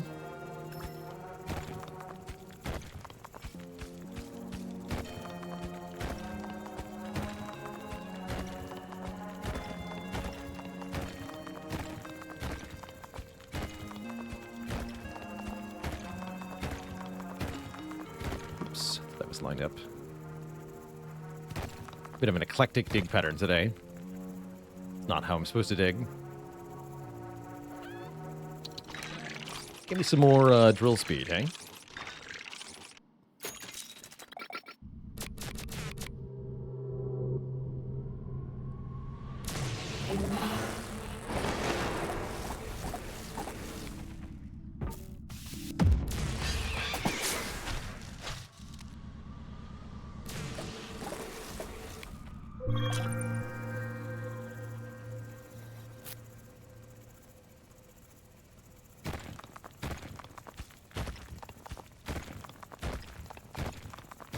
There we go.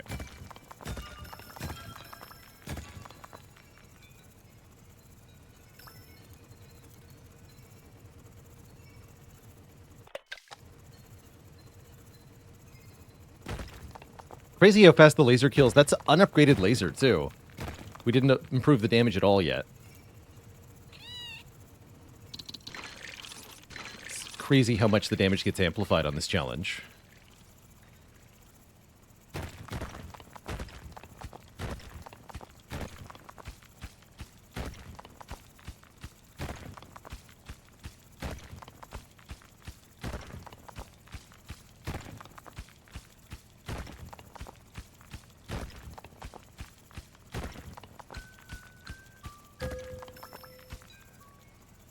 Well, the rock is now softer.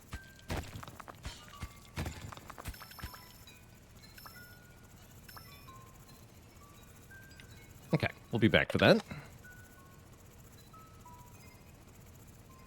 I should probably get laser damage just in case here.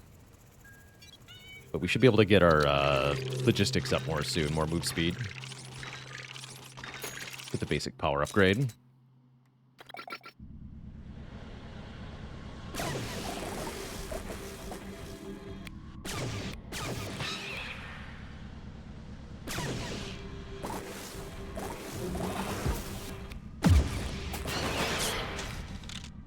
Nice.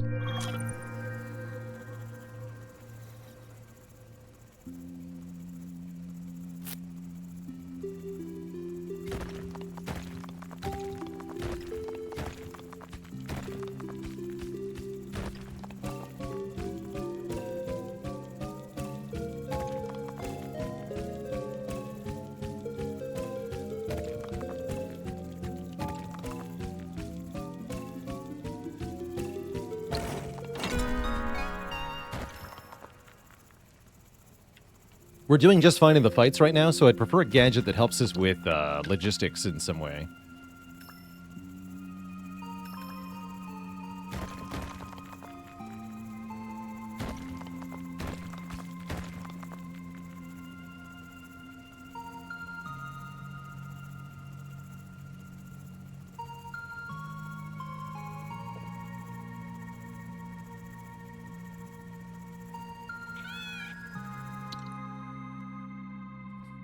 The drilling rig is good for that. Central drill to go deep into the mine with an optional side driller. We could maybe use the resource converter, but let's do drilling rig.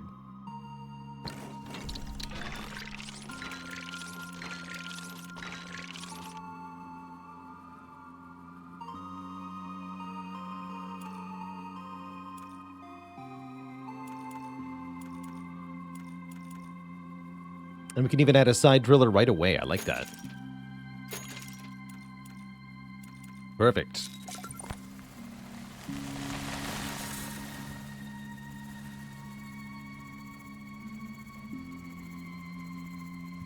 Near all, thanks for the 5 gifted subs. Welcome to the Cozy Sub Club, everybody. Thank you, thank you.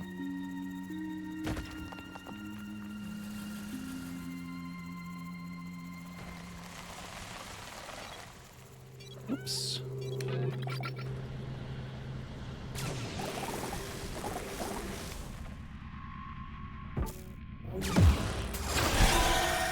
Dead.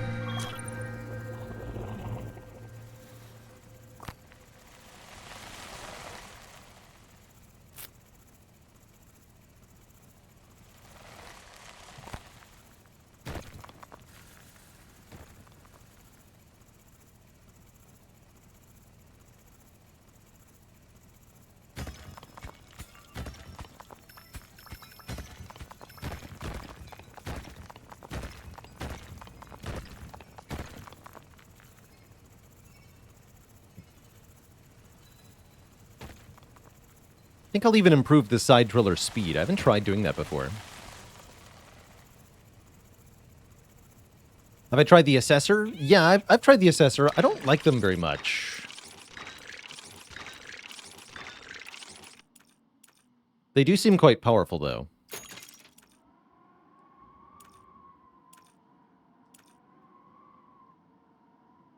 I've been tried out magnetic casings on the drill. I don't think it seems that good, but maybe. Any tips for the no main weapon challenge? Shockwave hammer's gotta be good. So that can do massive damage to everything on screen. Beyond that, I'm not sure. It sounds tough. I haven't tried that one yet.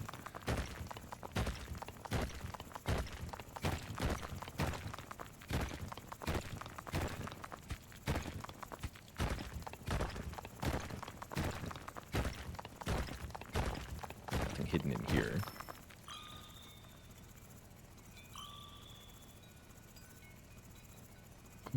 Drone Yard.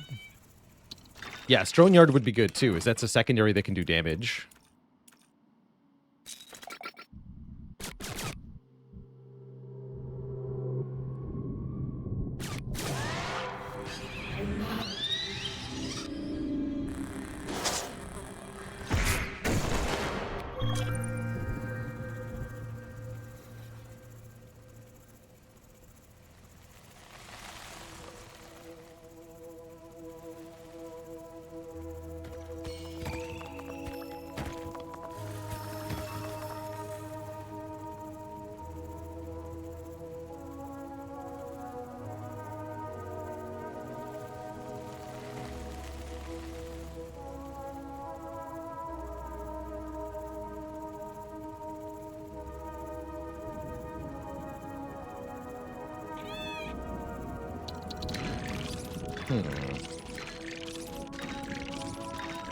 Got carrying capacity.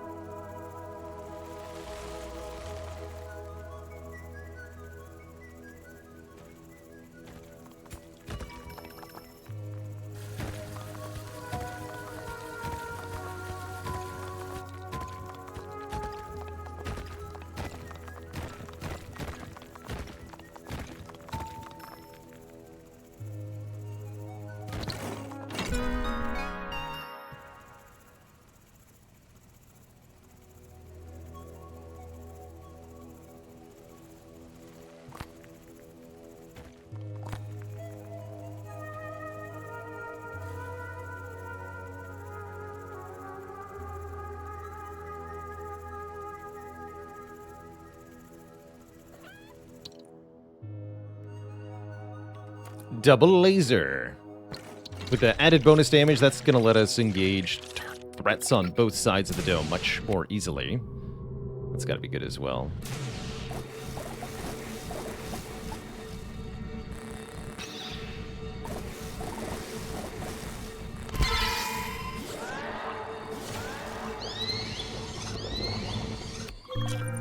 No prob.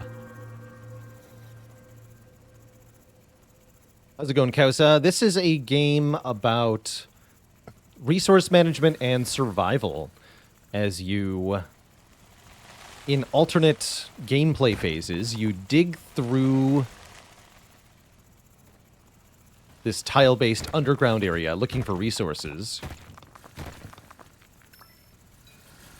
And then occasionally enemies will attack your base up top. You have to retreat back to your dome and then defend it from the enemies.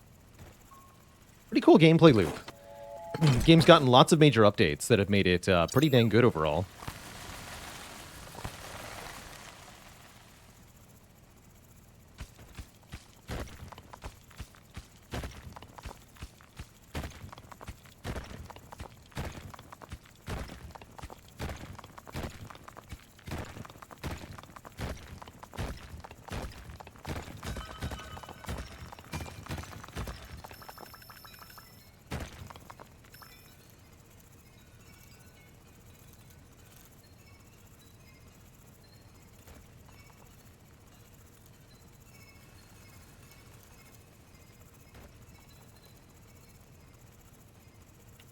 How does the little helpers scale their speed? I think it just goes up over time. They seem to get faster and faster.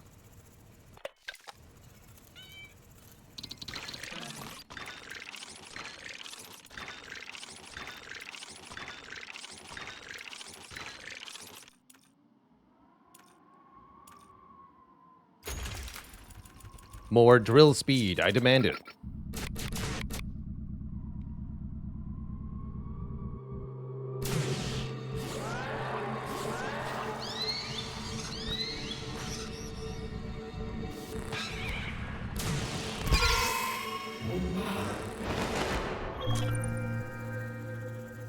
Lasers.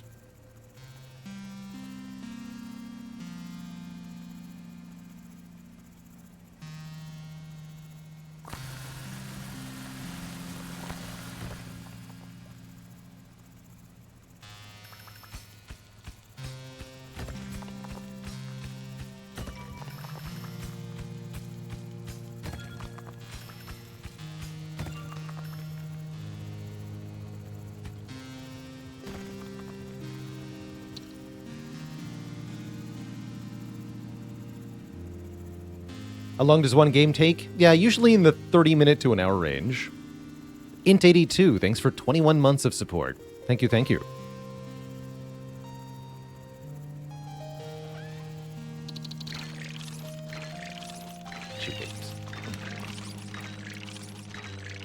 Loop speed, thank you.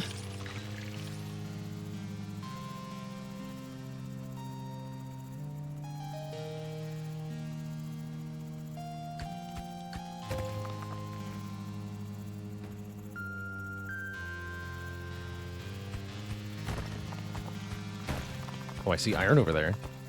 Hidden.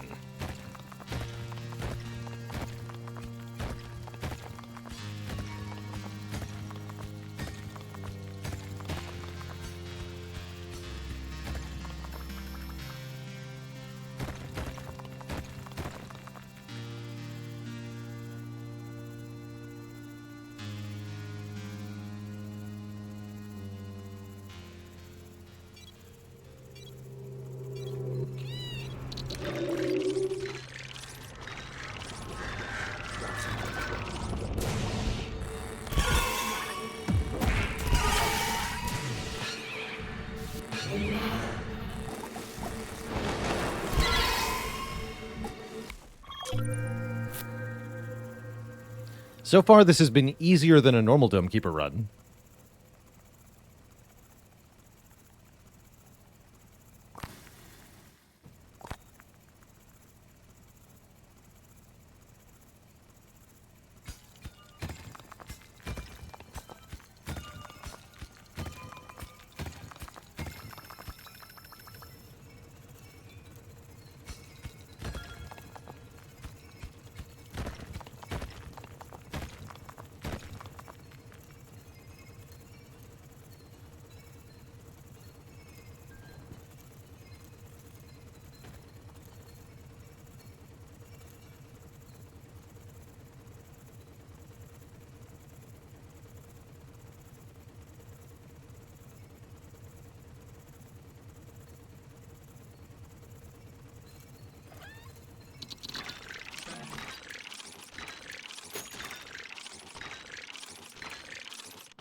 Just dig in here a little bit.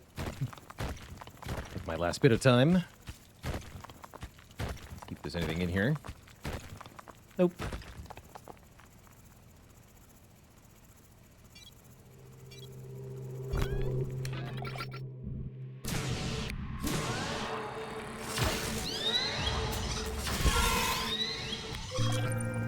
And so much for that wave.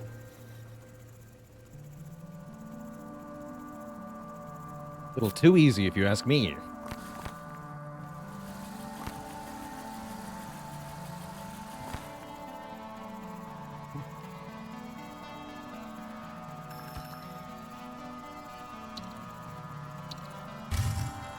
Nice. Now I can see deeper into the walls, so we can see resources from further away.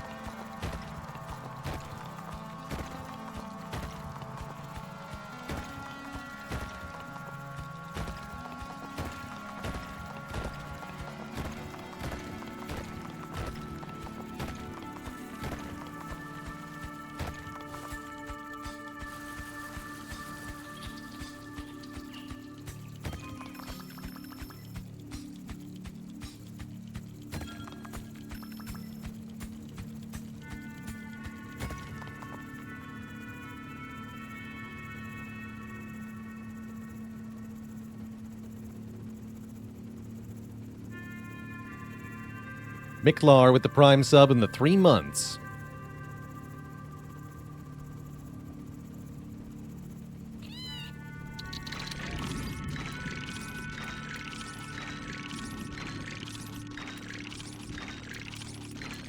Alright, what else would I like here? Guess I would like more carry speed. And more drill speed. Who needs combat upgrades? Not me. Certainly not me.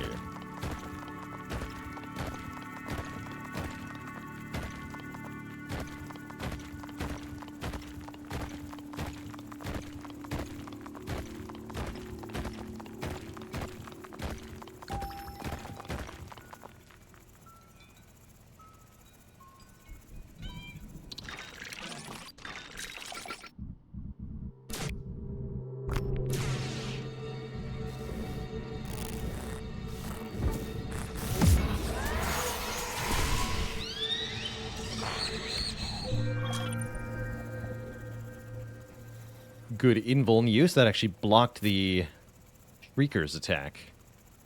Let's poke our head all the way down with the drilling rig here. I want to see if it's discovered anything important down here. Okay. Nothing too big.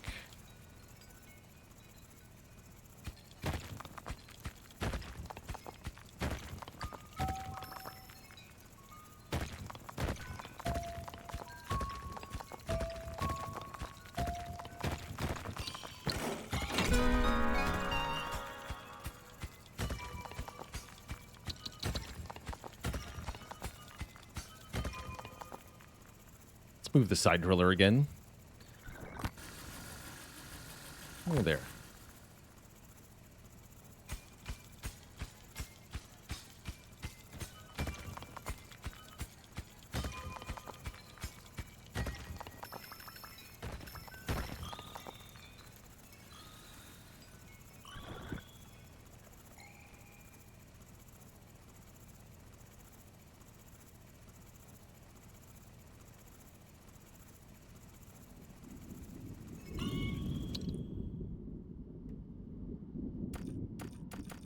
I think I'm going to reroll here. I'd like to get the second side driller supplement on the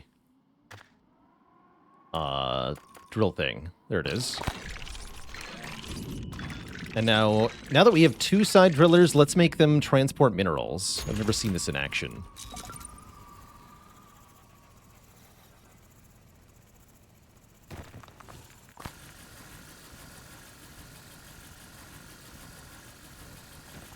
Wait, what? Wait, what? How many additional side drillers? What? I thought I got 1 additional, not 3.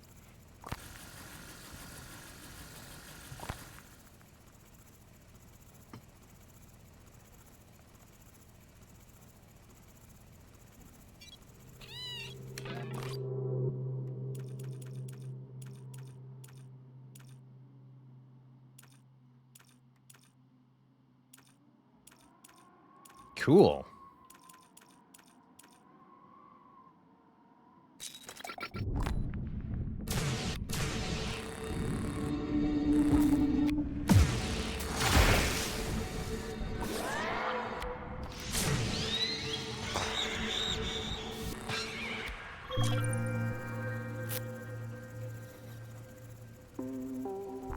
Dang newfangled technology putting Drillbert out of a job. It's true.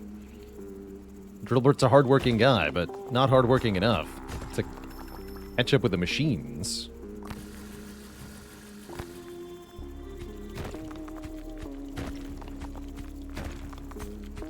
Hey, that arm did not seem to pull resources towards the center, like it said it would.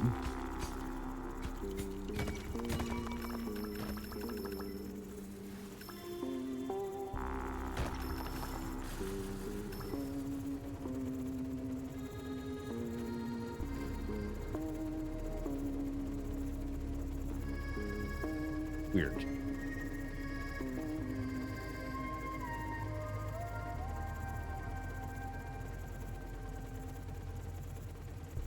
Yeah, it doesn't seem like it's really working. Let me read that phrasing again. What does it say that it does? Mined resources will be moved along the side drillers towards the center, is what it says. Let's add that upgrade, too, in case it matters.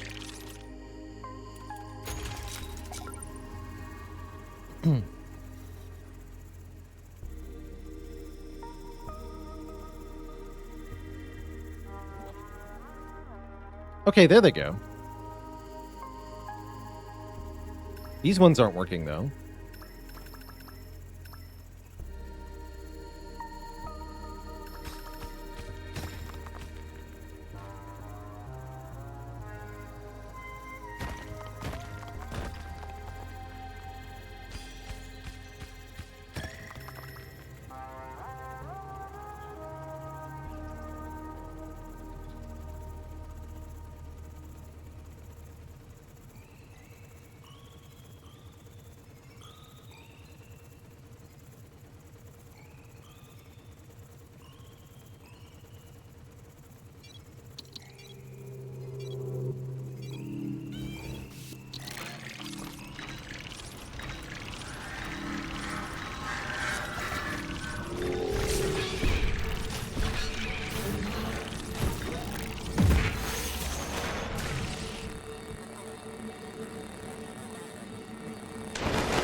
Looks like we probably want another damage upgrade on the lasers soon.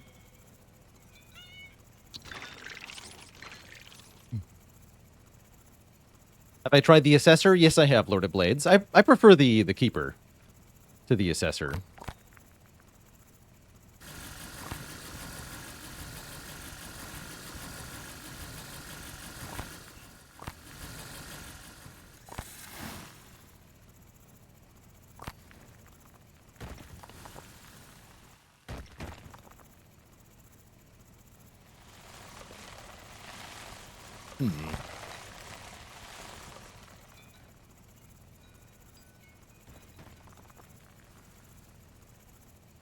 I don't think the side drillers can go through bedrock. I guess that'd be a good reason to get the power drill.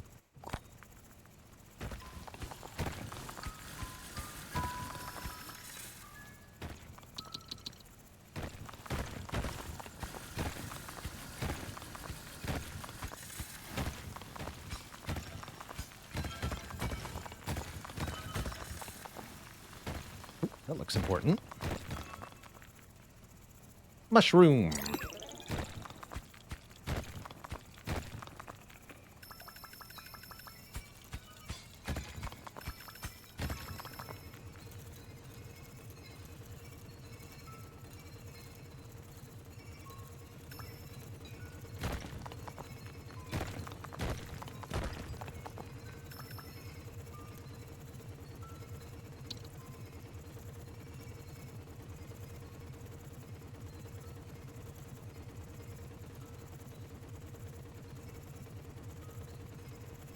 Yeah, the mushroom gave us a temporary speed boost. I think it might have also been a mining speed boost temporarily. Let's get that laser power.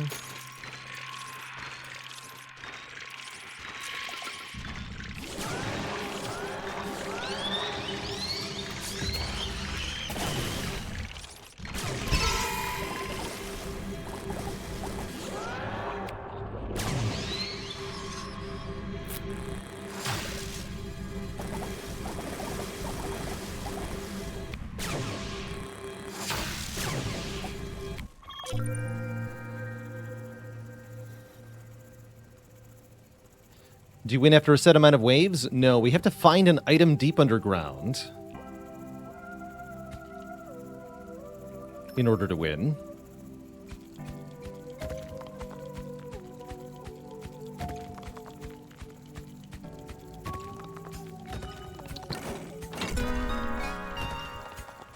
Hey, there's part of it.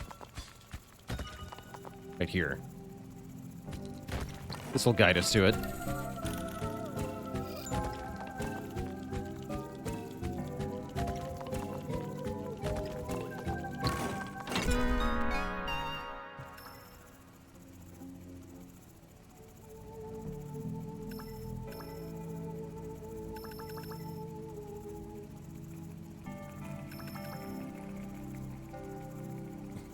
It's our birthday.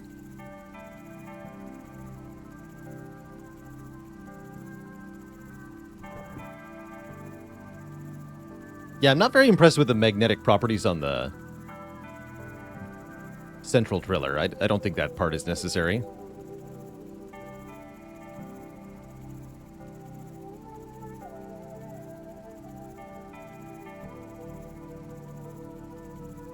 Is there an endless mode in this game? I don't think so.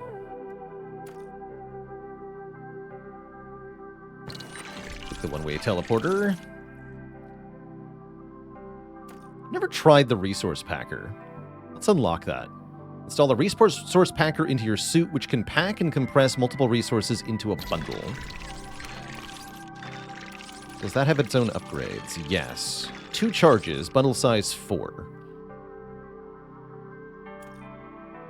Can make the bundle size bigger, or make it regenerate faster.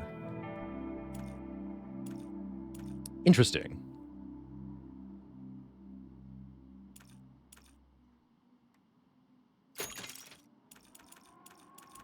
Very interesting.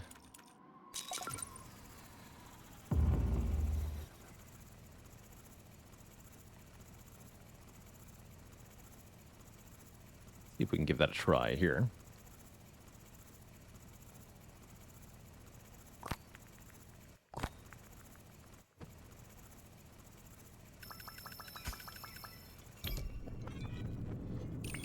Well, that was funky. Some visible lag there.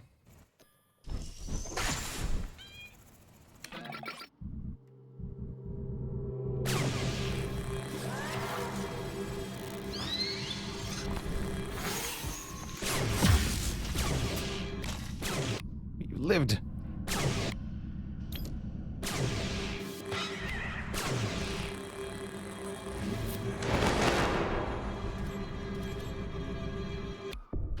Ow.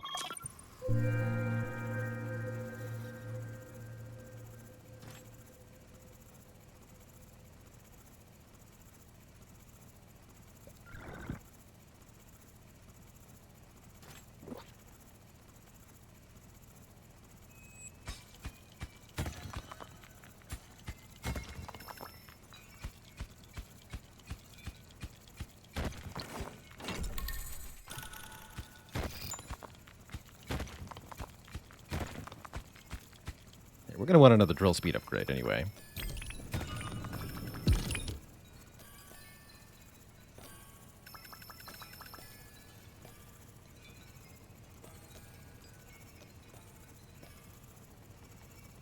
Yeah, I can see why Resource Packer might be good. Pack him up.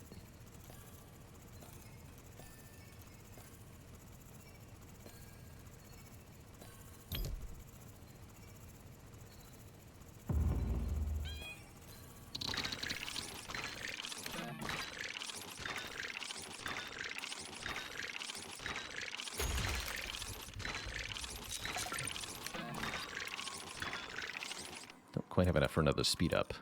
That's fine.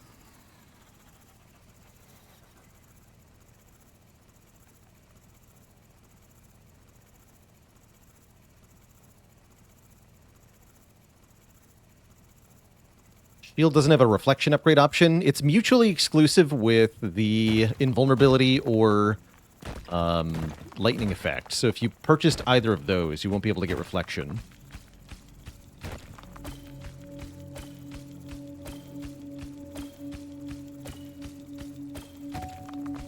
drones can pick up the packs. Okay, that's pretty cool. Yeah, that's really cool.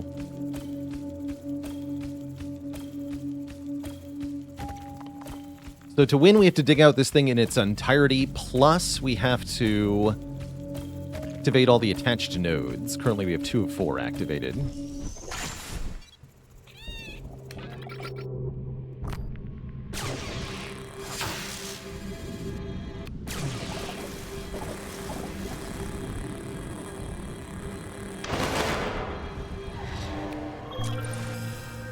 Easy peasy.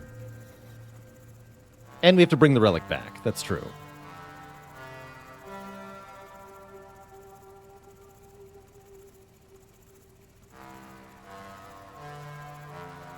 Over here.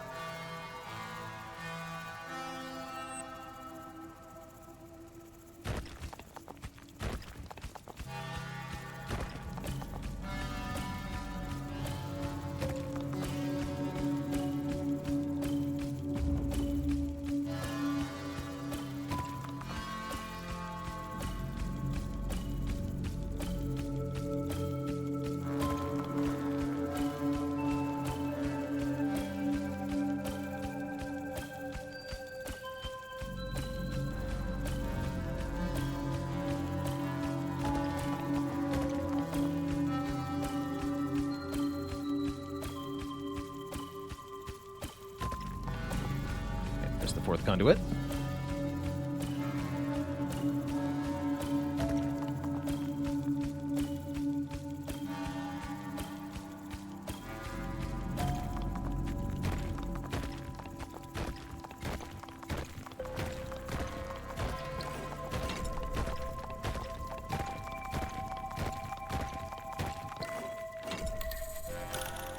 There we go. GG.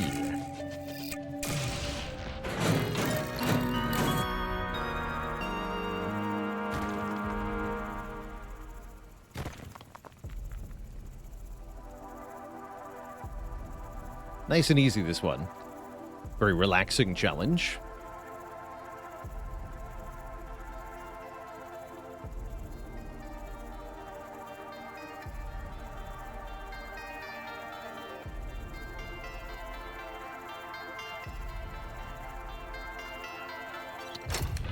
Now we get to fight a super-powered final wave. Might as well get one more laser power upgrade for that.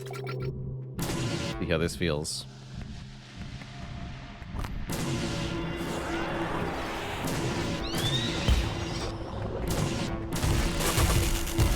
Ow.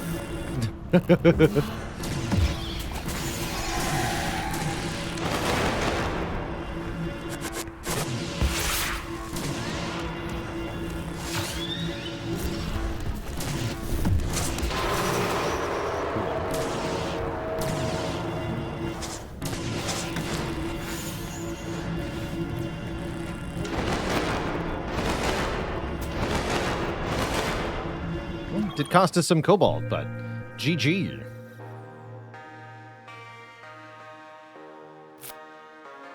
Assignment complete. It was only 18 waves, 36 minutes. That's a fast win. Give me that time lapse. Okay, so Central Driller was less good than usual because of the layout here. And it was still very good.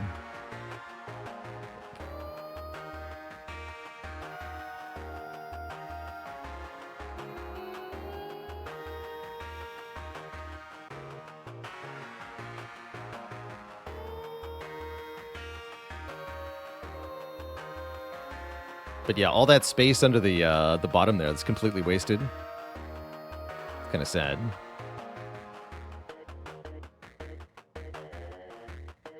Cool watching the side drillers extend, though. Those are powerful. Cool. All right, give me free reroll, I guess.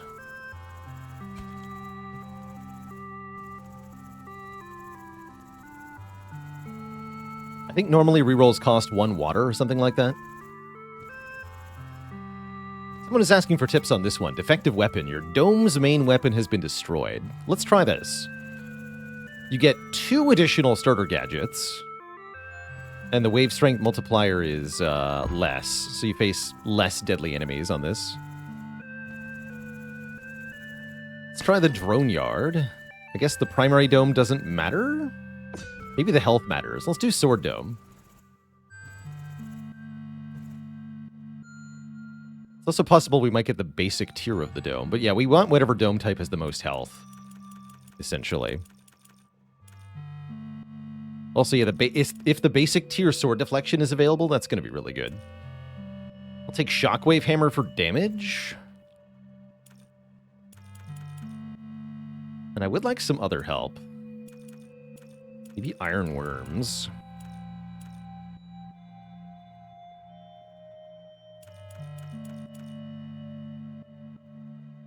I was starting with the resource packer sounds fun, actually. Because we have drone yard, let's do resource packer shockwave hammer. I want to try that thing out. Give me a snack.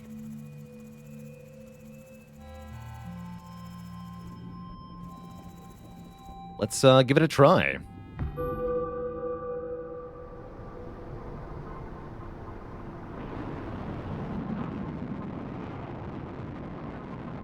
I don't think I've ever taken the station that lets you remotely man your dome. I gotta unlock that.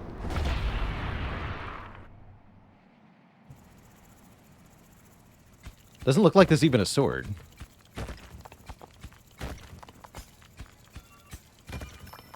Wow, that was a nice start. Excellent.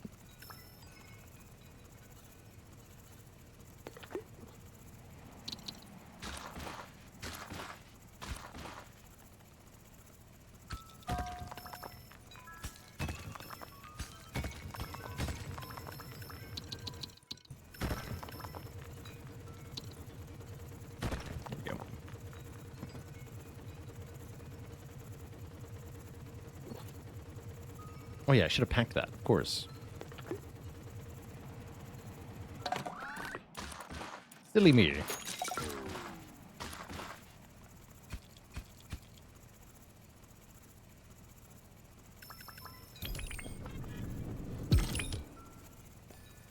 Wait, what? I guess I can't pack different resources together.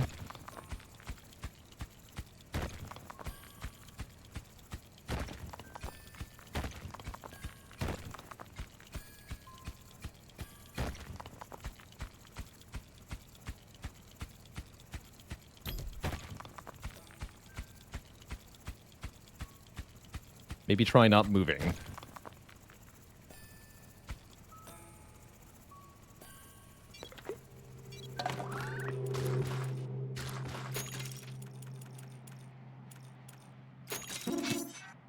Yeah, there's no sword.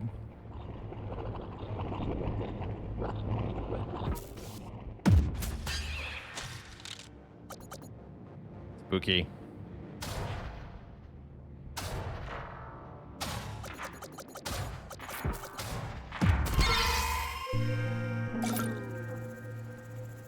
Spooky.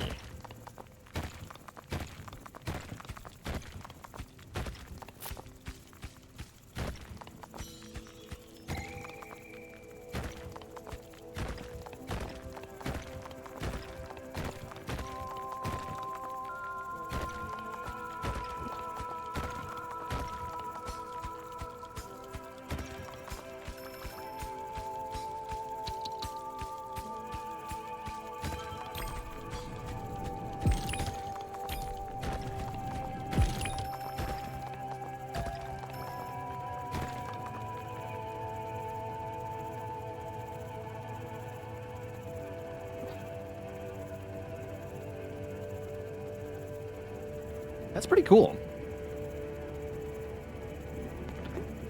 That can help me avoid even more upgrading the carry speed.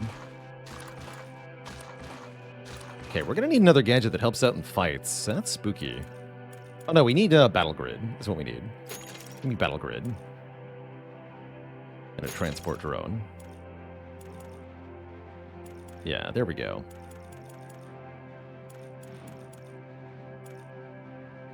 Okay.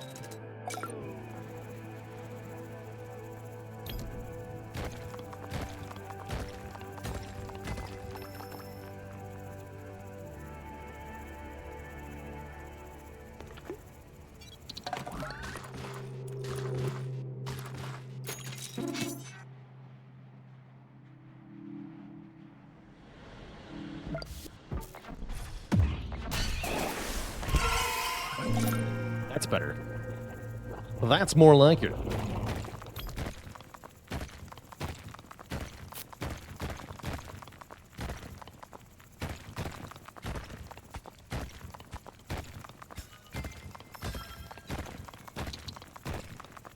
That's the weakest iron deposit ever. What the heck? 2?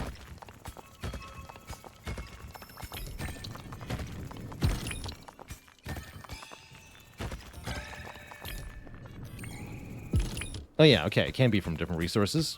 Noted.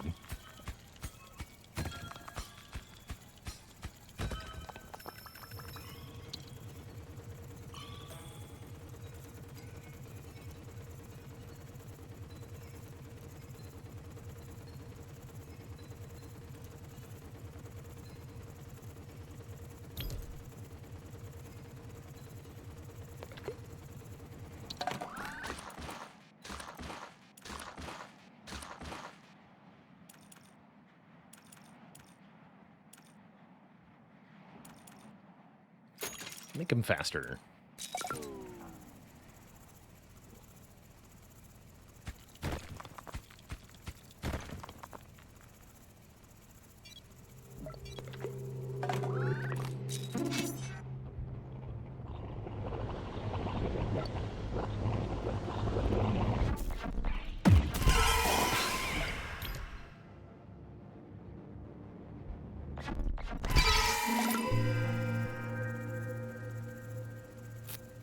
You know, I barely need to be in the dome, actually.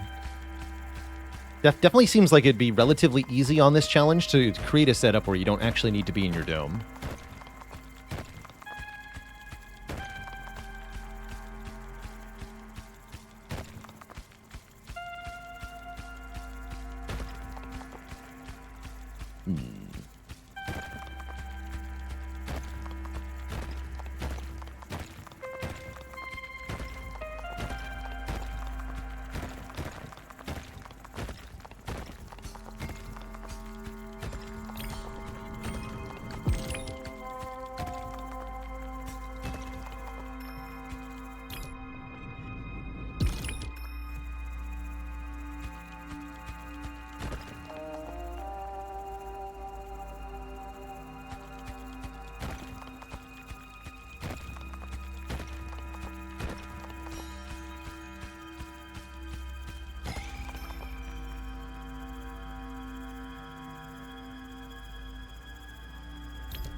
Suppose a 1 carry capacity upgrade's probably worth it.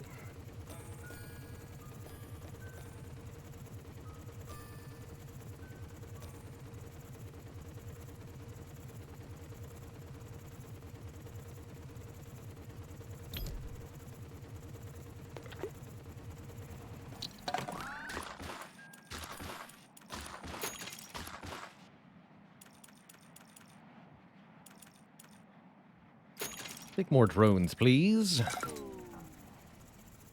And thank you.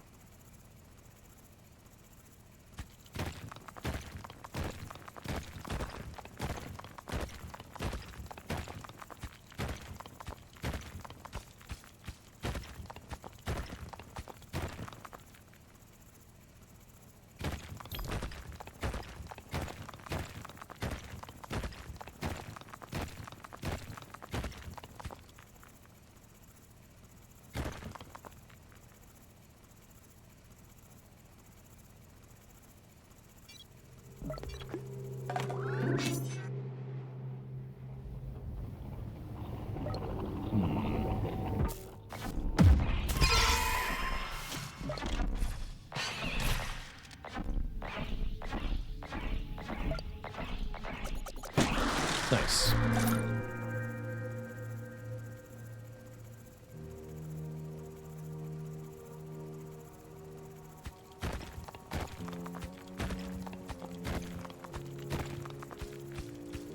Still haven't found a gadget, which is a bit annoying.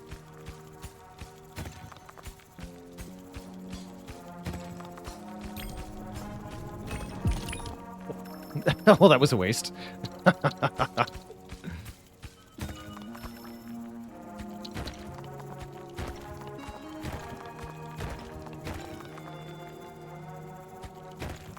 Here we go.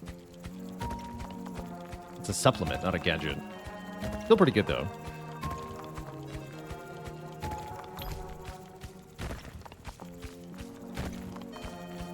The thing that just ate all my materials is a teleporter. It teleported the materials back to our base.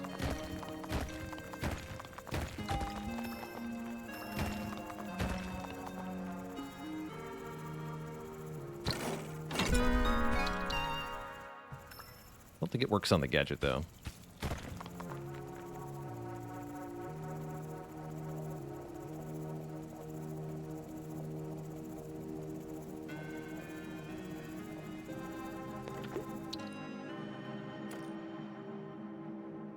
Reduce projectile damage. Good old one-way teleporter is nice. Mixed feelings on Deadly Wave. This improves the cooldown of the shockwave. Or rather, it increases it. So I'm thinking about teleporter or maybe dome hole reflection. Could argue for reroll or shred as well. I don't know what the supplement to the resource packer is. I'm kind of curious to find out.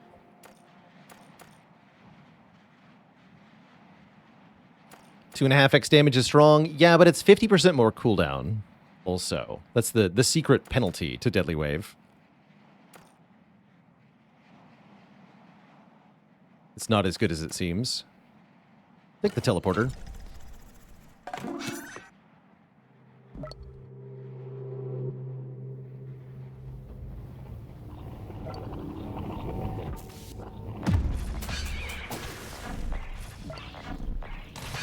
Boy.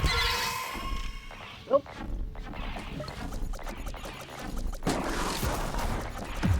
Yeah, like for example, we just wanted the cooldown, not the damage. Make that happen as quickly as possible.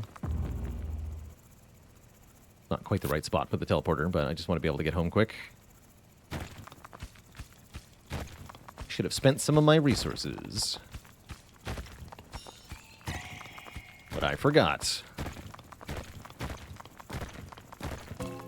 Here's the gadget.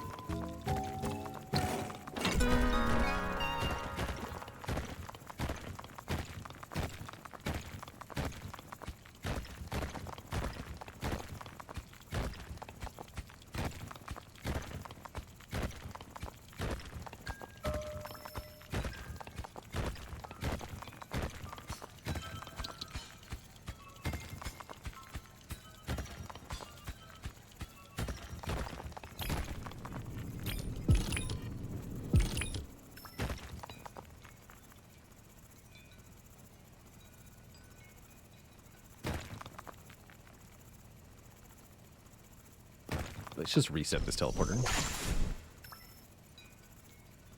Not the right spot.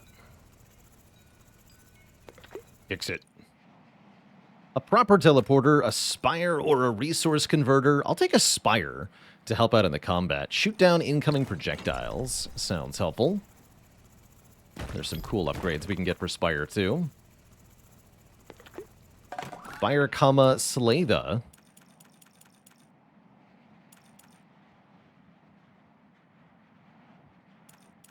Slay the. Make it stun monsters.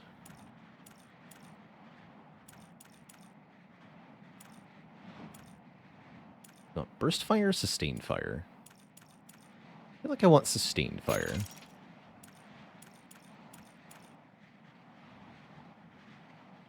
Hit projectiles split into multiple small ones, dealing damage to enemies. Perfect.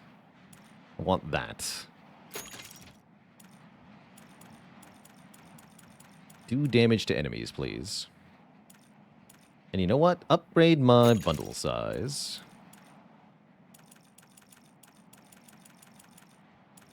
Sweet.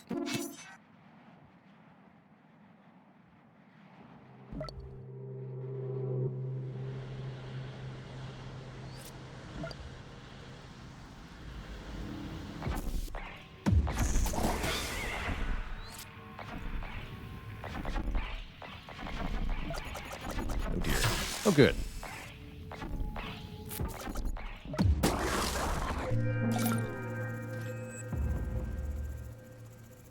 Nice.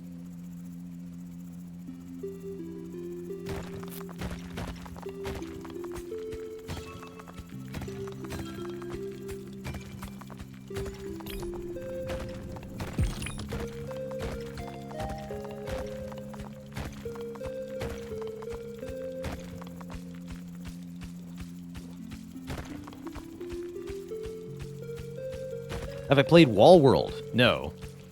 Not familiar with that one. Never heard of it.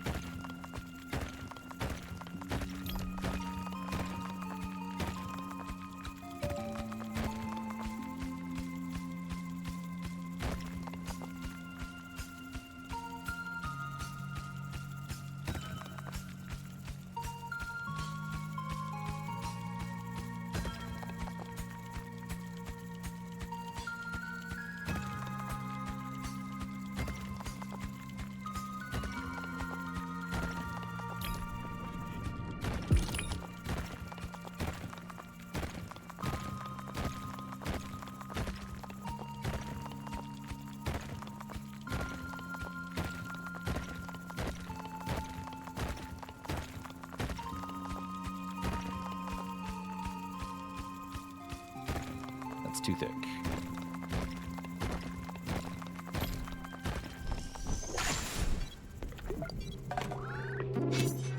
Actually, I have crazy upgrades here. Give me Drone Horde, I guess.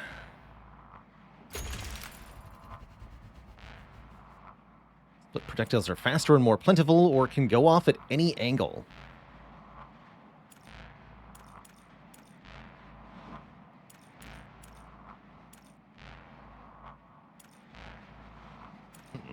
Let's try any angle. That sounds chaotic.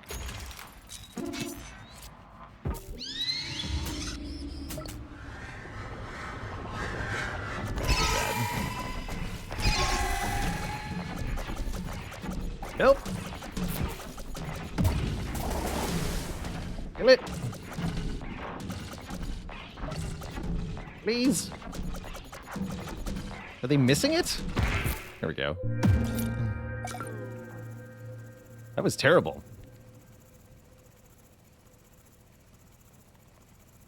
Where's a buzzsaw when you need it?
Where's the... It's here, right? Yeah.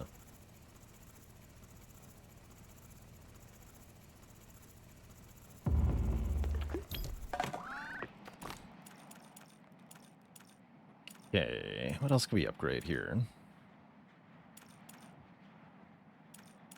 Don't have a good answer to those melee guys. Could upgrade the damage a lot more. That might be helpful. Let's do that, and let's get more base health. Does improve our cooldown further, but I'm okay with that.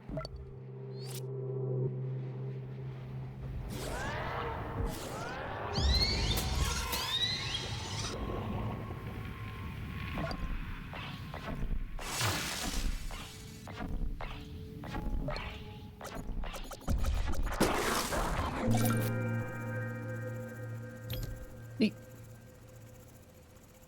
Yes, bring the iron back. Do it.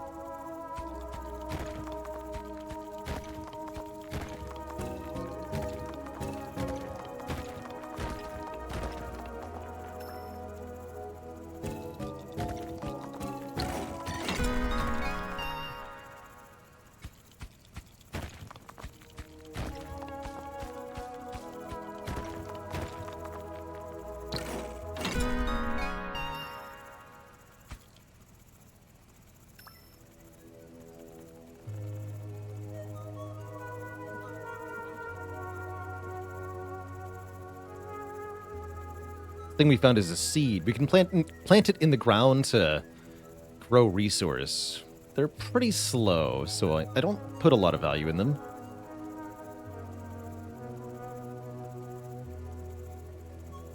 But we can grow it on that block just below the thing here. So you're telling me this costs nothing? And a free reroll, apparently. Lift, teleporter, or blast mining? I guess I'll take blast mining. And you know what? I am going to get Deadly Wave after all. So now we're at, yeah, 18-second cooldown, but it's 150 damage, it should be. So that'll kill everything. Everything on the screen will be killed.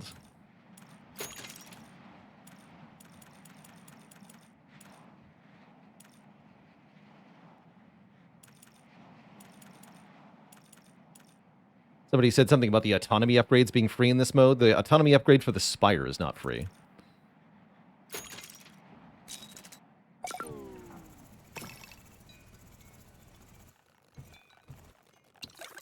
Nope.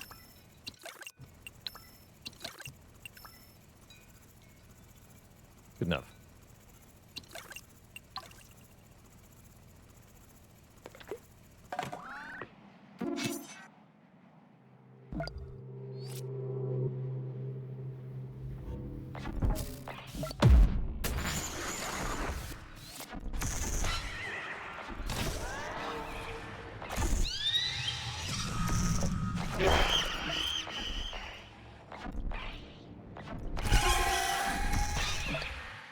Cool.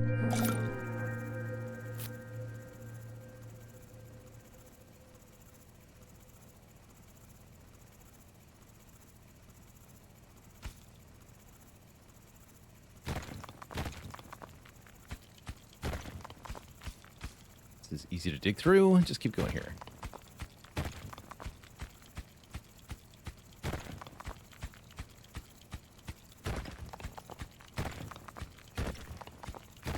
Not that easy.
Nice. Great wave.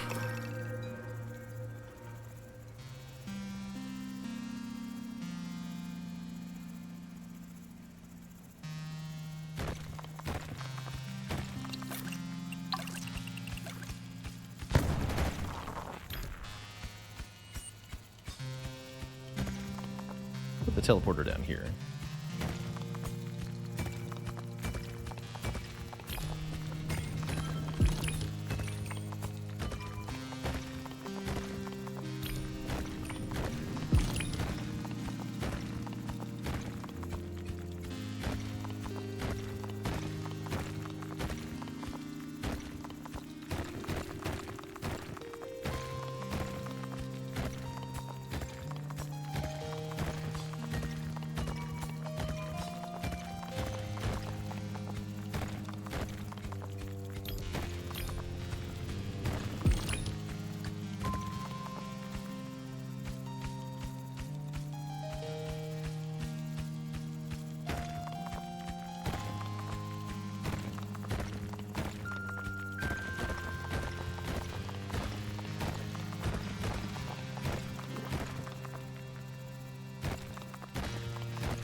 Yeah, I really like the resource packer.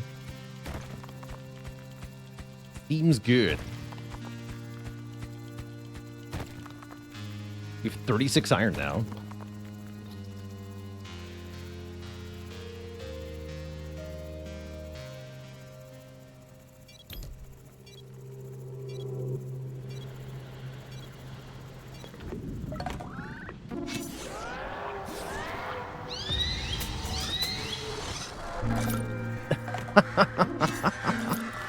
Nice wave. Right, let's get double drill speed upgrades.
Wow.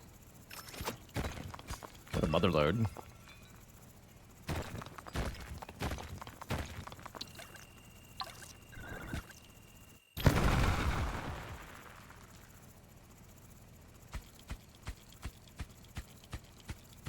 Sick.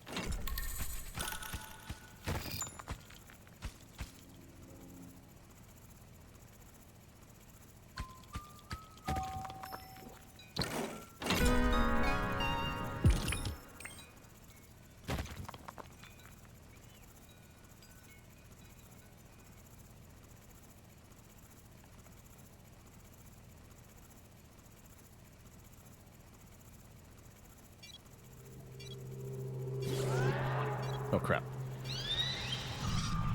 Ow.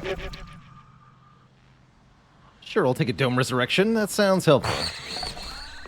Just in case.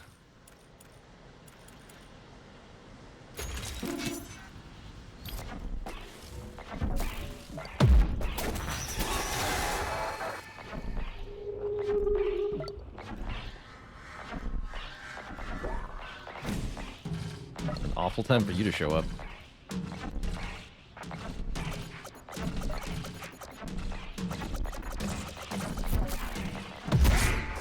Good thing I took the Dome Resurrection.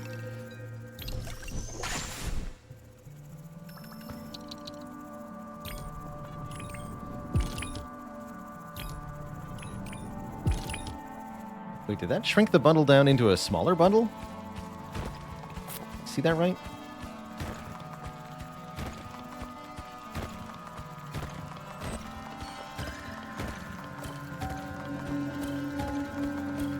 Well, I got really lucky with the device. Easy to dig this one out compared to how long it took me last time to find it when I found this thing. Easy.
No need to overcomplicate it. Let's just win here.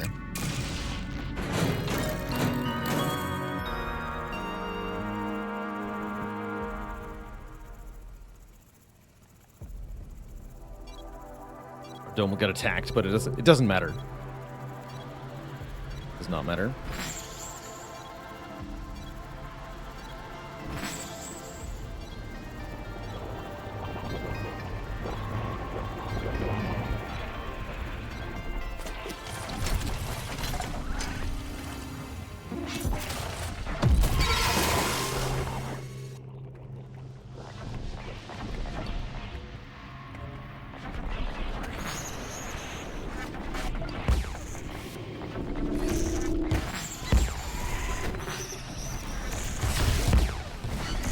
Will be hammer time.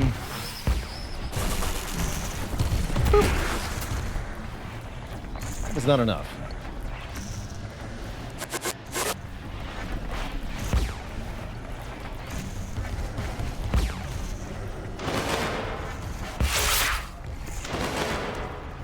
The hammer.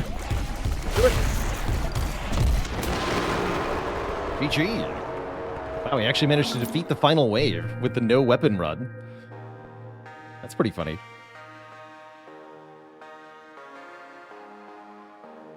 That was only 27 minutes, 14 waves. We found the device really fast. As you can see, we had a narrow but tall map. Interesting.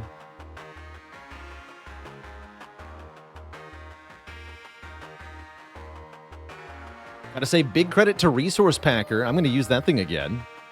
Seems fun.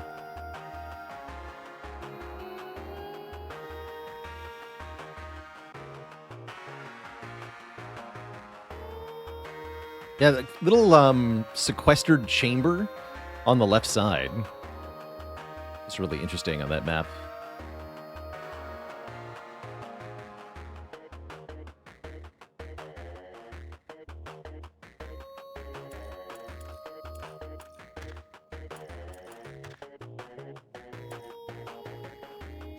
Let's see the bomb again.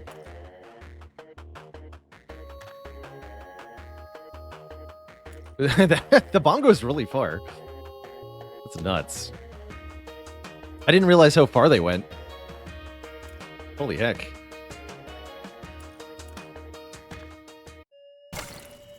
Cool. All right, well, there's the no weapon challenge. What else we got here? Try iron shortage. There is less iron than normal, but we get 2 additional starter gadgets. A center marker.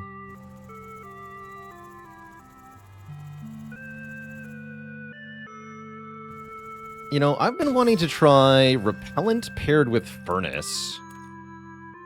Both of these delay enemy waves, so I want to see how they work together. Primary dome, let's go artillery. And a second starting gadget. Iron Worm seems good. If there's not that much iron, we should probably take more iron. What's the difference between the bronze medal and the purple gem medal? You get the bronze one for regular mode, and you get the purple gem for challenge mode, which is mostly just additional enemies.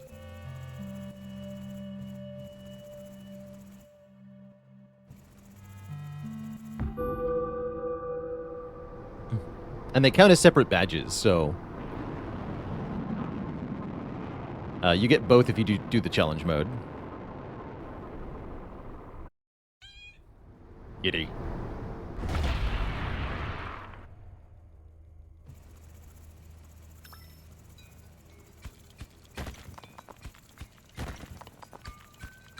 You're not iron.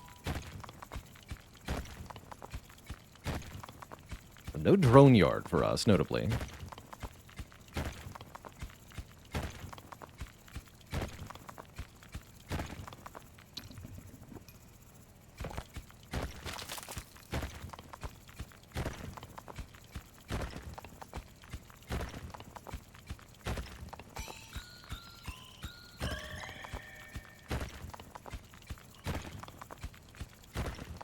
What do you mean that was only 3 iron?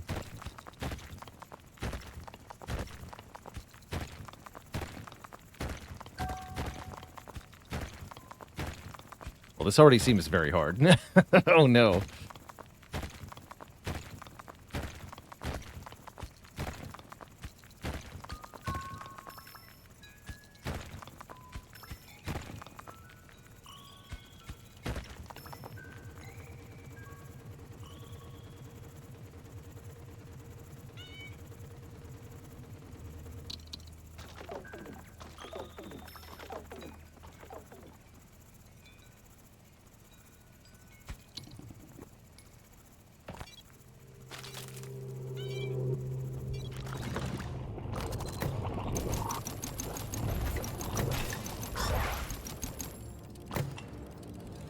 Oops.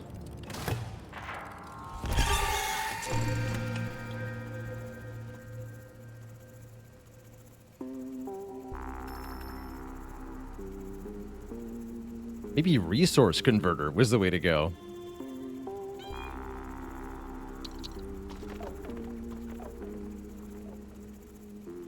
And yeah, seeing now how the iron spawns, I could definitely see that worms are not very good. I thought we were going to have fewer nodes of the same size, not the same number of nodes with smaller size. That is not how it works.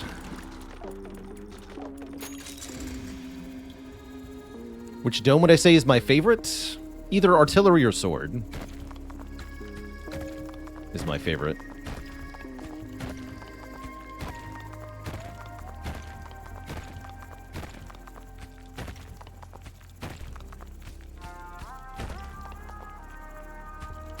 Not Tesla, yeah. That.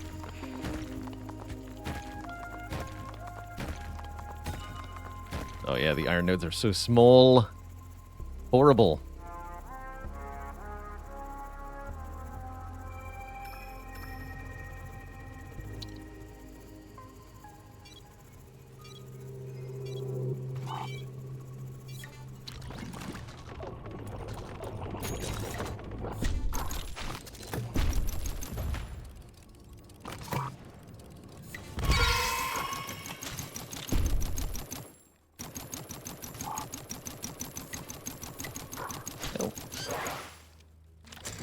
Not horrible, but not good.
Need to get some basic combat upgrades. I also would like to upgrade the furnace a bit here.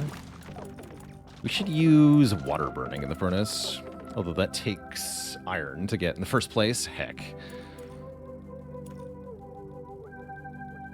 Water delay is 10 seconds.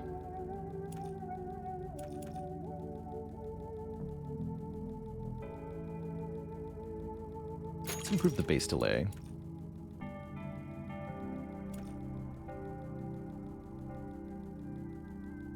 Oh yeah, and I have to activate the repellent. Whoops. Part of the problem, we haven't used our repellent yet.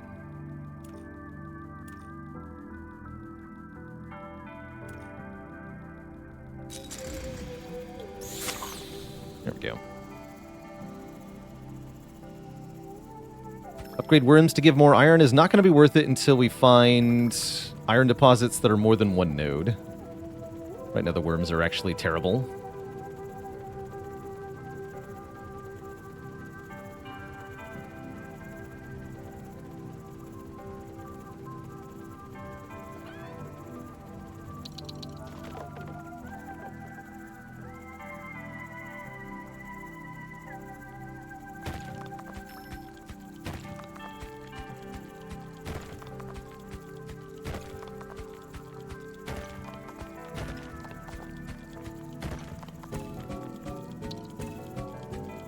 Okay, a gadget could help quite a bit.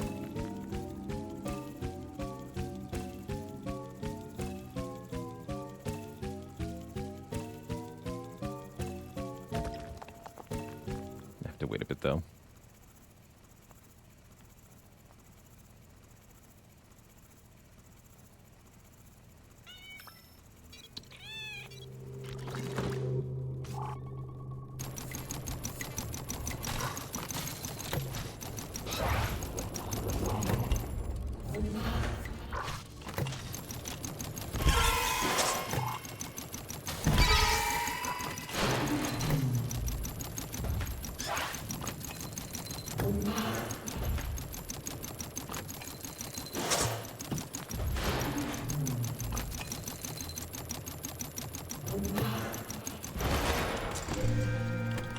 Not horrible. But yeah, it's definitely a rough start with so little iron, for sure.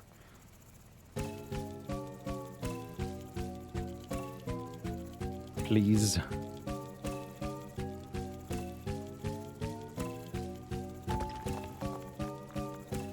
Don't need more water.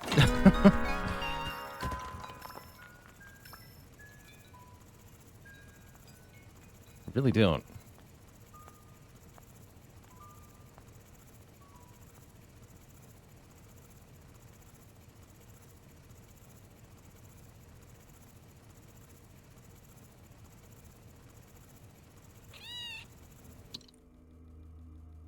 Okay, lift is good. Definitely could use some help getting resources up to the top. Don't mind lift at all.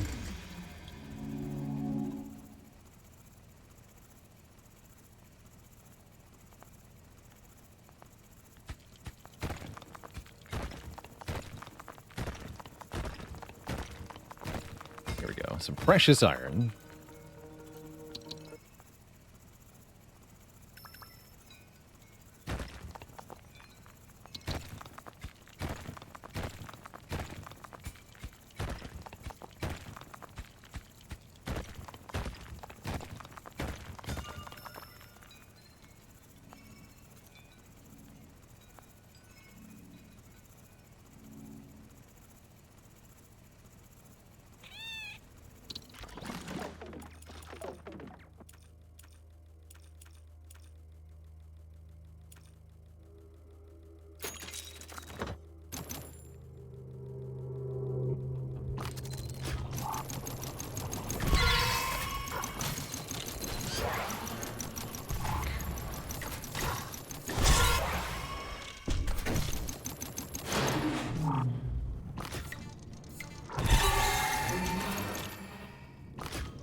For dying.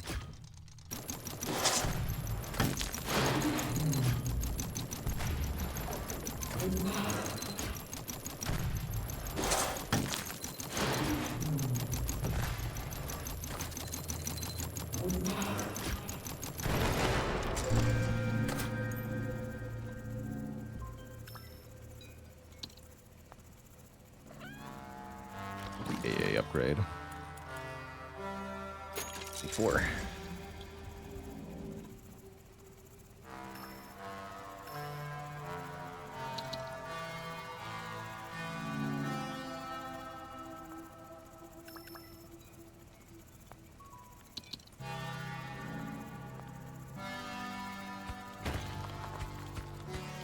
Okay, finding more iron would be ideal.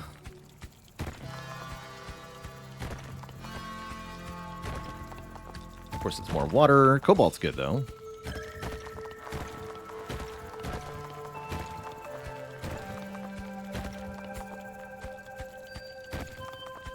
It's a single iron node, right? Yeah. Oh, no, it was a double. Finally started seeing those.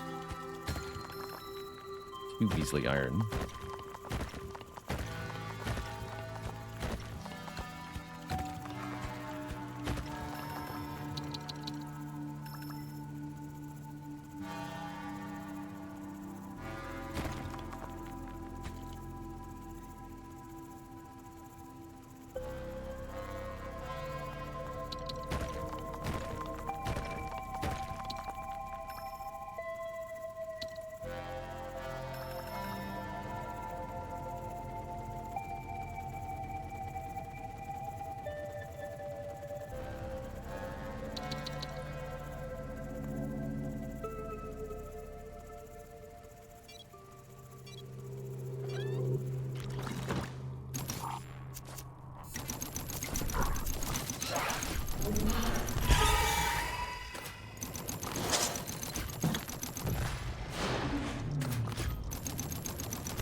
Tough challenge.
Wow.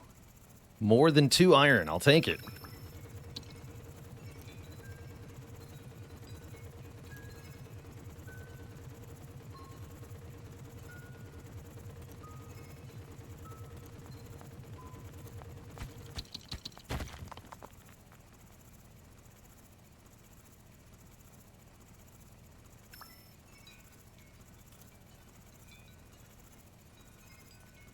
Yeah, we have way more water than we need, which definitely makes me believe Resource Converter could be really good.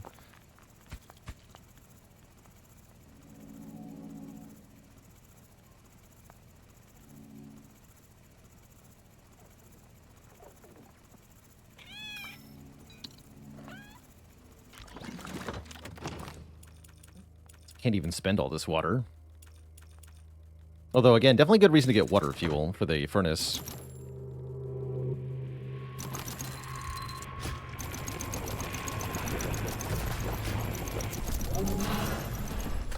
I'm also being really bad with the artillery dome, which is part of our problem here. That's a good shot, though. Oh, I didn't even see you down there.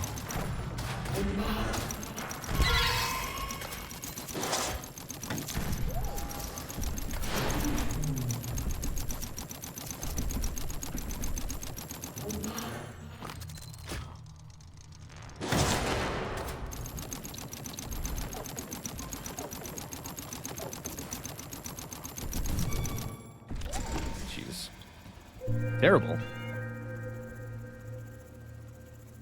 Not loving the repellent either.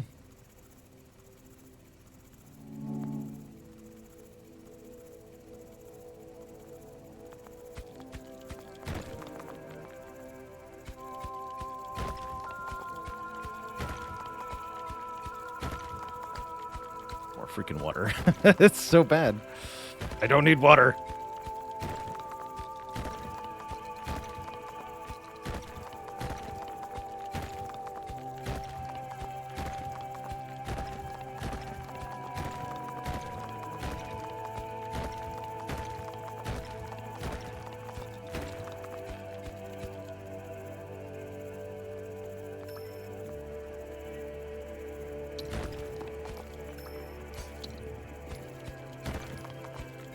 Yeah, they can figure it out. They know where the iron is. For them. Oh, wow. 3 whole nodes of iron. Good for us. Time to upgrade the ironworms. Although it feels like I need a combat upgrade, too. Life's hard.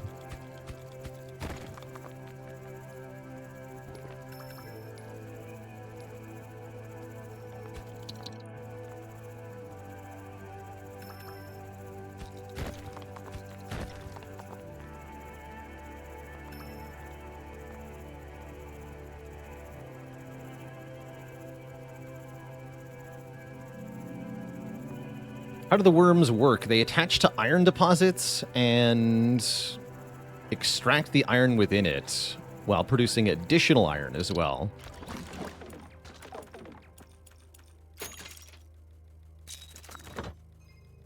Oops.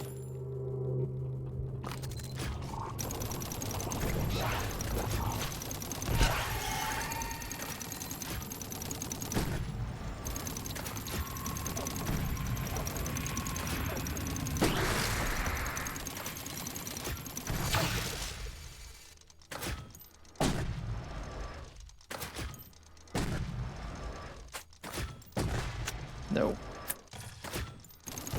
Dang.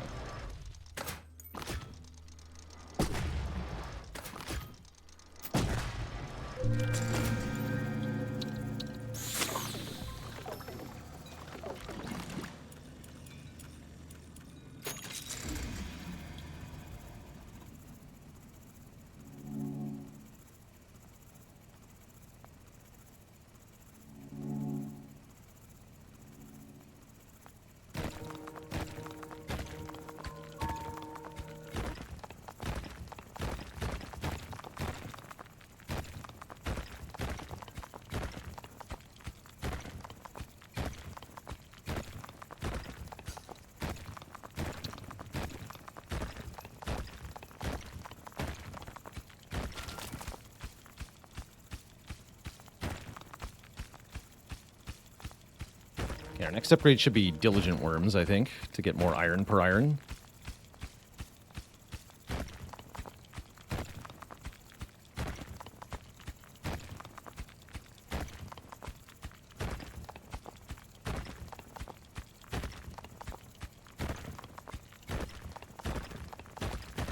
Some iron.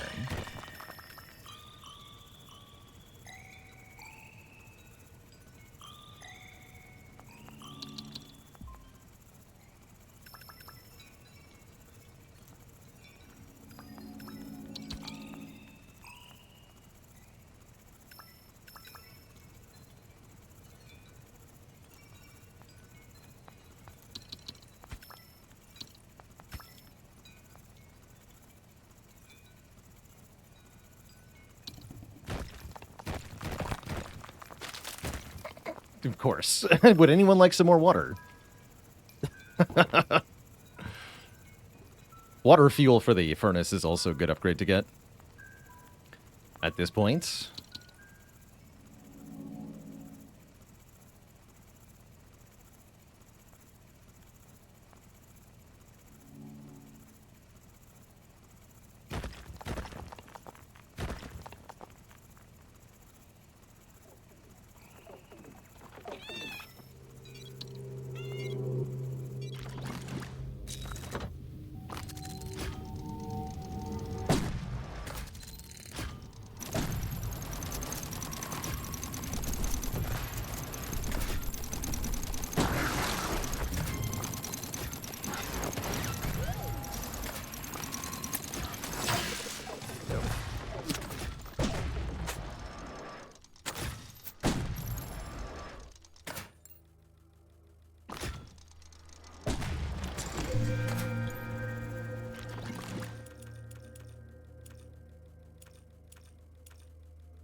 Yeah, let's get Debilitate. 8 seconds of monster slowdown is pretty good.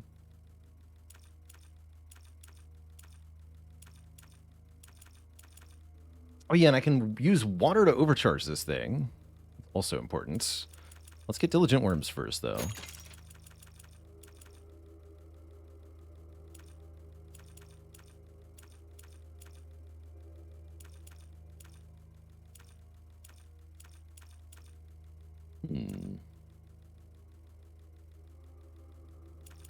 Hydrating will continue until morale improves.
That's right, got some iron over there.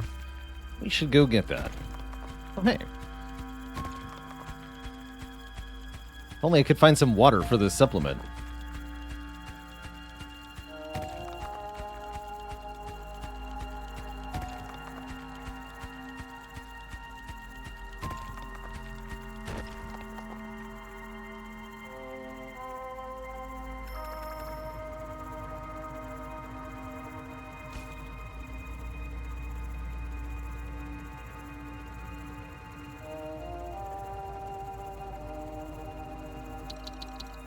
It's gonna have to wait.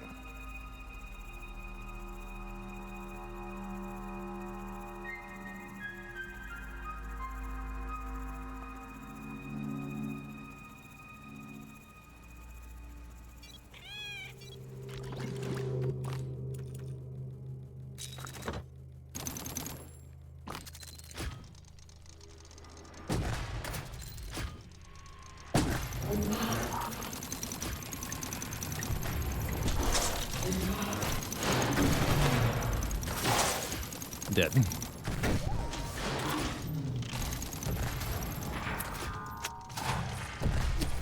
Are you not dead? Oh, God.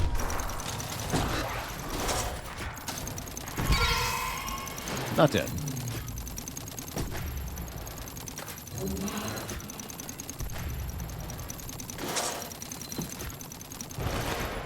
Terrible, though. Okay, sweet. Okay, let's upgrade water fuel. Near the furnace. Cool. Okay, now we have a considerable additional delay each wave. Meaning we have more time to find what little iron there is. And get the other stuff too, of course.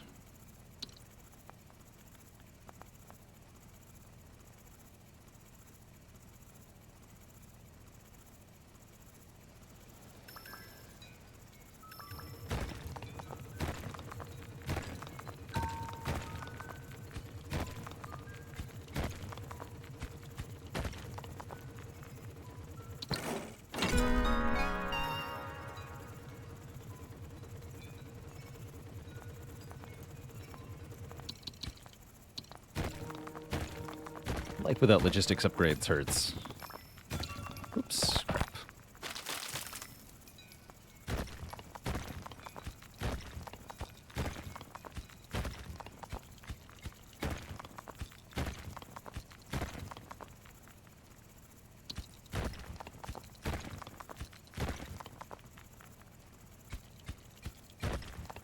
Okay, good news at last. Oh yeah, I broke the node. Whoops. Sucks to suck. Puddle Jumper with a prime sub. Can dig some Dome Keeper? Heck yeah.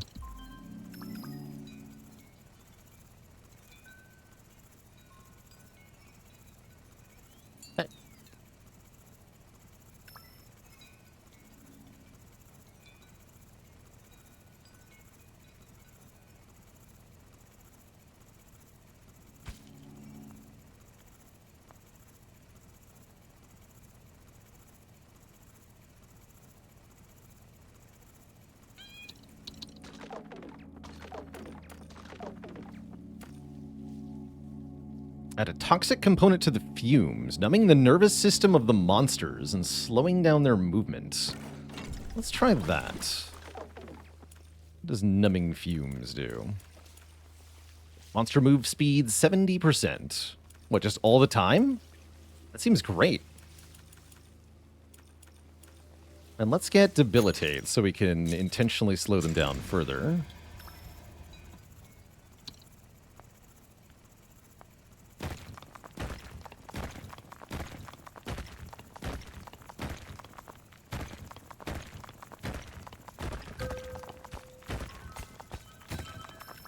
Nice.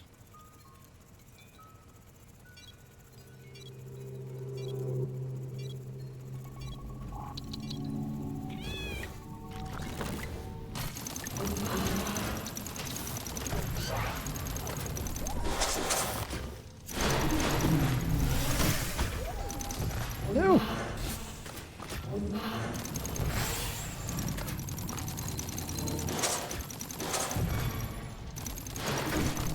I like that the projectiles are slower, too. This is truly miserable, though. I'm, like, super dead. Yeah, just, you know what? Just kill me. I like the resources getting mined at the end there. Okay. So we learned that ironworms are not good here. We wanted a resource converter, not ironworms.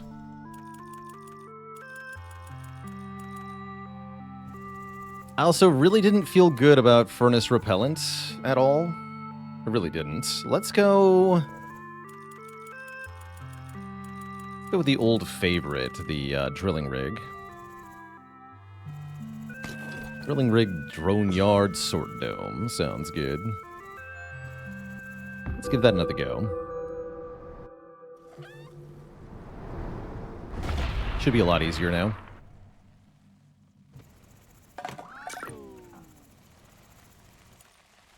That's right, that's the resource converter. We can use water we find right away.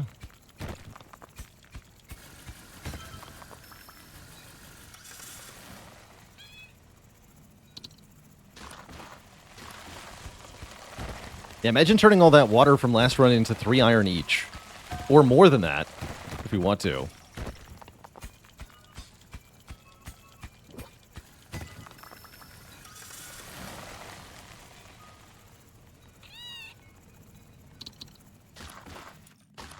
Oops. Go.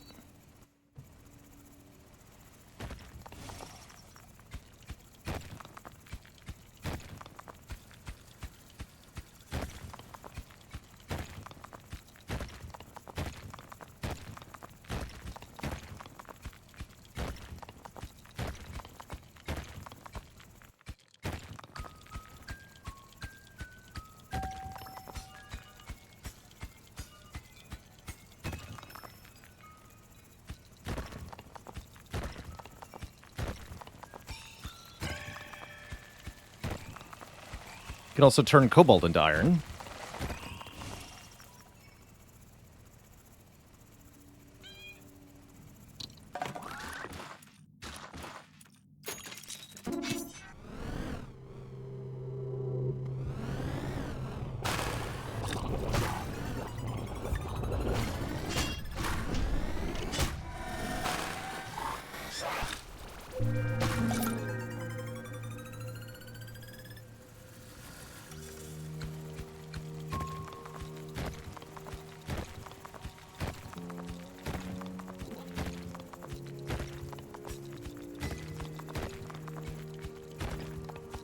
Water is also really good for the drone yard in large quantities, because we can upgrade the drones like crazy.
Not too bad, though.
I'm so slow.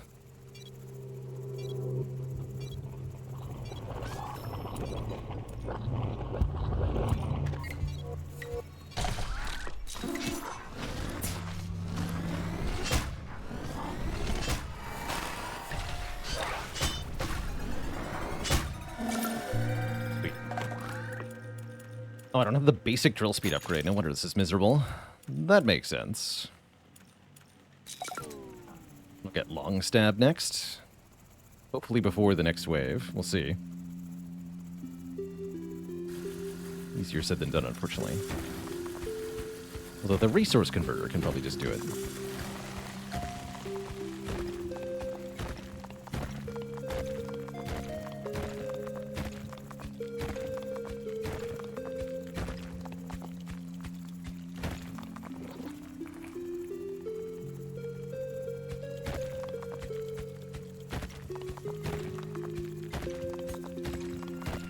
There's some iron.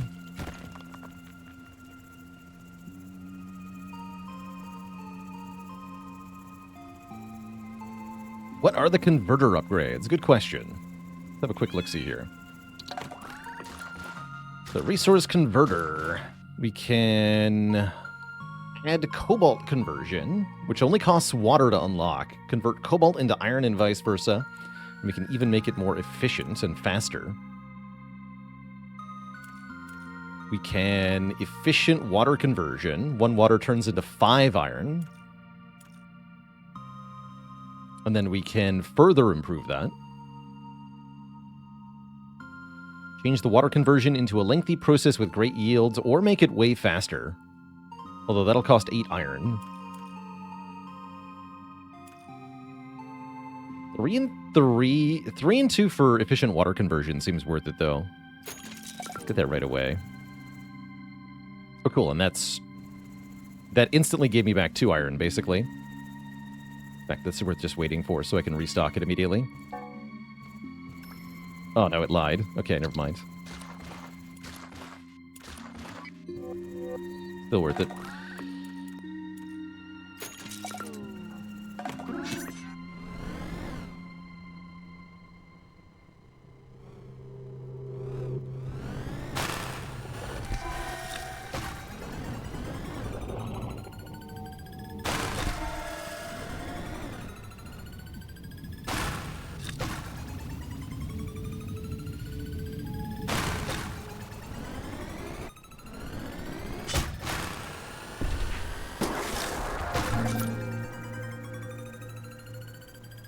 Get popped.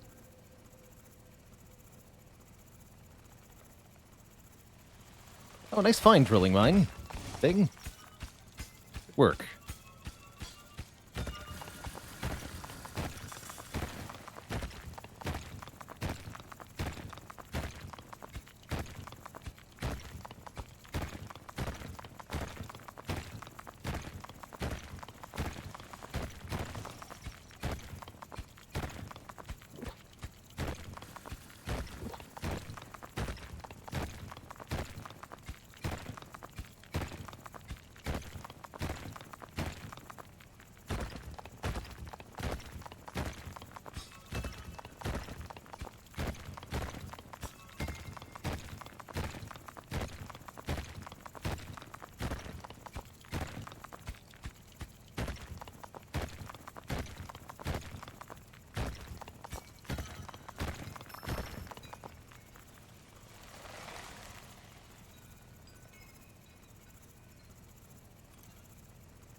Probably get another drilling speed upgrade next for me.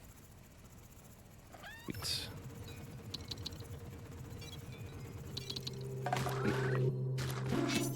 Fine.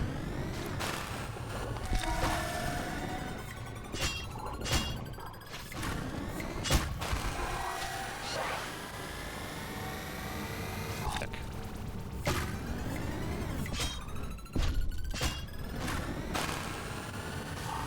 Crap.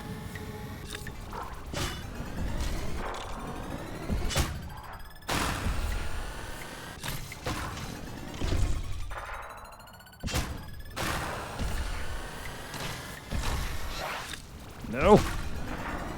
Terrible. Really screwed that up.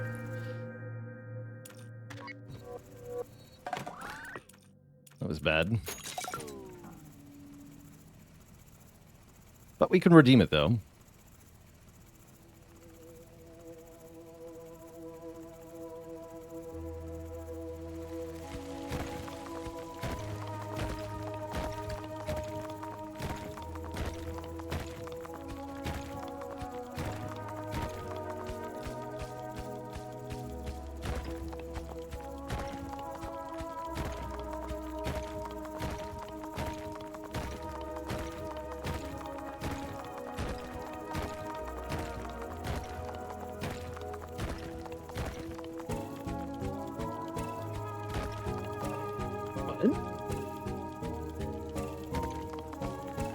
Oh, it's another gadget supplement right next to each other situation. Cool.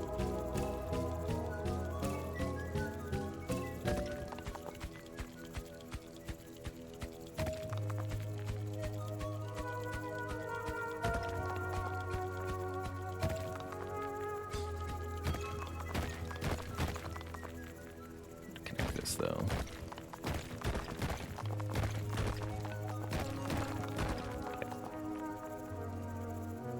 Yeah, and the water's right there, too. Yeah, it's perfect.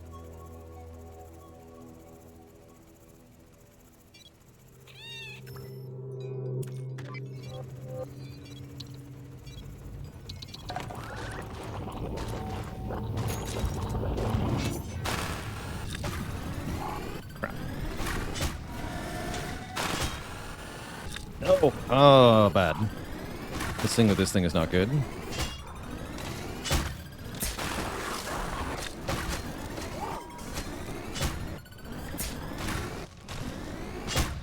Freaking Cobalt, man.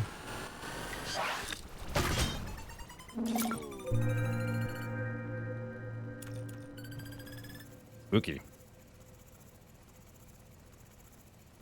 We have auto repair unlocked by default now, so we never have to buy it again. Thankfully.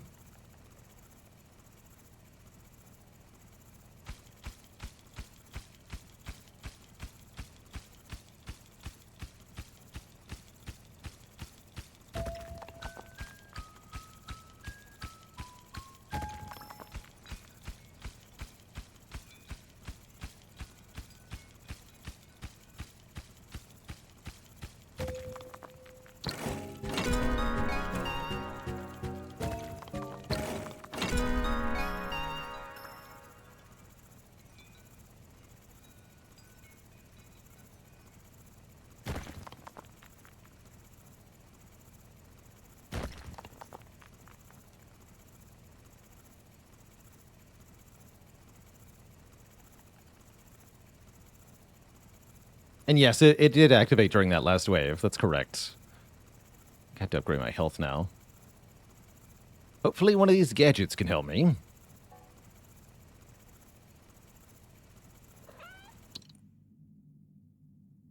Oh yeah, the iron refinement is pretty potent for the resource converter. Convert some iron into more iron. Let's take that. I'll take a Spire. I need help in the fights.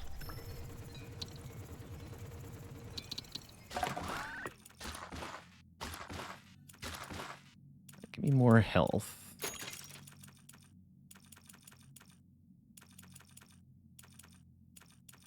Battle grid's not bad either. Take a side driller.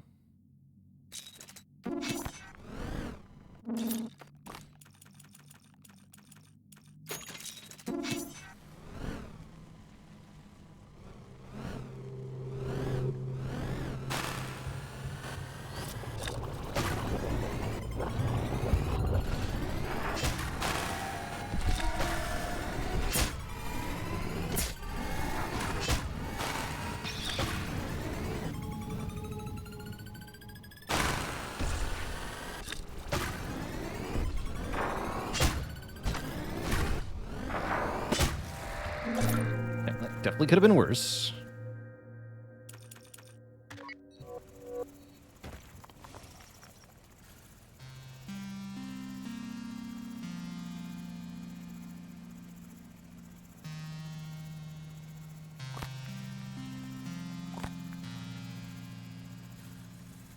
What a weird situation.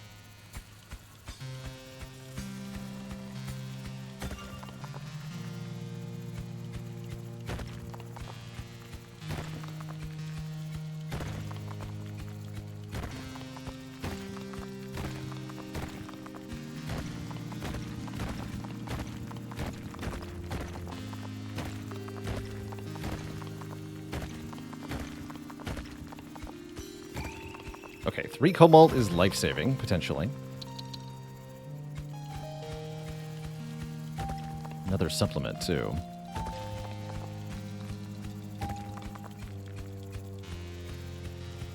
Wow, that side driller's already stopped here. Weird.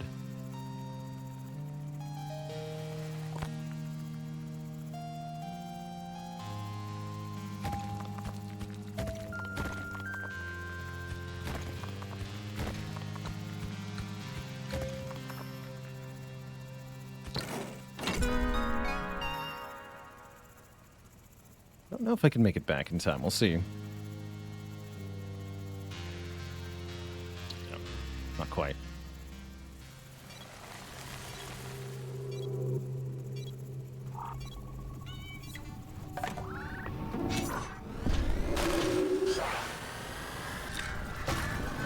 Oh, God. Nope, I'm dead.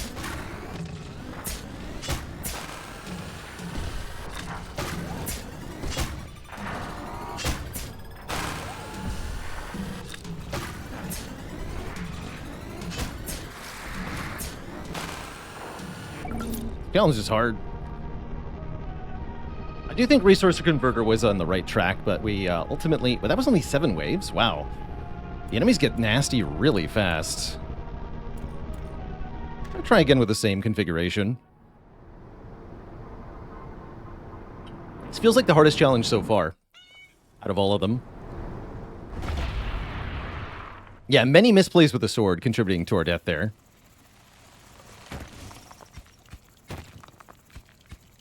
Sword's hard to play correctly, though.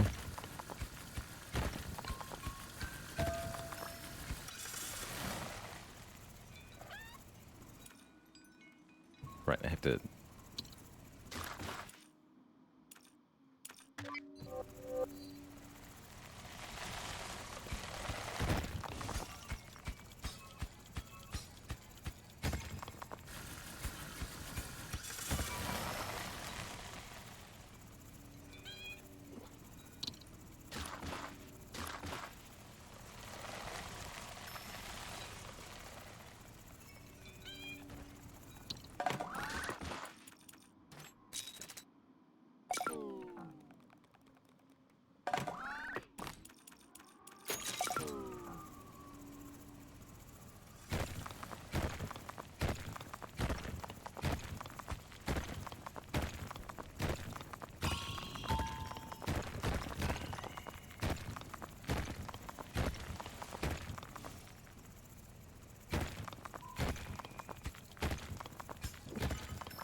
1 iron. Good for me.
Ooh, sweet. Some cool finds here.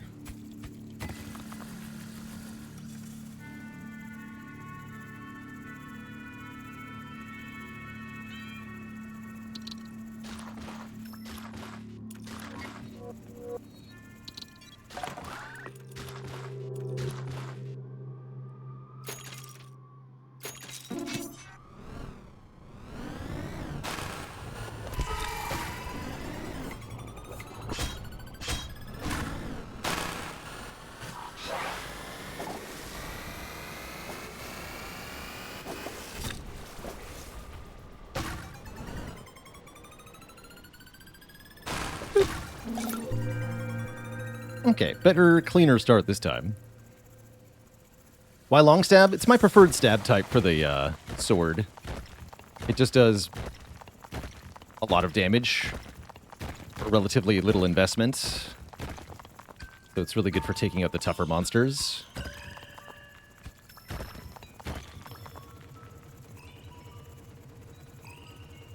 It's also hilarious, as you can see.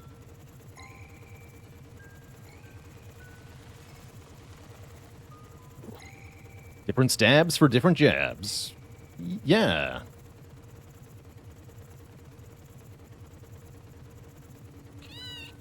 Kitty. Kitty, give me side drillers. Thanks, Kitty.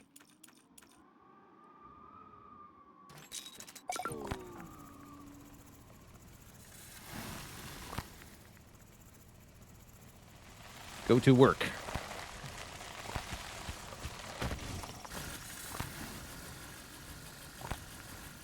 Thank you.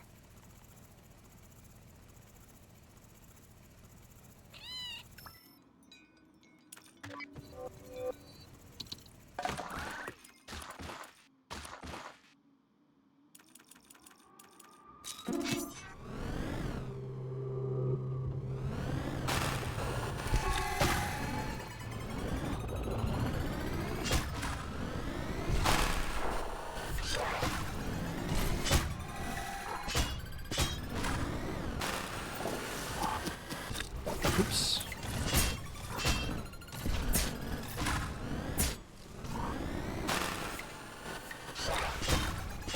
Nice. That's pretty good. Not perfect, but certainly not bad.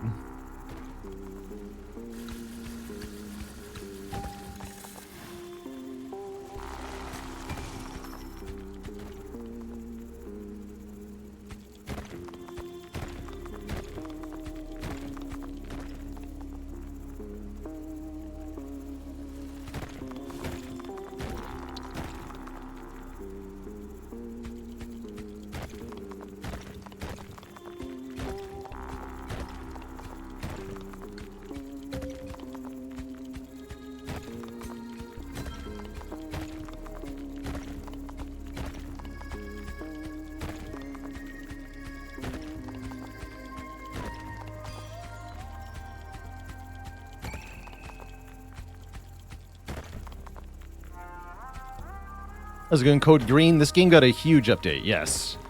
We're playing through the challenges that have been added with that update. So it's like special runs with modifiers that reward you with medals for beating them. Pretty sweet. Heck.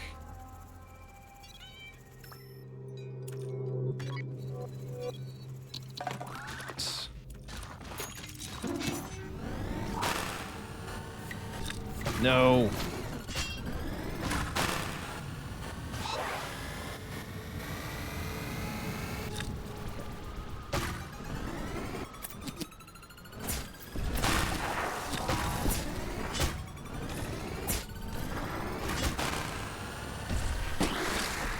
Okay, not too bad.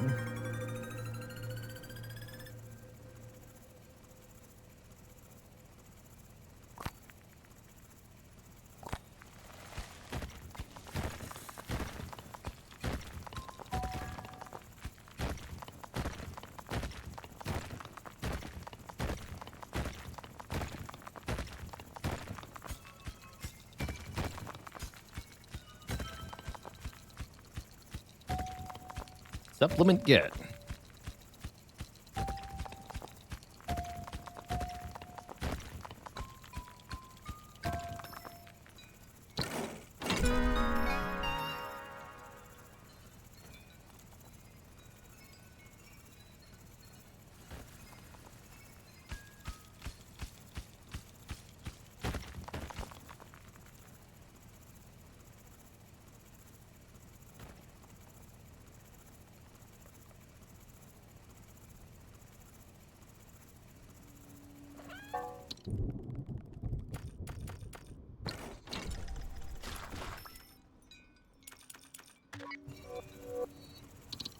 Okay, we have iron refinement. That should help a lot. And a drill speed upgrade, too. Hopefully that helps a lot.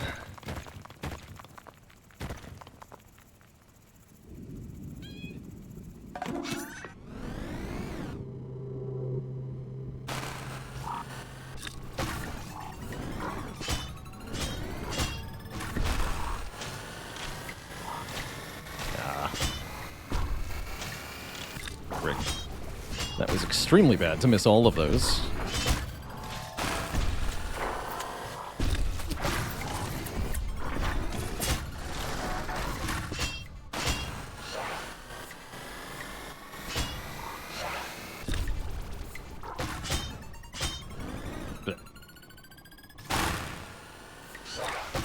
I remember I can speed up the stab. Forgot they added that.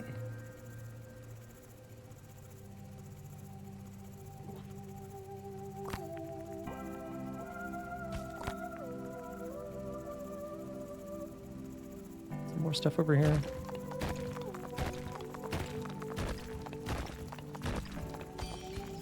Cobalt's good, and hey, a gadget.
Dome armor? Let's get a furnace, actually. I like the furnace quite a bit.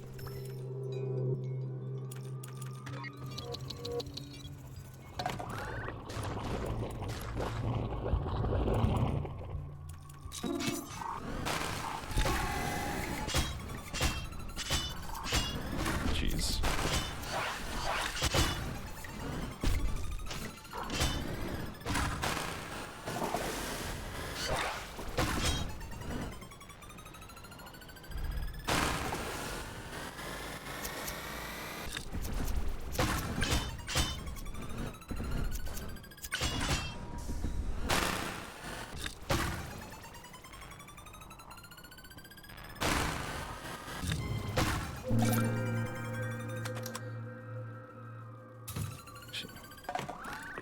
This requires water, right?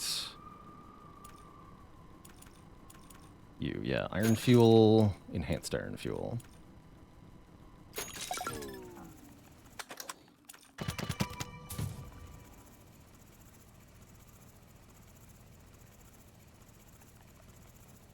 How do you speed up the stab? That's done with left trigger by default.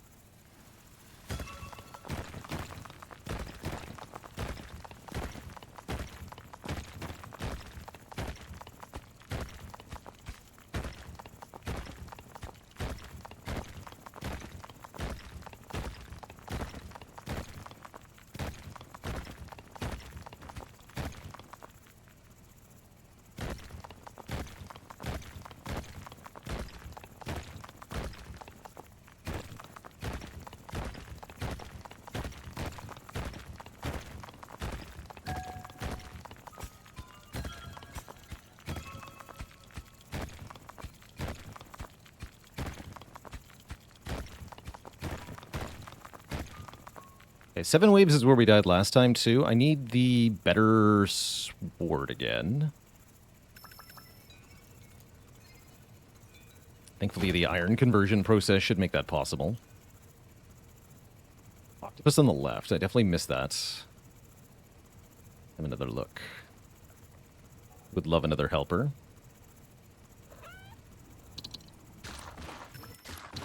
Oops.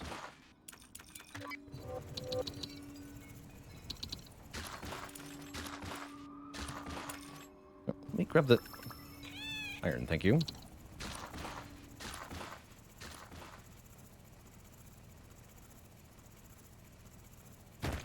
Heck, I'm not going to have enough. I dropped one. Damn. Oh boy. Well, I can get long stab too. We'll take that.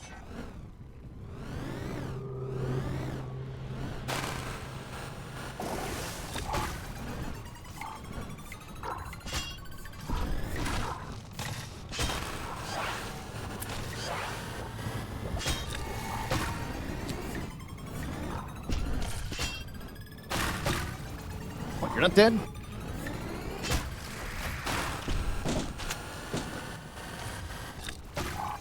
Crap.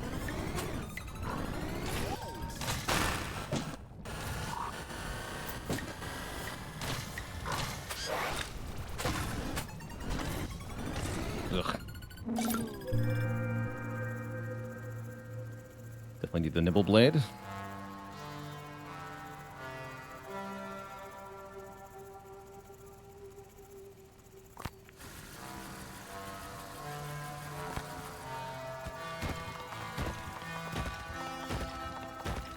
Yeah, still a squid friend on the left, right? Okay. We'll save them.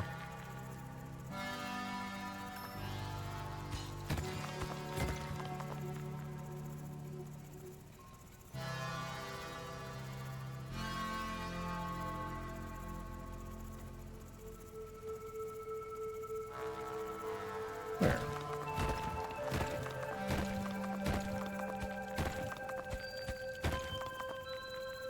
Higher up.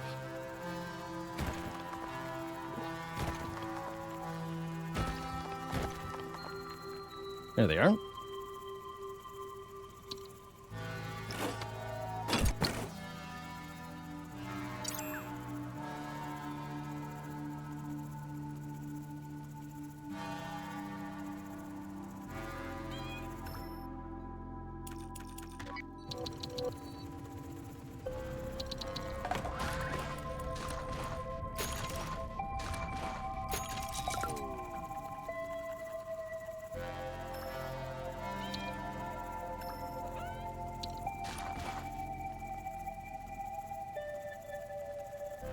Squids are friend, not food.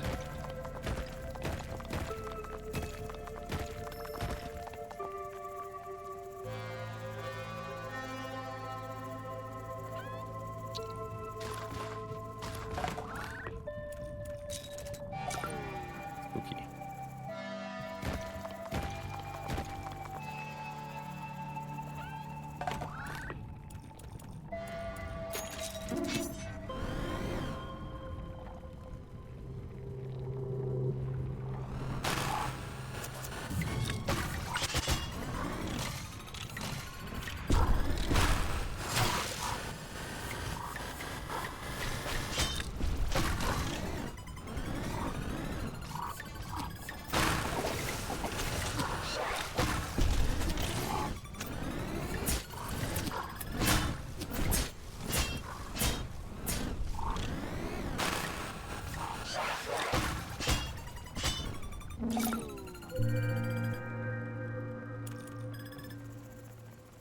Okay, we're hanging in there.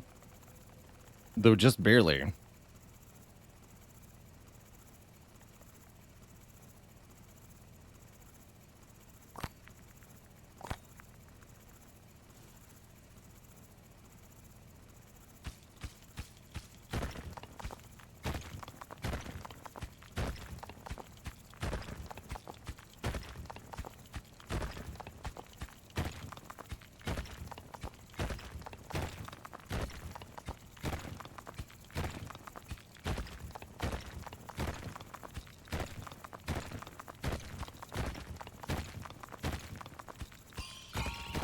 Sweet life.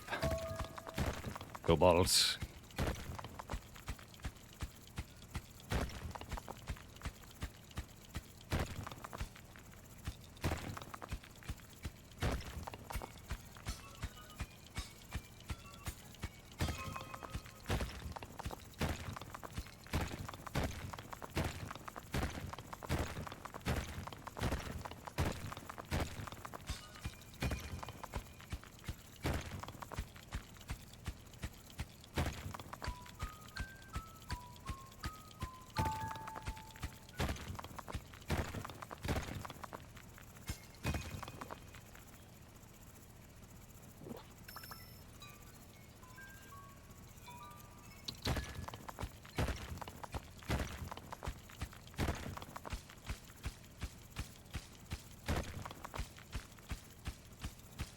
Okay, we actually have a decent amount of iron for once.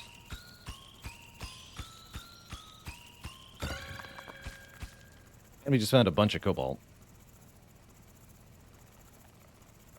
Though I waited too long.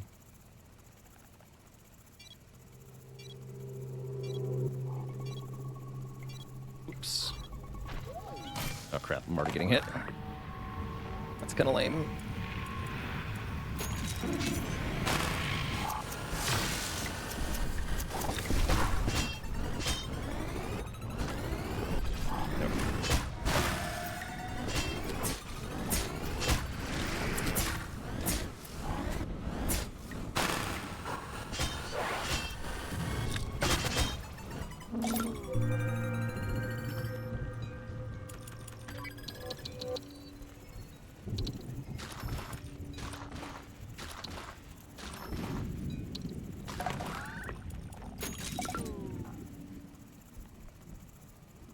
Sweet.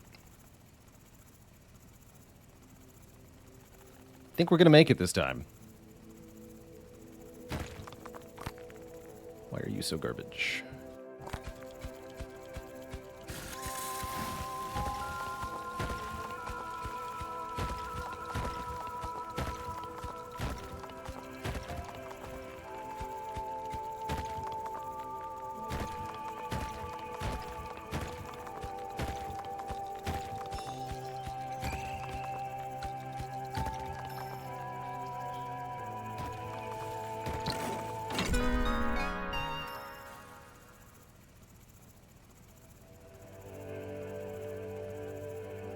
Yeah, an awkwardly walled-in central column. I totally agree. I could maybe get the power drill to free it up. Gain more side drillers, it says. Dome Resurrection also looking pretty good, but no, I'll take the extra side drillers. Since we get so many of them, apparently.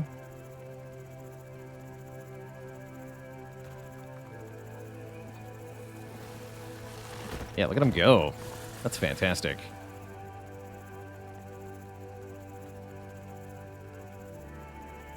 The drills.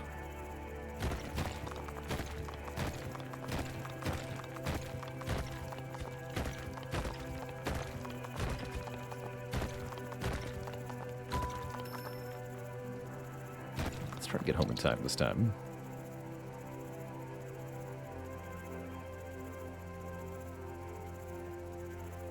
Yes, Cobalt, bring it. Do it.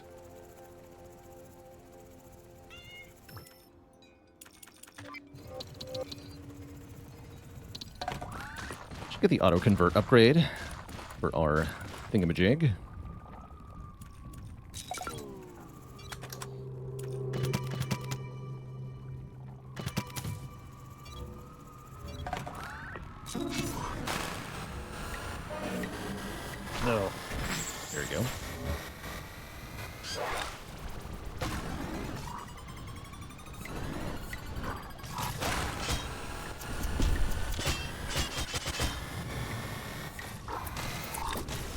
Fucking aiming this.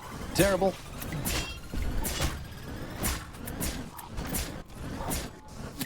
Well, not terrible.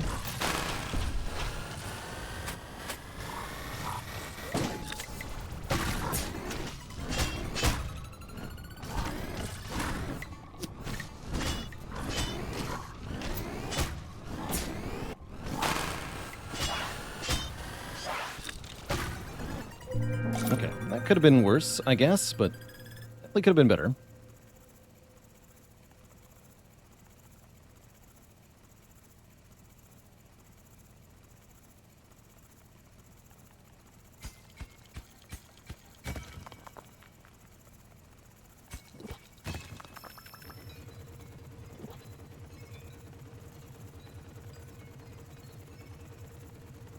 How many waves are there? As many as it takes.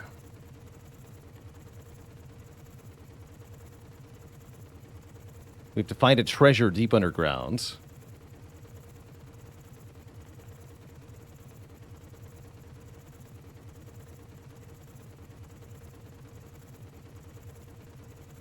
Yeah, combat drones would be good. We should grab those now that we can. We have enough iron for once. Get battle grid, quick drones.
Oh, there is a fourth one. What?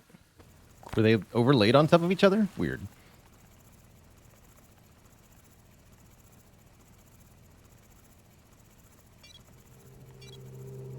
Heck.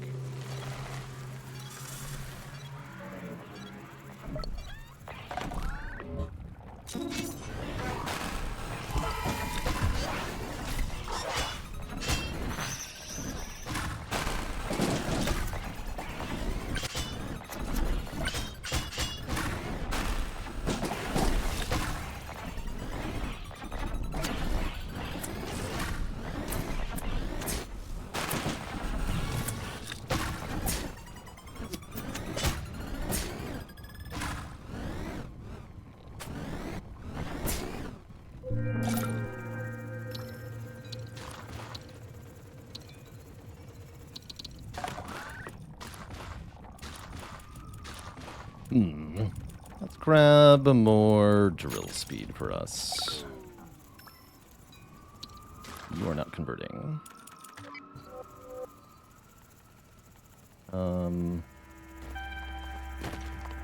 That's fine.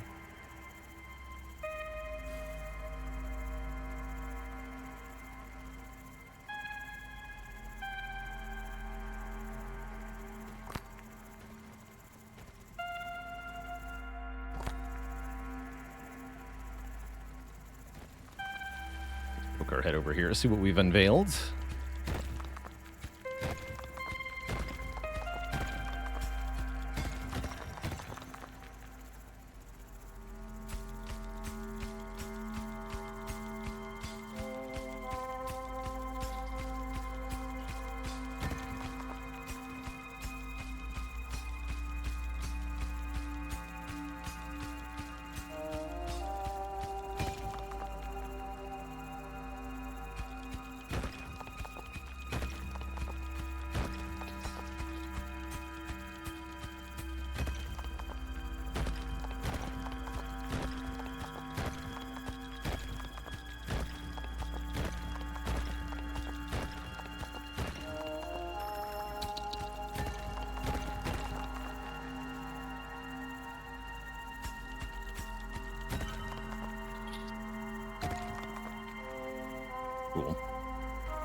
All right, that's a lot of materials on the ground now.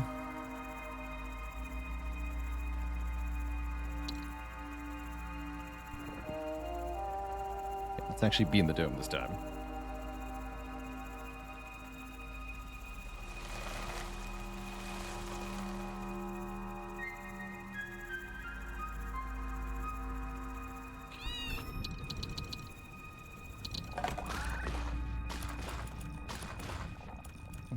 Automated conversion, yes. Let's set this to refine iron. Never have to do that again. And then improve the drilling side speed.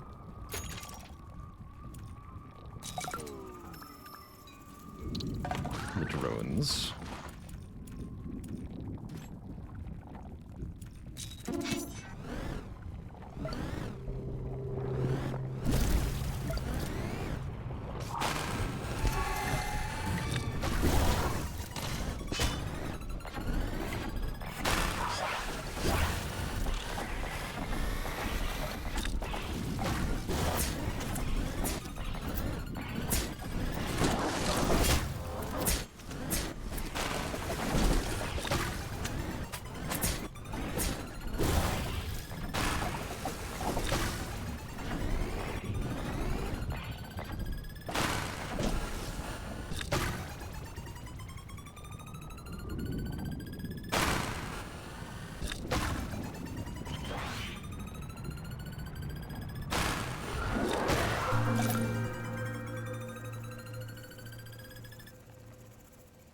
Okay, we can get another dome health upgrade soon.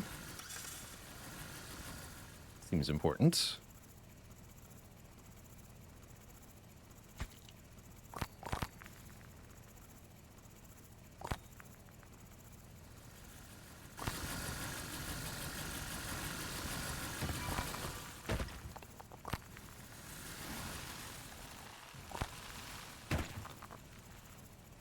What's out here?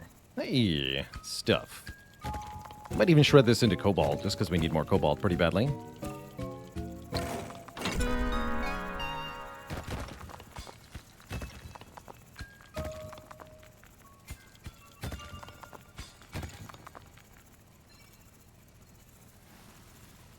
Oh, that's right. I remember now. Yes, I do need to hit the checkbox on the auto-converter. I completely forgot about that. Because of how stupid it is that you need to do that. Why would I buy the upgrade and then not want it enabled, game designer? Come on.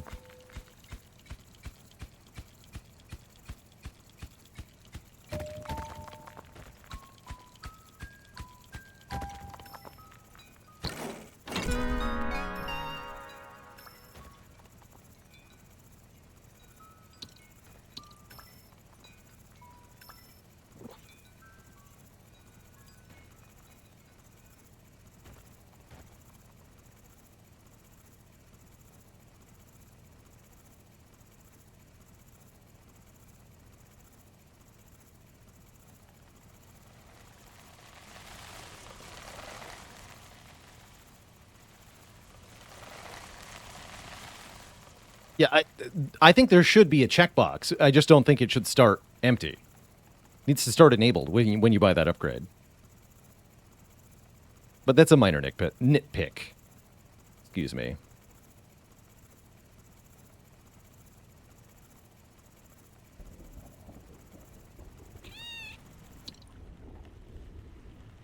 I'll take stab bomb delivery and stun laser. Shockwave hammer is pretty good too. Actually, I'll take shockwave hammer. I like shockwave hammer.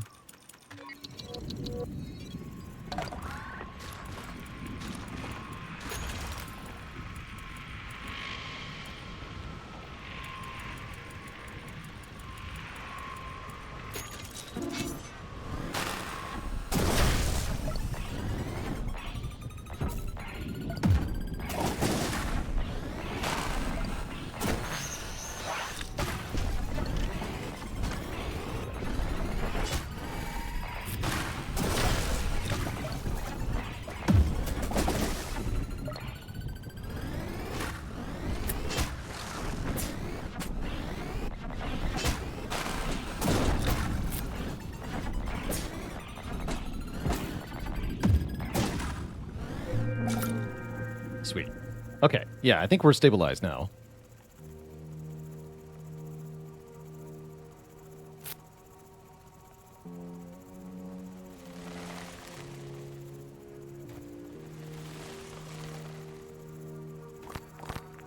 Oops.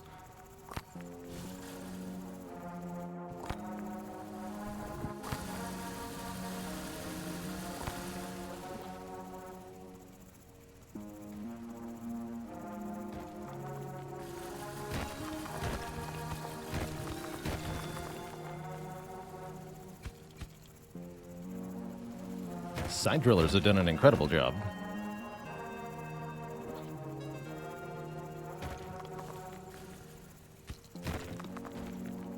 See over here. Cobalt.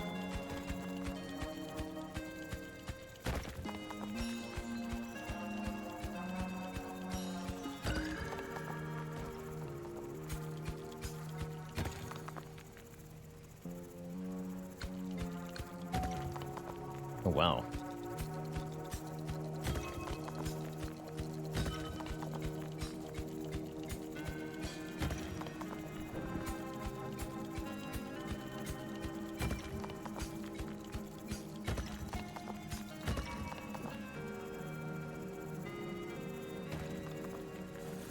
Found all the iron.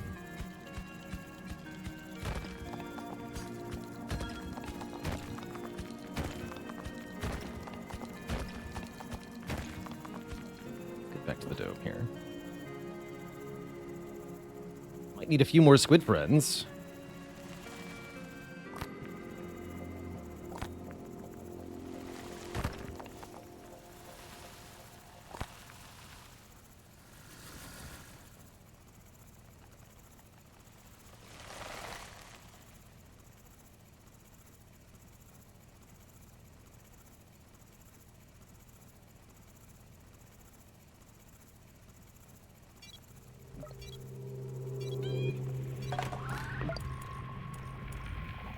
Okay.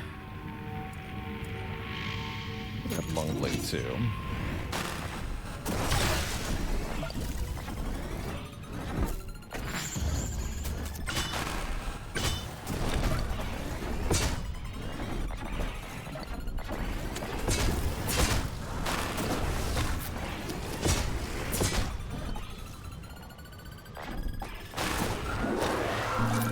Now we're cooking.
More like long boop.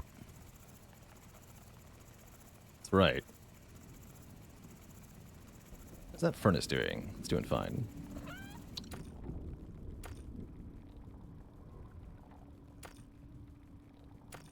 gonna shred that.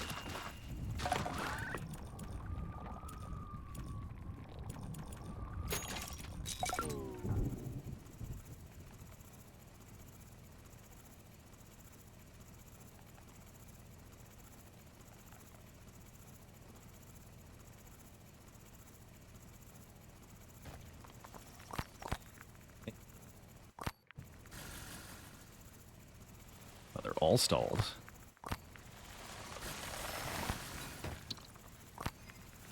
Be part of your problem. Okay, I guess we should probably upgrade the drones more.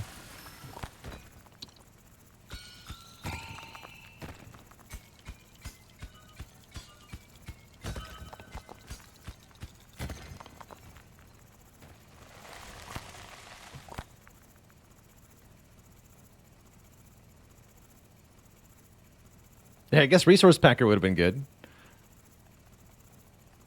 But yeah, we just upgrade the drones more and they're fine.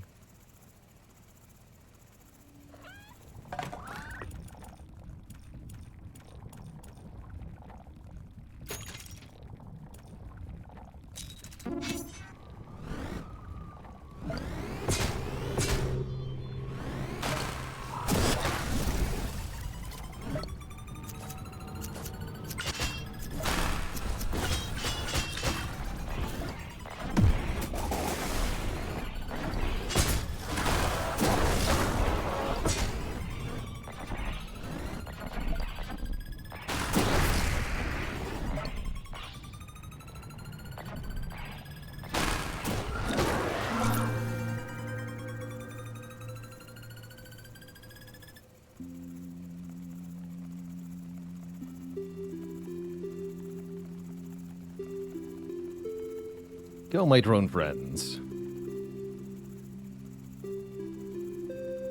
Okay, so now we have a slight issue, which is that we haven't seen any sign of the device anywhere.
It's worth mining those at the moment. There's no... Yeah, that's the very bottom.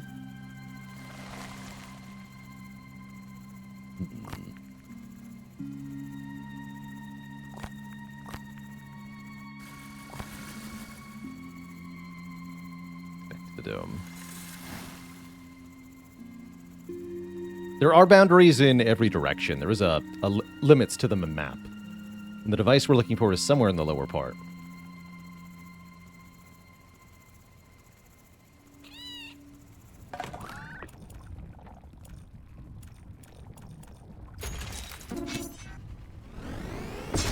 Why did the automatic drills stop? They're hitting bedrock. Solid black wall is bedrock and cannot be drilled through.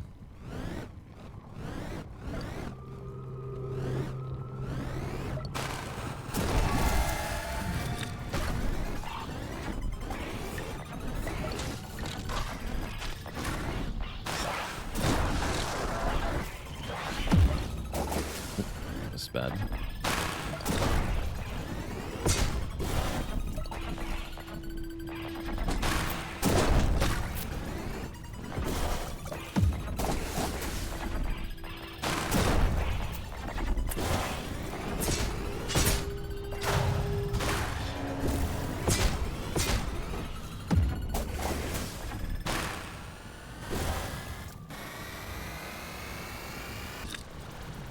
Lost my sword.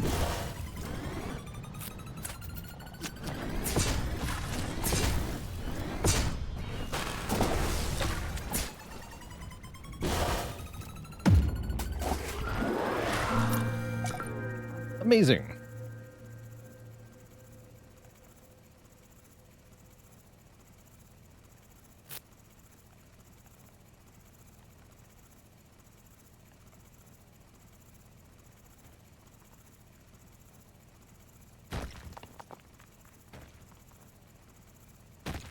Aha, there it is. Okay.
Wait, how did I miss this one earlier?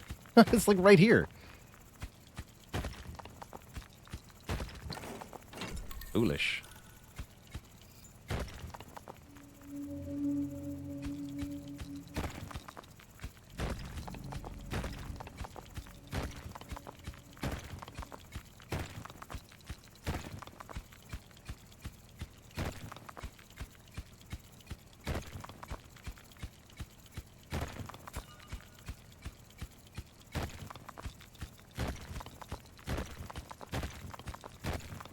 I'll come back for this.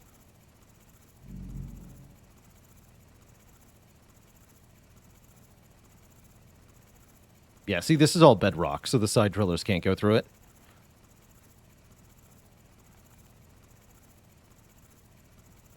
Is it okay to ask Spire questions during other games? Yeah, it is.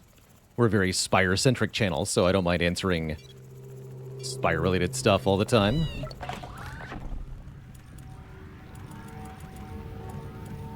Interesting, the auto thing didn't... Ah! That was garbage.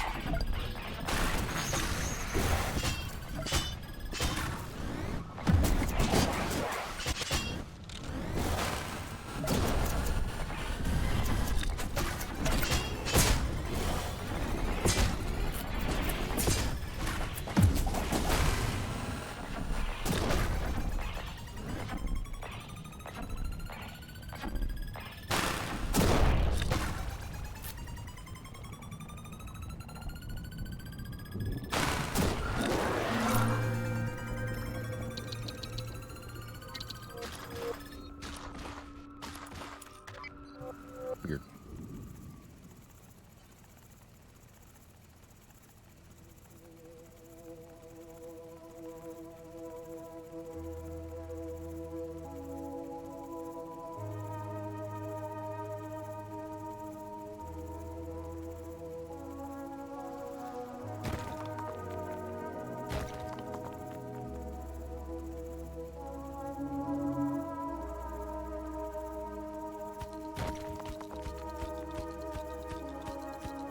Mike and Jen, thanks for the Prime sub in 29 months.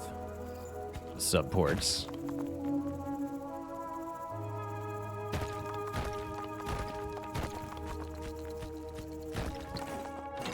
GG. All right, no more of this challenge for me.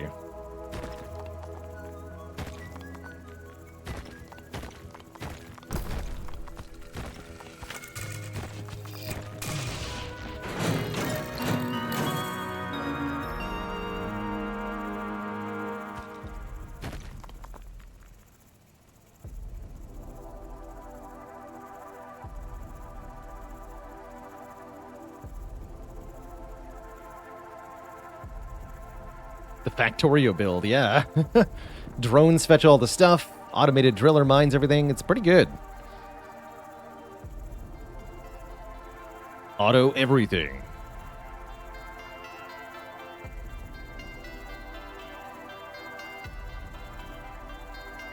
Okay, so the device will heal us to full. We can get some upgrades here.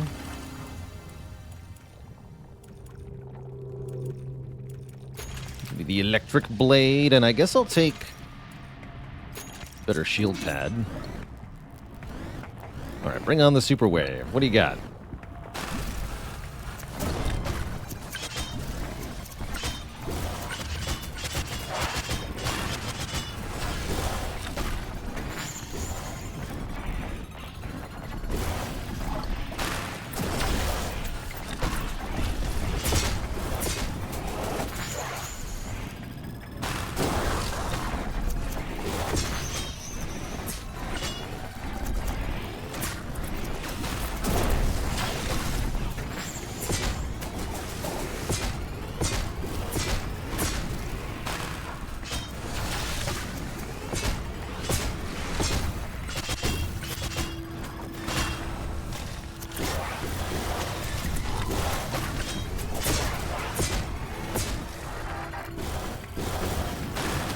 Hell of a final wave, I gotta say.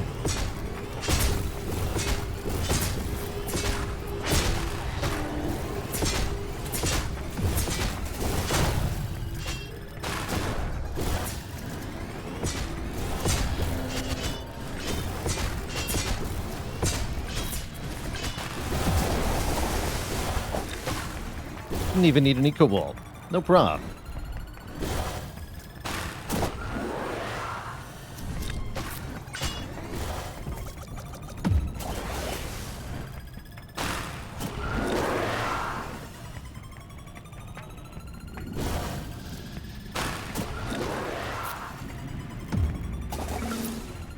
GG.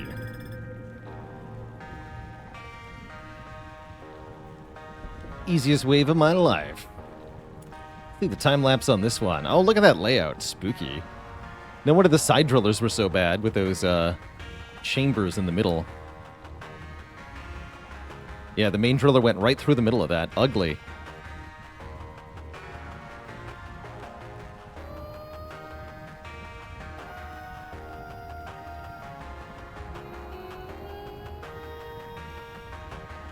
The freaking pockets, man.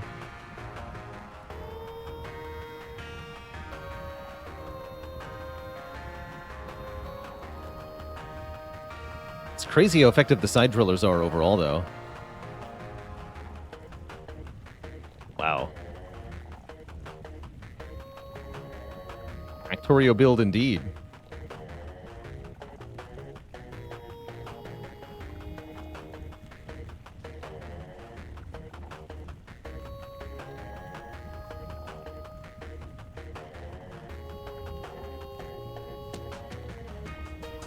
GG, we had to go deep for that one. 46 minutes. A few tries. GG. GG, everybody. Well, folks, that's going to have to bring a conclusion to today's show. Big thank you to everybody for tuning in and watching, both the Spire or the Dome Keeper, whatever you're here for. Was a true joy. Thanks for watching Zy4, Yippee-Ki-Yay, Miskatonic Blue, Fluffy Mittens, Carissa, Hawkeye, Zavern, and everybody else. Tomorrow we'll have some Brotato, if I can get the beta branch to work correctly. If not, maybe more Dome Keeper. We'll see. It'd be cool to show off the Brotato beta patch. Bro-Beto. Bro-Beta? Yeah, Bro-Beta. Anyway. I'll see you all later, Twitch chat. Until next time, my friends, stay cozy and have a good one. Toodaloo, and good night.